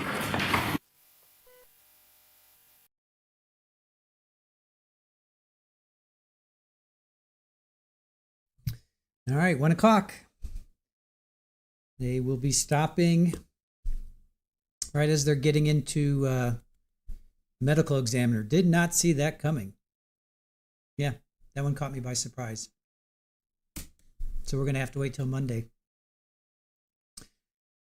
But the jury did get to see those items again. They've seen those items once. Now they're seeing them again. But now we're going to hear what, if anything, is on those items. So interesting. Well, we'll get to it. We'll get to it on Monday. He's not going anywhere.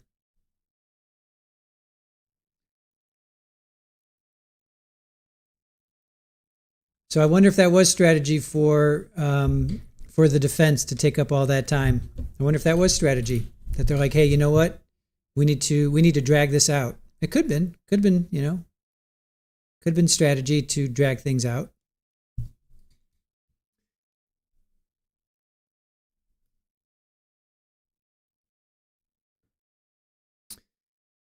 Sparkling Princess, perfect ending of the first week. They played that good. Yeah, take the poll if you guys haven't taken the poll yet. Oh, where's the poll? There it is. Week 1, how did the state do? 42%, excellent job. 37, pretty good. 18, need to pick it up in week 2. 2% said needs to find a new job. Interesting. JMS caught us all by surprise with the ME. True. Bubbaloo, maybe why defense was dragging it out? Possibly. Sakari, they knew it was coming. They knew it was coming next. Little Country, well played, Commonwealth.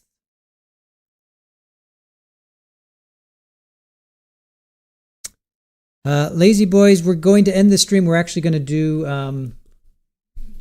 Johnny Depp and Amber Heard. So I suppose I could play Kitty Cat. Well, yeah, you know what? Let's feed them. I could feed them and then that's going to be really pushing it tight.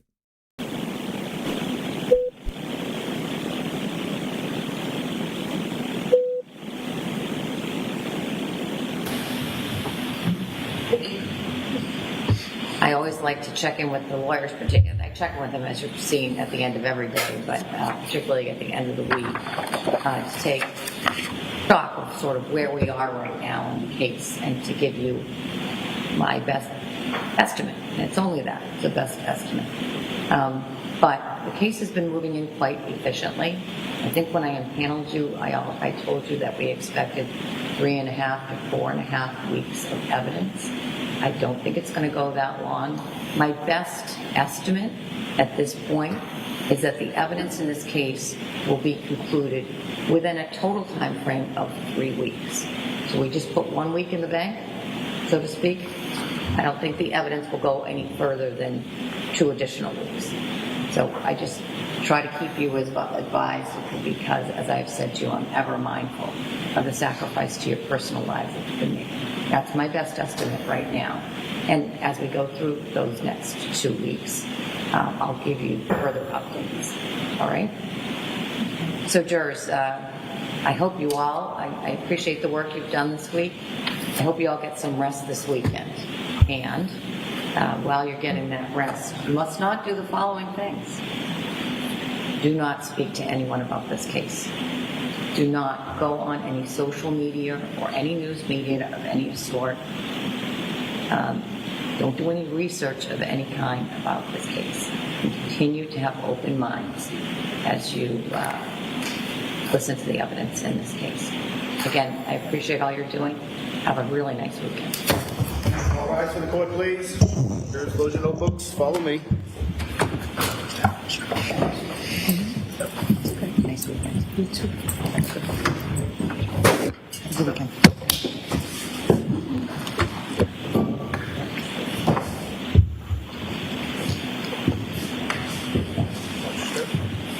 She has a scarf on, right?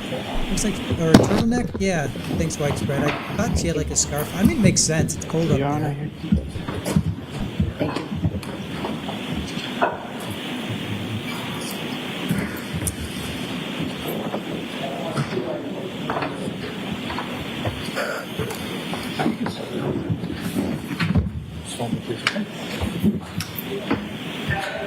Next to counsel beside me.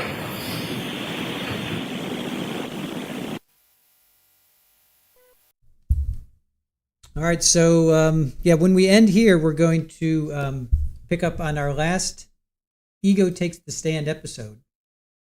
So we're going to close out season 1. So let me put our redirect on. Get that sorted for you guys.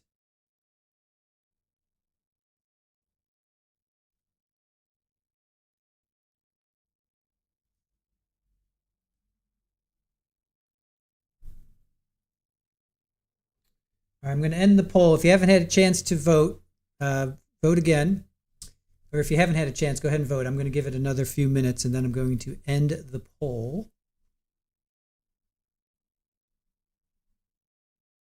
How did you guys think that how'd you think the state did in week 1?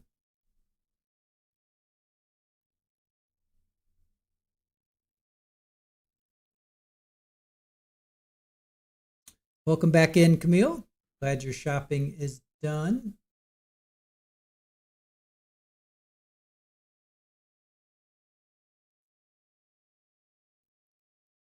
So we heard from retired trooper Heather Sullivan. She collected all of the items in the at the transfer station, the trash transfer station. Snips, hacksaw, hammer, packing tape, hatchet, shears, and a measuring cup. That's a weird one, measuring cup. And then Richard Atkinson, works for the chief medical examiner's office. Not sure if he is chief medical examiner or not, but that's where he works. And they just got to blue and white carpet. They just got to the blue and white carpet.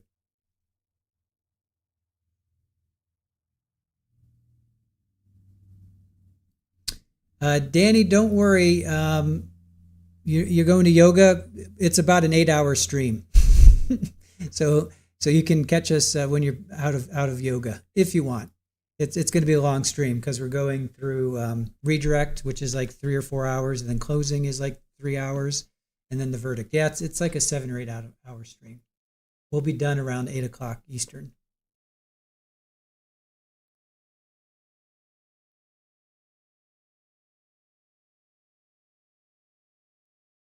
Did he? He checked out? Did he really? Oh. Dude, what are you doing? Holly, I'm going to feed you guys in 2 seconds. Just hang on. Logan, that defense took up all our time with those silly questions. Yep.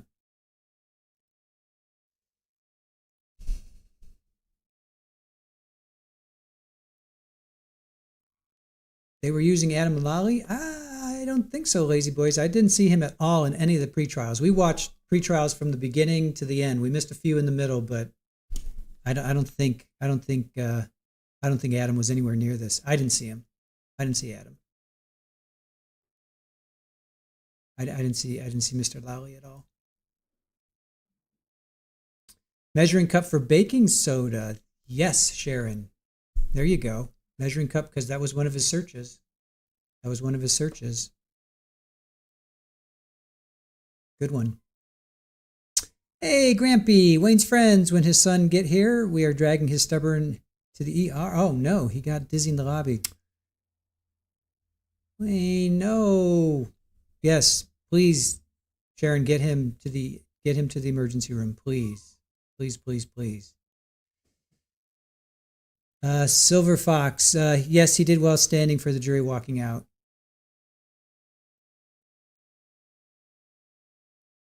Oh, or if it was for bleach, Camilla says. Could have been for bleach.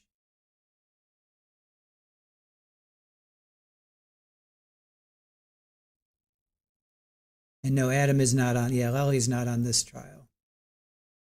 Yeah, we watched about 4 or 5 of his pretrial hearings, and Adam Lally was not. Judge Canoni was. She was the very first judge. Actually, not the very first one. There was another judge that heard his plea initially of not guilty, and then Bev Canoni was, Judge Canoni was there on one, and then she got transferred out, and then Judge Frenier has been on since then. So Adam Lally, we have not seen Lally at all. Yes, Grampy, thank you, Sharon. Was wondering where he was today. Please keep us updated and praying.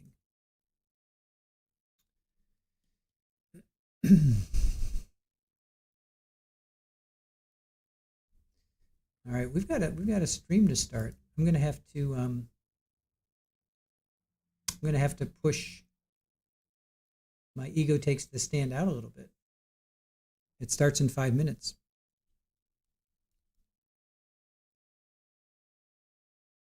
I'm gonna have to push this out a few minutes.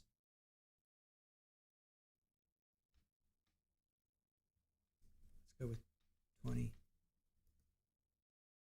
We'll go with 120. All right, ego takes the stand. I had to push out a few minutes. 5 minutes. I do too, JMS. I do. Judge from here. I like it. I didn't ask you over there, but I assume based on our last little bit, anything the Commonwealth needs to address with the court before I get off the bench? No, Your Honor. And same to the defense. No, Your Honor. Everyone have a nice weekend. Thank you.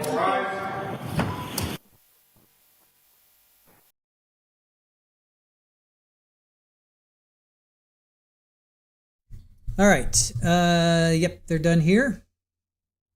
We are done here. All right, let me end our poll. End the poll here. 107 votes. Good job, guys. Thank you for voting. 107 votes. And we got week 1. How did the state do? Excellent job, 42%. Pretty good, 36%. Need to pick it up in week 2, 20%. Need to find a new job, 2%. Ooh, I love that. I love the out of focus. That's nice. The out of focus. Somebody's vying for a Ken Burns spot there. Nice. And then they go over to the lonely fan. All right, you guys. That is going to end it for us. Thank you all for joining. We're going to do, next up is going to be our final episode of The Ego Takes the Stand. So please come join us for that. I've got a redirect set up. So we're going to go do that. And that's going to be, it's going to take us to about 7 o'clock or so. And I'm going to take a quick break, like a 5-minute break. And we will see you over at Ego Takes the Stand. So thank you for joining us for day 5 of Massachusetts versus Brian Walsh. Appreciate you guys joining us. And if you want to, please join us at the Ego Takes the Stand. And if not, have a great weekend. And we will see you Monday, 8:45. We pick up with day day 6 of Massachusetts versus Brian Walsh. So with that, let me drop the link in here. I have a redirect set up, so you shouldn't have to do anything, but just in case, here's the link for Ego. There's the link for Ego. And don't forget, we have our merchandise store is open. If you want to go and buy anything for yourself or for a loved one, that would be great. It would support our efforts here, so we greatly appreciate that. We have all kinds of fun things for you guys, and more fun things to come. And if you do purchase anything, be sure to take a photo and post it on our social media, and we'll show that during chat. We won't show your face, of course, but we'll just show your items. So we'll make sure not to show your faces. So anyway, thank you for joining us. Be sure to thank our mods and Aaron on your way out, as well as I'm thanking our mods for doing a great job today, and Aaron, as always, for doing a fantastic job. So with that, Grampy, feel better. I always I send you Super Balls over there. Grampy saying feel better. Super Ball hopes that you feel better. And rest up, feel better, and come back and join us on Monday. All right, guys, have a great weekend, and hopefully we'll see you over at the Ego Takes the Stand. Take care. Bye.